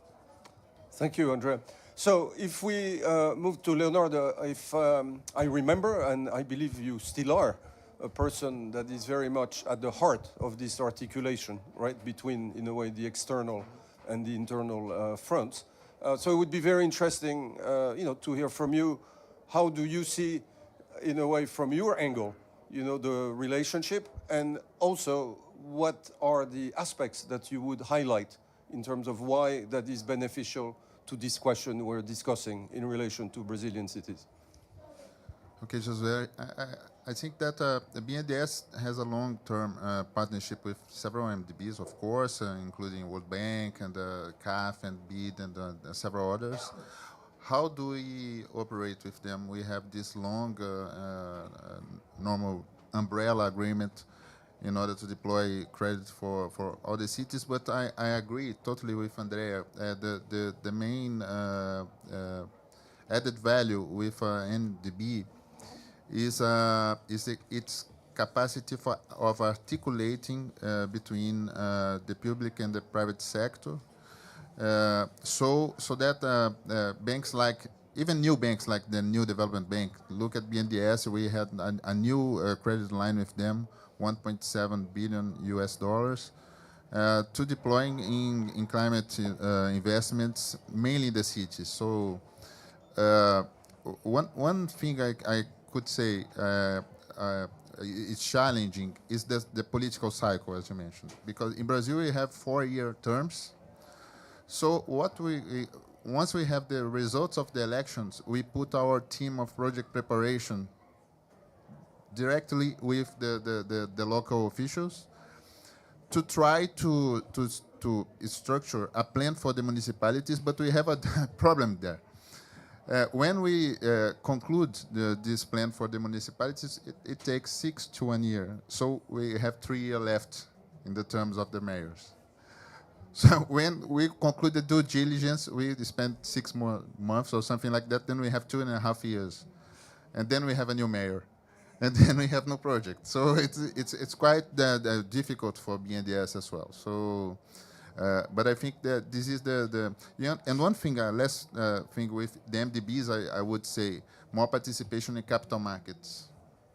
Capital markets are absolutely fundamental, and then NDB, the National Development Banks, are particularly in Brazil, are even more involved in attracting private capital through launching and structuring with municipalities and utility companies capital markets instruments such as debentures and so on and so forth. Then you can prepare such a sort of fund, and then we can recycle this money and deploy in other projects as well. Capital markets is in the heart of the climate investments in cities as well.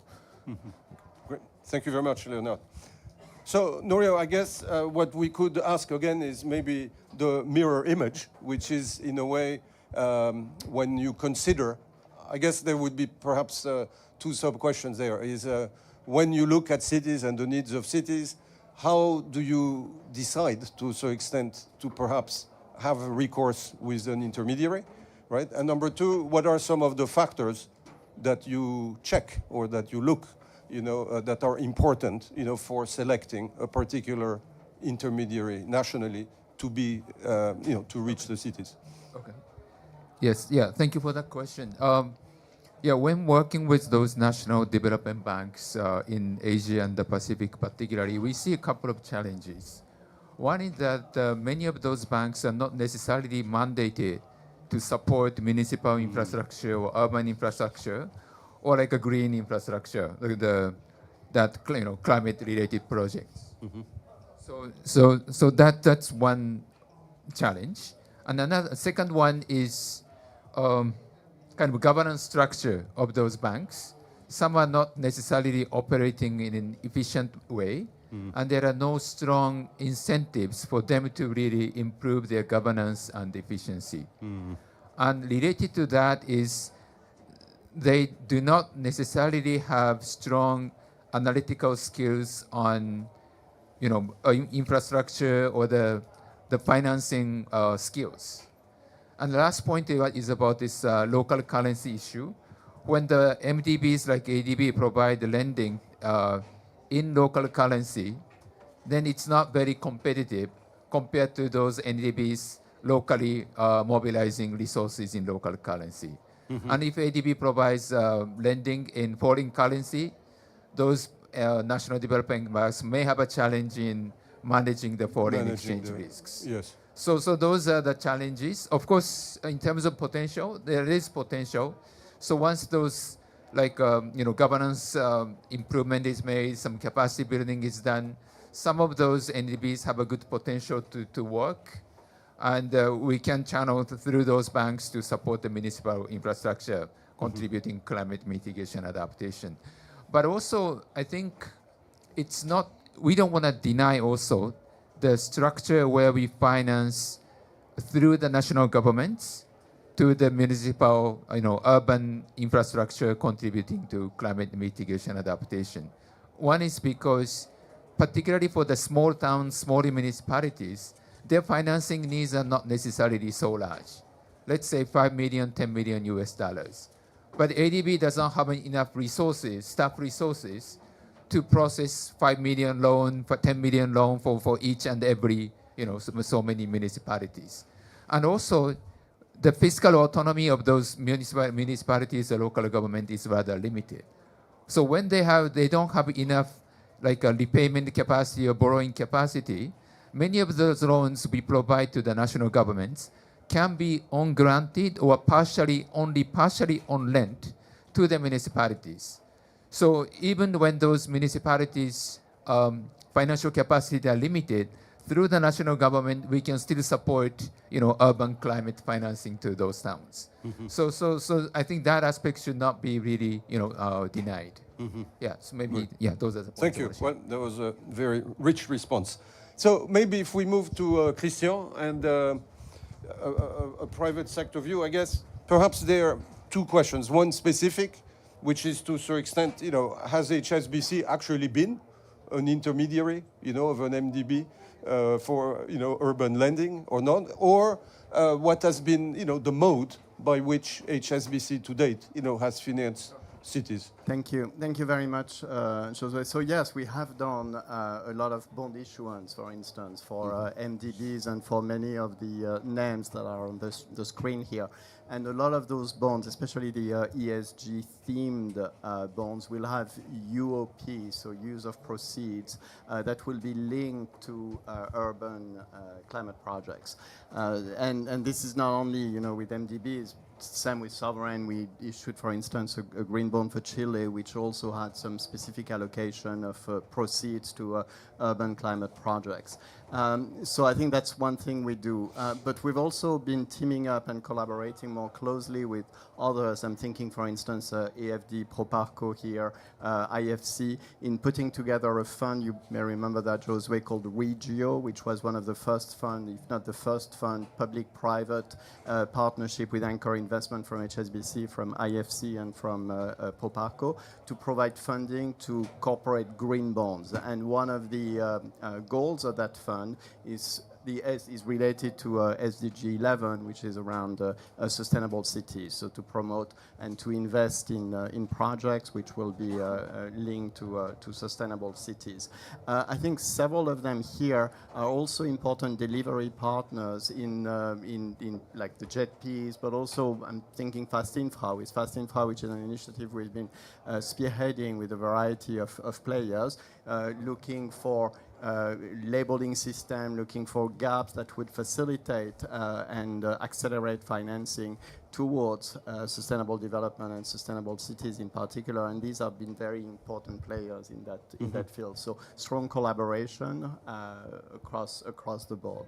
Now, if I may, since we have the privilege to have you, and as you've been such a leader on fast infra development, if I were to ask you, if we were to ask you the question, our cities, what do they represent in the current, work? Are they more difficult, question? Are they a smaller share of the potential you see? I mean, just to get a bit of a feel of how do you see cities? You mentioned, I think, in the presentation that it was 75% of emissions. So, but if I put power, so Fast Infra has really been focusing on, for the time being, it's been more around power, but it's also any type of infrastructure asset, whether built or not built. And so building, smart mobility, smart transportation are all part of the universe of infrastructure assets that we are covering. So I think, yes, cities obviously play a really important role for sustainable infrastructure, but also for deployment, and it's particularly true in the global south, of climate tech that will be addressing efficiency issues as well as energy needs and renewable needs, but efficiency is also really important. So, yeah. Great. Thank you. Yes, thank you, Christian. So, Jerry, we're getting to you, but before I turn first to Maria Camilla with a bit the same question I asked Norio, because I do know that IDB, has been, I would say, very active, on the relationship, between IDB and national development banks, but I would be very curious to see, building, on that strength, where do cities figure in that? Thank you. Yes, I think that we need to see the capacity and the size of the cities for this problem. Because for one side, we have big cities with capacity, with climate action plans, with investment plans, and with the political constraint.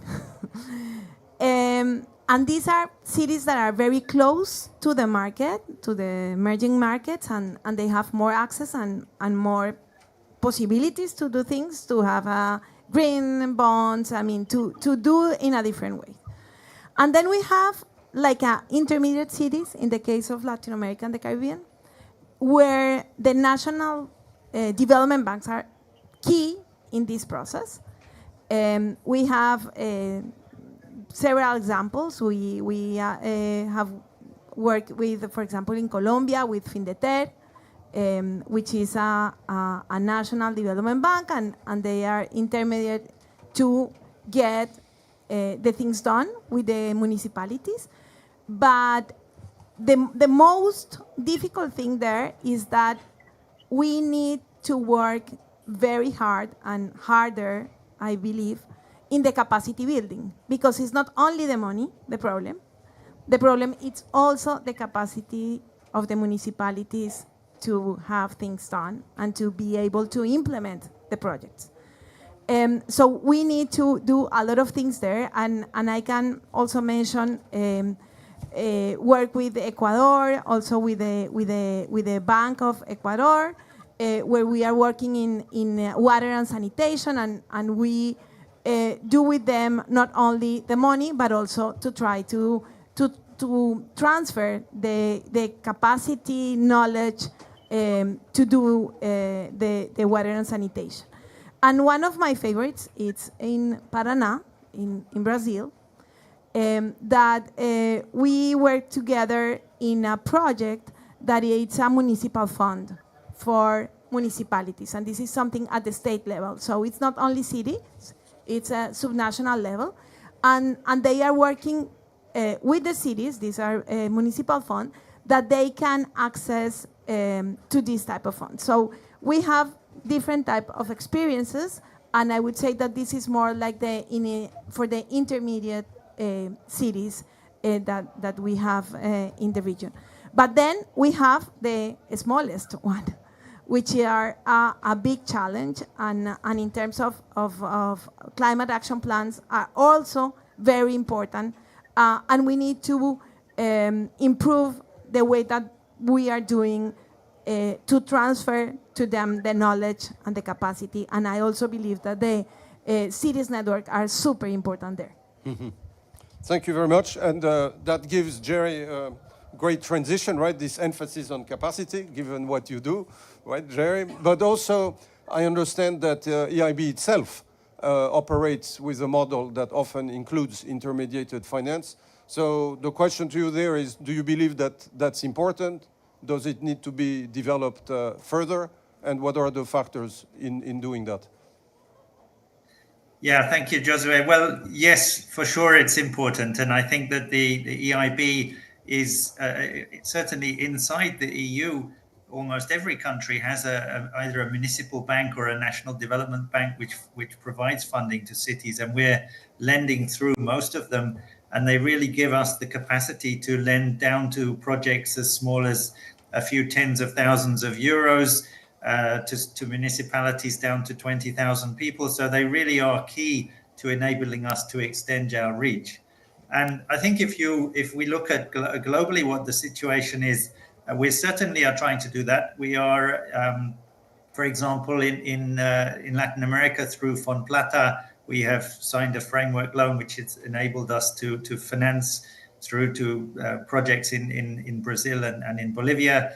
And we're also providing technical assistance to, exactly as you say, to build up the capacity for the bank to particularly act in the area in terms of to improve its ESG performance and enable it to meet international standards. So I think that this is critical. I think that intermediaries are critical. I think, as some of the other speakers said, there is quite a diversity of what we might call financial intermediaries. It's not only local banks, it's also funds, it's also municipal agencies which can channel funding and intermediate funds which are made available through national government. And we're working with one in Tunisia called the ARU. We are working with private funds like the Urban Resilience Fund to do that. And I think that where we want to see this go further, we want to obviously extend the range of intermediaries we work with. We're also using the City Climate Gap Fund to help strengthen the capacity of intermediaries. And this is one of the new areas of focus for us. We're trying to do that in a way which complements other initiatives like the NUCA program with the IDFC, and the Felicity program that we're also working through with GIZ. But I think this area of capacity building, it's both to help the financial institutions to improve their own way of doing business and their own way of identifying and appraising urban projects, but it's also to help them, as Andrea was saying earlier, it's also to help on the pipeline development, to try to enable those banks to strengthen their own municipal pipelines. So absolutely a critical area of importance for us. Great. Thank you very much, Jerry. By the way, where are you? I'm in Germany at the moment. Ah, good. Okay. I can geolocate you now. Okay, so I'm going to be an incredibly nice moderator by asking you the question I will ask at the end. So like this, you have real time to think about it. And that question is from the point of view of your own organization, because now we've talked a lot about others, right?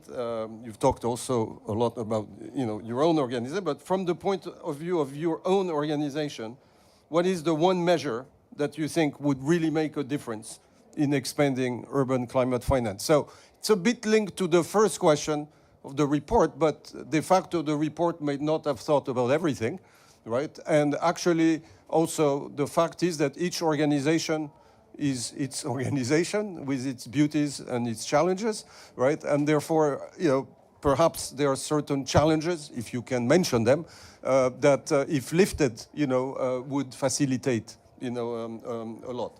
But before that, we have some time for questions from the audience. So if there are any questions you have about either what Priscilla mentioned or anything that the panelists mentioned or any question that we have not covered but that you would like to have covered, given the benefits we have of all the knowledge of the panelists, please express yourselves.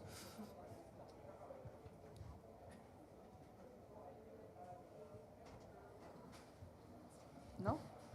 No? We covered everything? Okay, so I let you think a bit more because I've been thinking while they were responding. Yeah, I think one question I would ask is the famous, since we have a very varied, panel with different perspectives, is a question around the famous MDB private city interaction, right? Because my feeling is that, in cities often, when one is already emphasizing capacity issues in the preparation of public projects, often, it sometimes is an additional, work, to think of solutions with PPPs and all this. So I think perhaps I'll start with Christian, so Christian can put forward, viewed from a private sector, what, he or his colleagues would like to see. And then I would maybe see from the colleagues from the MDBs or from BNDES to see, how are you trying from your side to build that bridge, right, between, in a way, the public and the private finance? Well, I'll say something, and we haven't been talking about the export credit agencies, about the ECAs. And if I look at some of the financing that we've done in the urban field, we've worked on various ECA structures for financing, for instance, rapid bus transit projects in various countries across the world. I'm thinking even in Ghana, South Africa, in several places in Latin America. We've also worked, for instance, in Egypt or in Turkey on financing high-speed train, monorails, and bringing the ECA has been absolutely critical to get the banks comfortable with the structure and the financing. So I was thinking maybe closer collaboration, not only with those extremely important institutions, but also with the ECAs. And the ECAs are changing the way they are providing financing. They are doing, obviously continue to do financing, but very often it's unlinked. I'm blanking on the name now, but untied financing. Yes. So and FMO, for instance, has been doing that, and I know the UK is also looking at it. So I believe a closer collaboration with the ECAs could be interesting. And at the beginning of my presentation, I was saying that it's not only about de-risking, but also providing capital relief, and ECAs do provide this type of capital relief for bank funding, bank financing. Thank you. So then, anyone who would like to take a bit this question from the MDB or from BNDES side, this question on the private sector, what is, how do you build that bridge, or how are you building that bridge?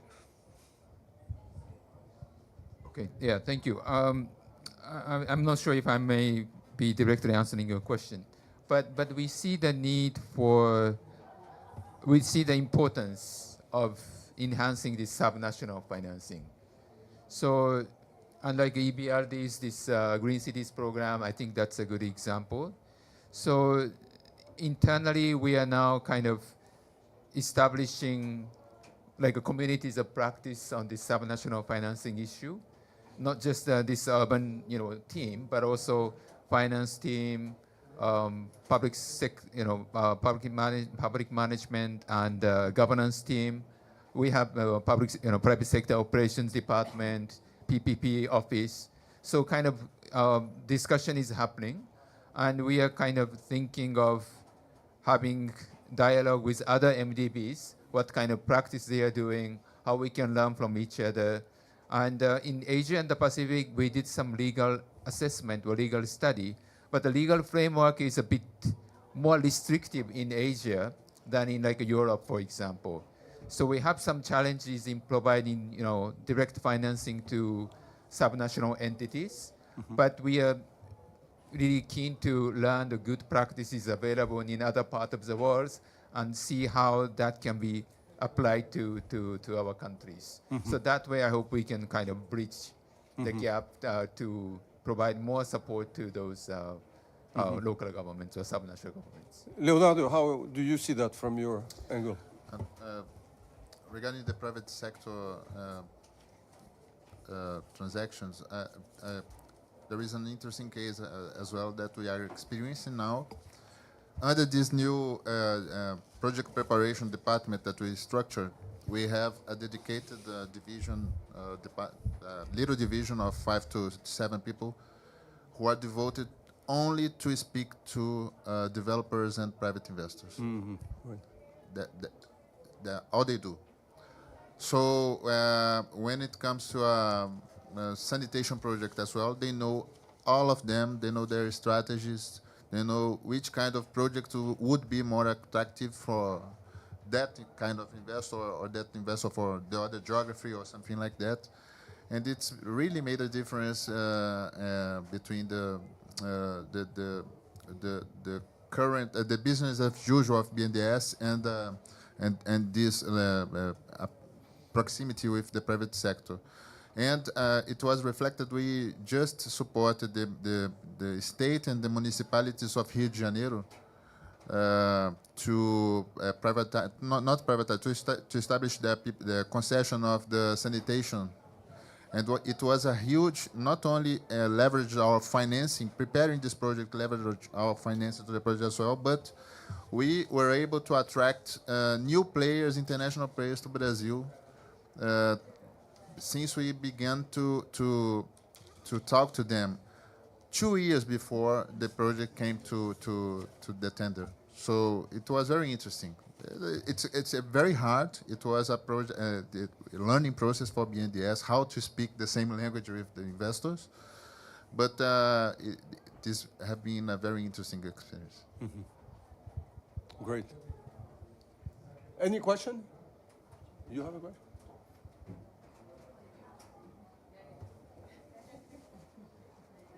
I do, as I love this topic.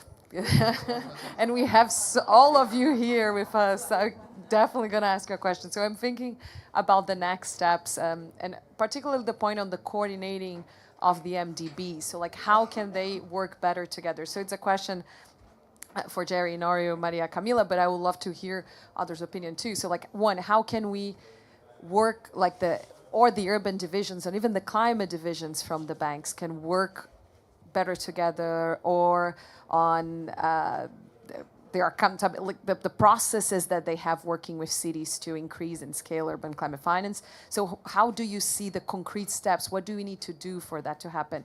Do you have an institutional already platform that could be used? And if not, what do we need to create one? Is it within the banks, outside the banks? Like, how can we see that happening? And this could also influence an intermediary finance. So I would love to hear your opinions about this.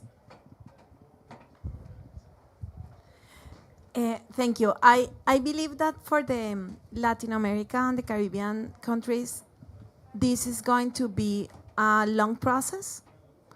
And this is a process because we need to have in the conversation the ministries of finance, Priscilla.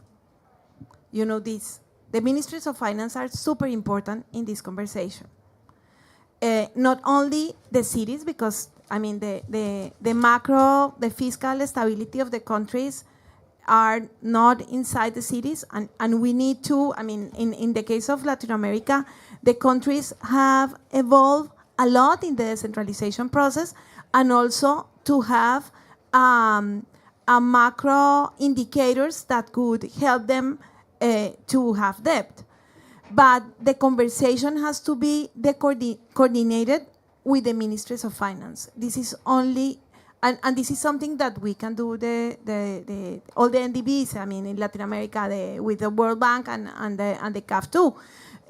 I mean, with all, but this is something that is super important to have in the conversation, and we cannot have this without them.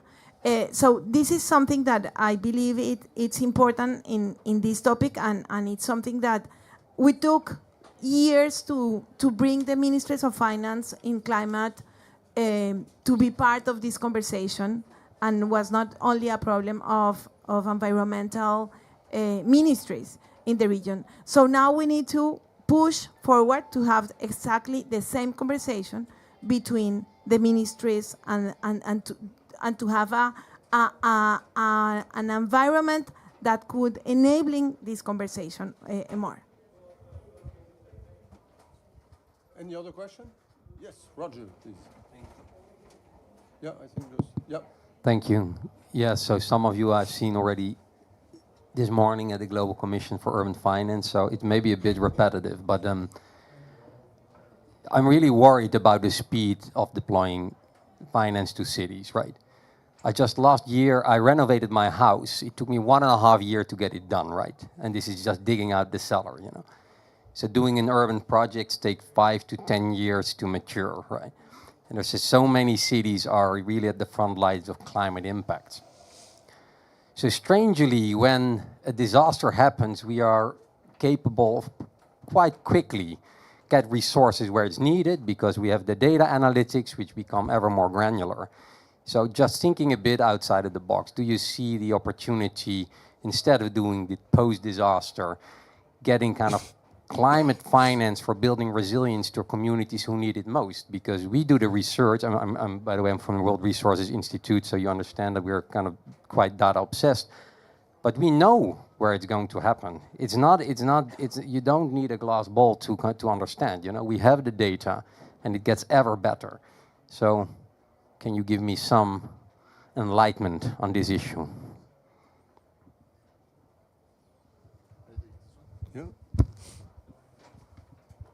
You are completely right. I think the word here is called flexibility. I think MDB rules are very, I think one side does not fit all. So you have to have this flexibility in order to adapt MDB requirements and to financing. I'll give an example. When we are preparing, when MDB are preparing projects in Brazil, MDBs, they took only to get the sovereign guarantee about 18 to 24 months to get the sovereign guarantee. When they work with national development banks, normally this process is expedited for 6 to 7 months to get the sovereign guarantee. So what we have been doing, we have been working with IFC, for instance, in order to better understand the requirements for financing, trying to bring them to our analysis assessment process, our due diligence, not to IFC to finance, but only to follow BNDES to understand, so that when we need a credit line from BNDES, from IFC, that we go to IFC to take this line, they can do very fast for BNDES, inclusive in disaster relief. Not IFC in this case, the World Bank, but This is how I see that more collaboration between the MDBs and the national development banks in understanding the process could speed up climate investments.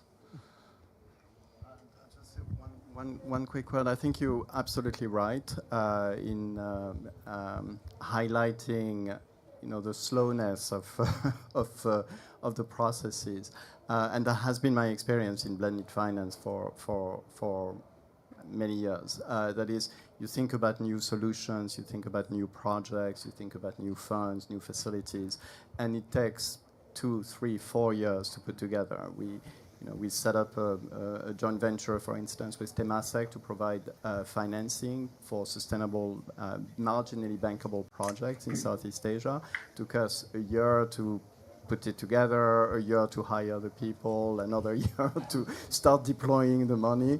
And pretty much all my experiences in blended finance has been the same thing. So I think there is, and now because there is so much interest for blended finance, there is a proliferation of small initiatives. And to a certain extent, this may be counterproductive, and we probably need to think about like big scale solutions instead of trying, many different pilots.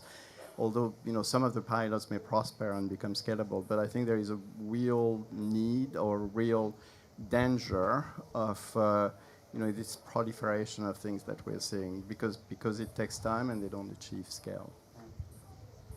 Yes? Perhaps just a small follow-up with that. The mic, yeah. Oh, sorry. No, it's okay. I could speak louder if I need to. It's a small group.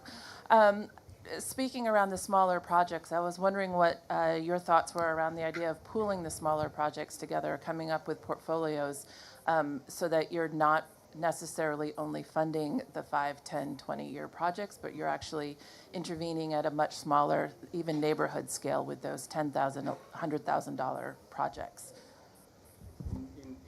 On paper, it sounds great. In practice, it's really, really difficult to do. But there is a role for national development banks, and there is a role for other DFIs to play this role of aggregator. I mean, what you're saying is the role of aggregator, and those institutions can do it, and then they can get financing in the market. So they get the intermediation from, and the World Bank and the MDBs have been doing it really, really well. They've been very efficient at raising money and cheap capital in the market and then deploying this money to smaller projects. So we shouldn't disregard this aspect of MDBs, of intermediating cheap money and deploying it at scale in emerging markets and playing this aggregation role.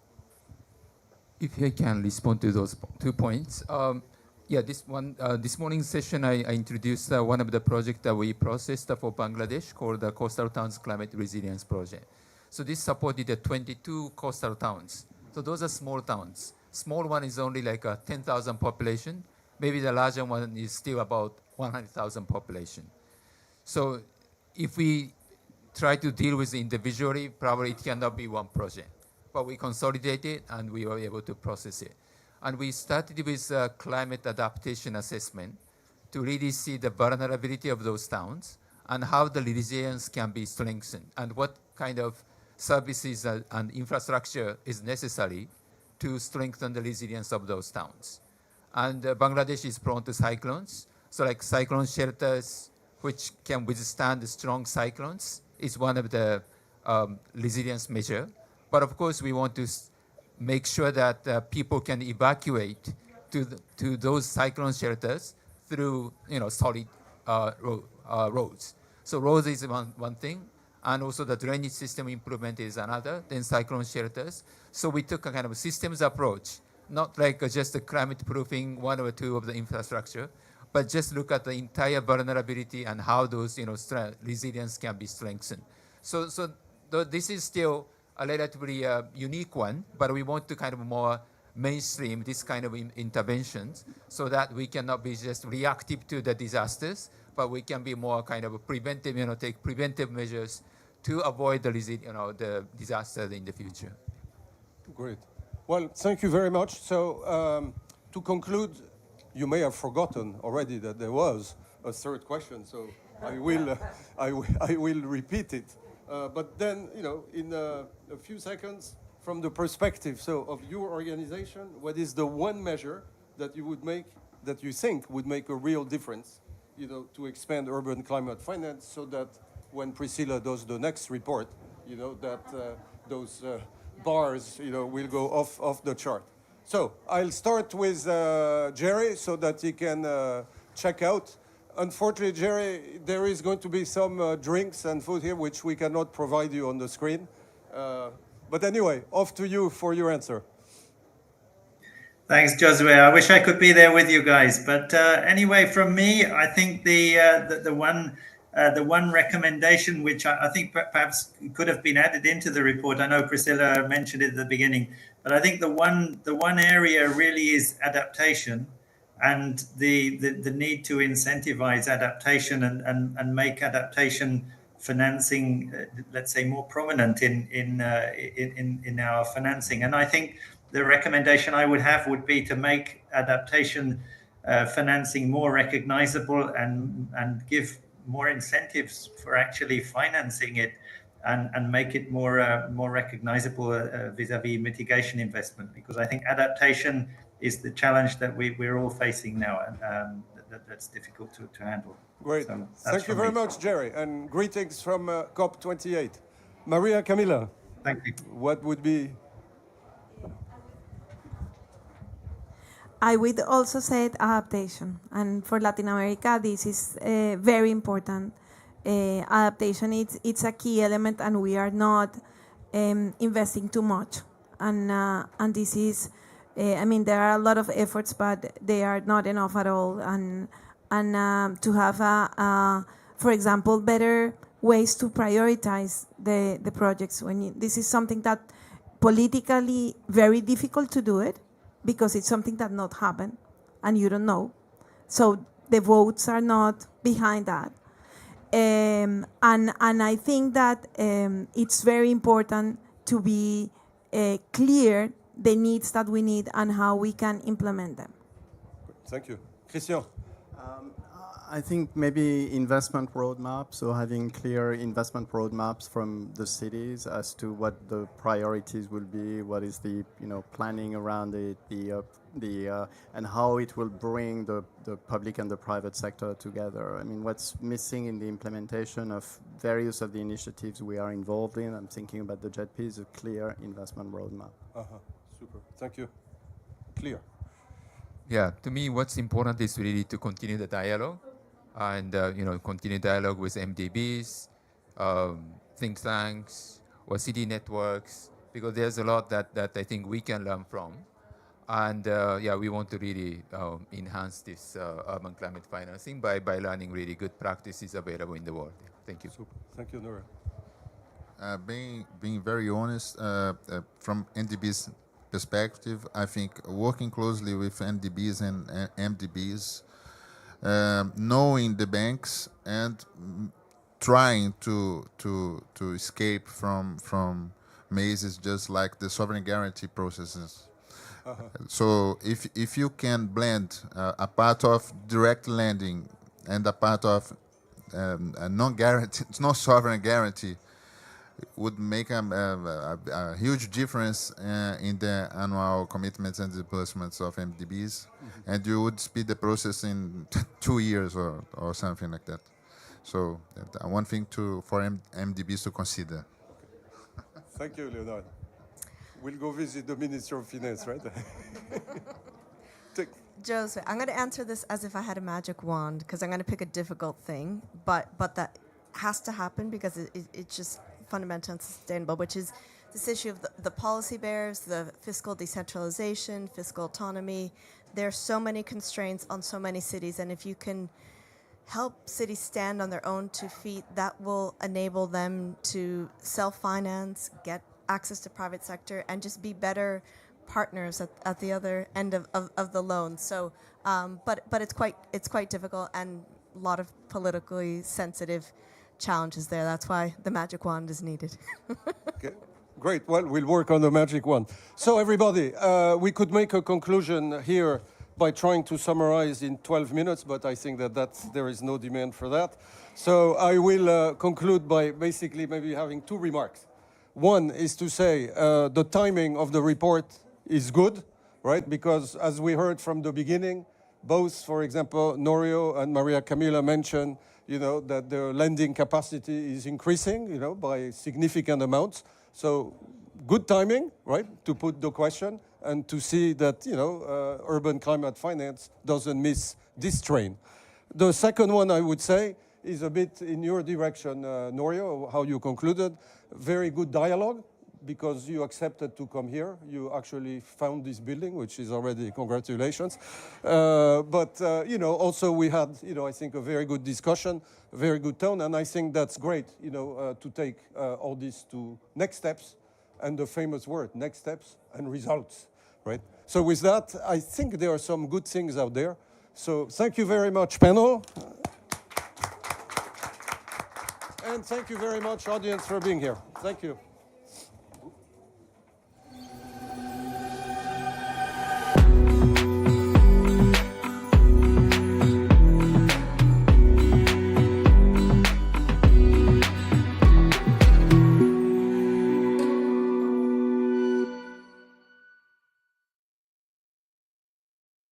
Framework. Our goals: knowledge sharing and capacity building among the IDFC institutions, enhanced collaboration between members and partners, and pursuing advocacy on the role of public development banks. How does it work? All year long, the club is working on contributing to the international agenda, coordinating working groups on SDGs, gender, climate, and biodiversity, releasing common strategic and operational publications, and reporting their annual commitment towards climate and biodiversity. IDFC. Let's work together to implement the Sustainable Development Goals towards 2030 and beyond.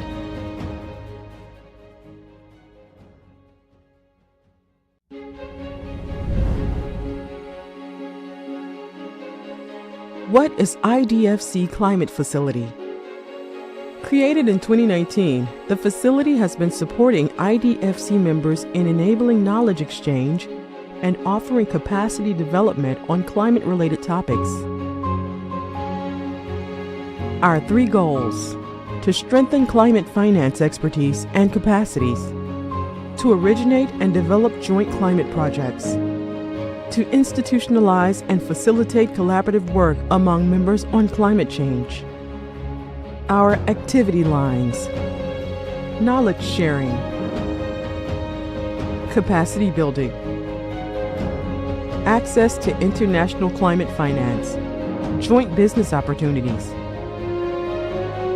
In the past couple of years, the IDFC had been supporting members in mainstream common principles on mitigation and adaptation, developing a framework for the operationalization of the Paris Agreement alignment, promoting a mentoring program between institutions, delivering climate toolbox including GHG accounting, climate risk assessment, Paris Agreement alignment and climate strategy, offering trainings on climate risk assessment, climate strategies, and adaptation, supporting events and partnerships to the international agenda, mobilizing resources and facilitating joint business opportunities and project proposal. IDFC Climate Facility. Let's work together to implement the Sustainable Development Goals towards 2030 and beyond. What is IDFC? The International Development Finance Club, created in 2011, is a network of 26 public development banks. Our mission? Speaking with a common voice, to leverage a greater impact in major international debates, and to contribute to the implementation of the SDGs, the Paris Climate Agreement, and the Kunming-Montreal Global Biodiversity Framework. Our goals? Knowledge sharing and capacity building among the IDFC institutions, enhanced collaboration between members and partners, and pursuing advocacy on the role of public development banks. How does it work? All year long, the club is working on contributing to the international agenda, coordinating working groups on SDGs, gender, climate, and biodiversity, releasing common strategic and operational publications, and reporting their annual commitment towards climate and biodiversity. IDFC. Let's work together to implement the Sustainable Development Goals towards 2030 and beyond.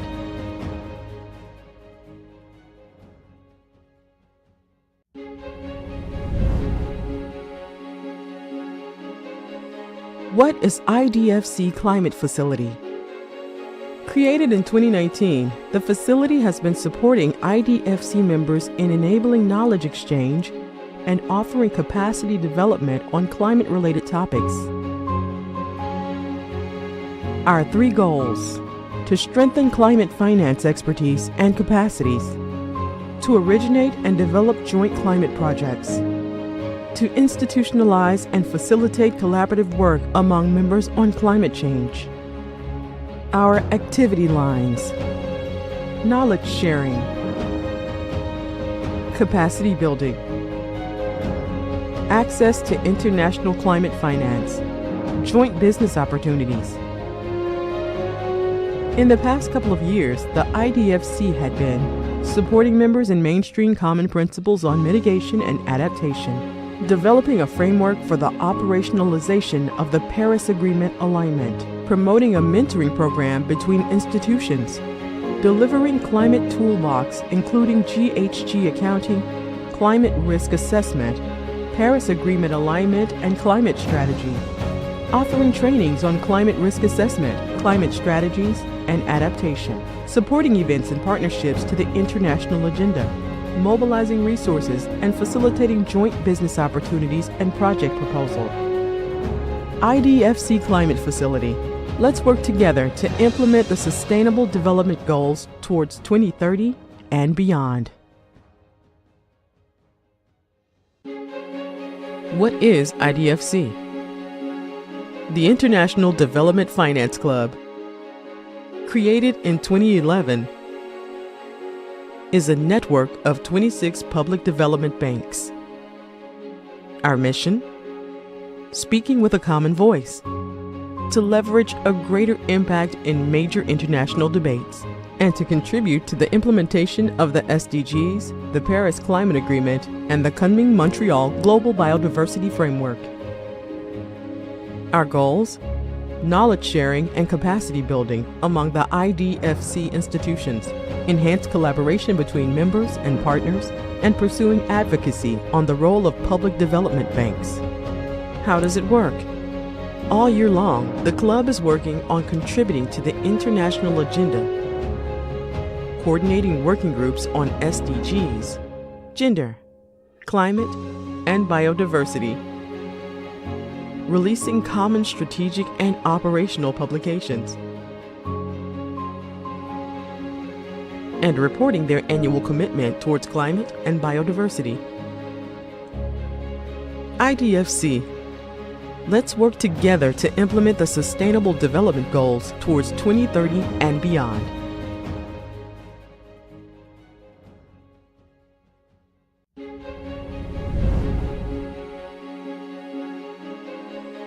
What is IDFC Climate Facility? Created in 2019, the facility has been supporting IDFC members in enabling knowledge exchange and offering capacity development on climate-related topics. Our 3 goals: to strengthen climate finance expertise and capacities, to originate and develop joint climate projects, to institutionalize and facilitate collaborative work among members on climate change. Our activity lines: knowledge sharing, capacity building, access to international climate finance, joint business opportunities. In the past couple of years, the IDFC had been supporting members in mainstream common principles on mitigation and adaptation, developing a framework for the operationalization of the Paris Agreement alignment, promoting a mentoring program between institutions, delivering climate toolbox including GHG accounting, climate risk assessment, Paris Agreement alignment and climate strategy, offering trainings on climate risk assessment, climate strategies, and adaptation, supporting events and partnerships to the international agenda, mobilizing resources and facilitating joint business opportunities and project proposal. IDFC Climate Facility. Let's work together to implement the Sustainable Development Goals towards 2030 and beyond. What is IDFC? The International Development Finance Club, created in 2011, is a network of 26 public development banks. Our mission?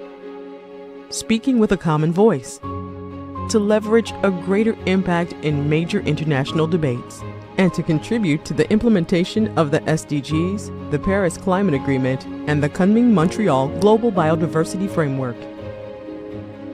Our goals? Knowledge sharing and capacity building among the IDFC institutions, enhanced collaboration between members and partners, and pursuing advocacy on the role of public development banks.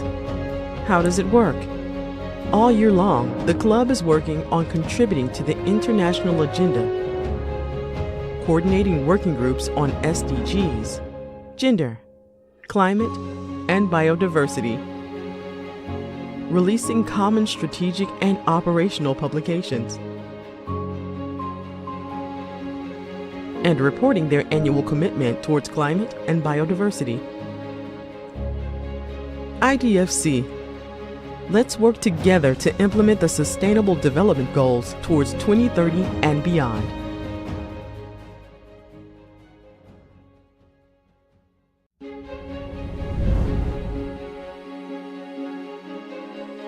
What is IDFC Climate Facility? Created in 2019, the facility has been supporting IDFC members in enabling knowledge exchange and offering capacity development on climate-related topics. Our 3 goals: to strengthen climate finance expertise and capacities, to originate and develop joint climate projects, to institutionalize and facilitate collaborative work among members on climate change. Our activity lines: knowledge sharing, capacity building, access to international climate finance, joint business opportunities. In the past couple of years, the IDFC had been supporting members in mainstream common principles on mitigation and adaptation, developing a framework for the operationalization of the Paris Agreement alignment, promoting a mentoring program between institutions, delivering climate toolbox including GHG accounting, climate risk assessment, Paris Agreement alignment and climate strategy, offering trainings on climate risk assessment, climate strategies, and adaptation, supporting events and partnerships to the international agenda, mobilizing resources and facilitating joint business opportunities and project proposal. IDFC Climate Facility. Let's work together to implement the Sustainable Development Goals towards 2030 and beyond. What is IDFC? The International Development Finance Club, created in 2011, is a network of 26 public development banks. Our mission? Speaking with a common voice, to leverage a greater impact in major international debates, and to contribute to the implementation of the SDGs, the Paris Climate Agreement, and the Kunming-Montreal Global Biodiversity Framework. Our goals? Knowledge sharing and capacity building among the IDFC institutions, enhanced collaboration between members and partners, and pursuing advocacy on the role of public development banks. How does it work? All year long, the club is working on contributing to the international agenda, coordinating working groups on SDGs, gender, climate, and biodiversity, releasing common strategic and operational publications.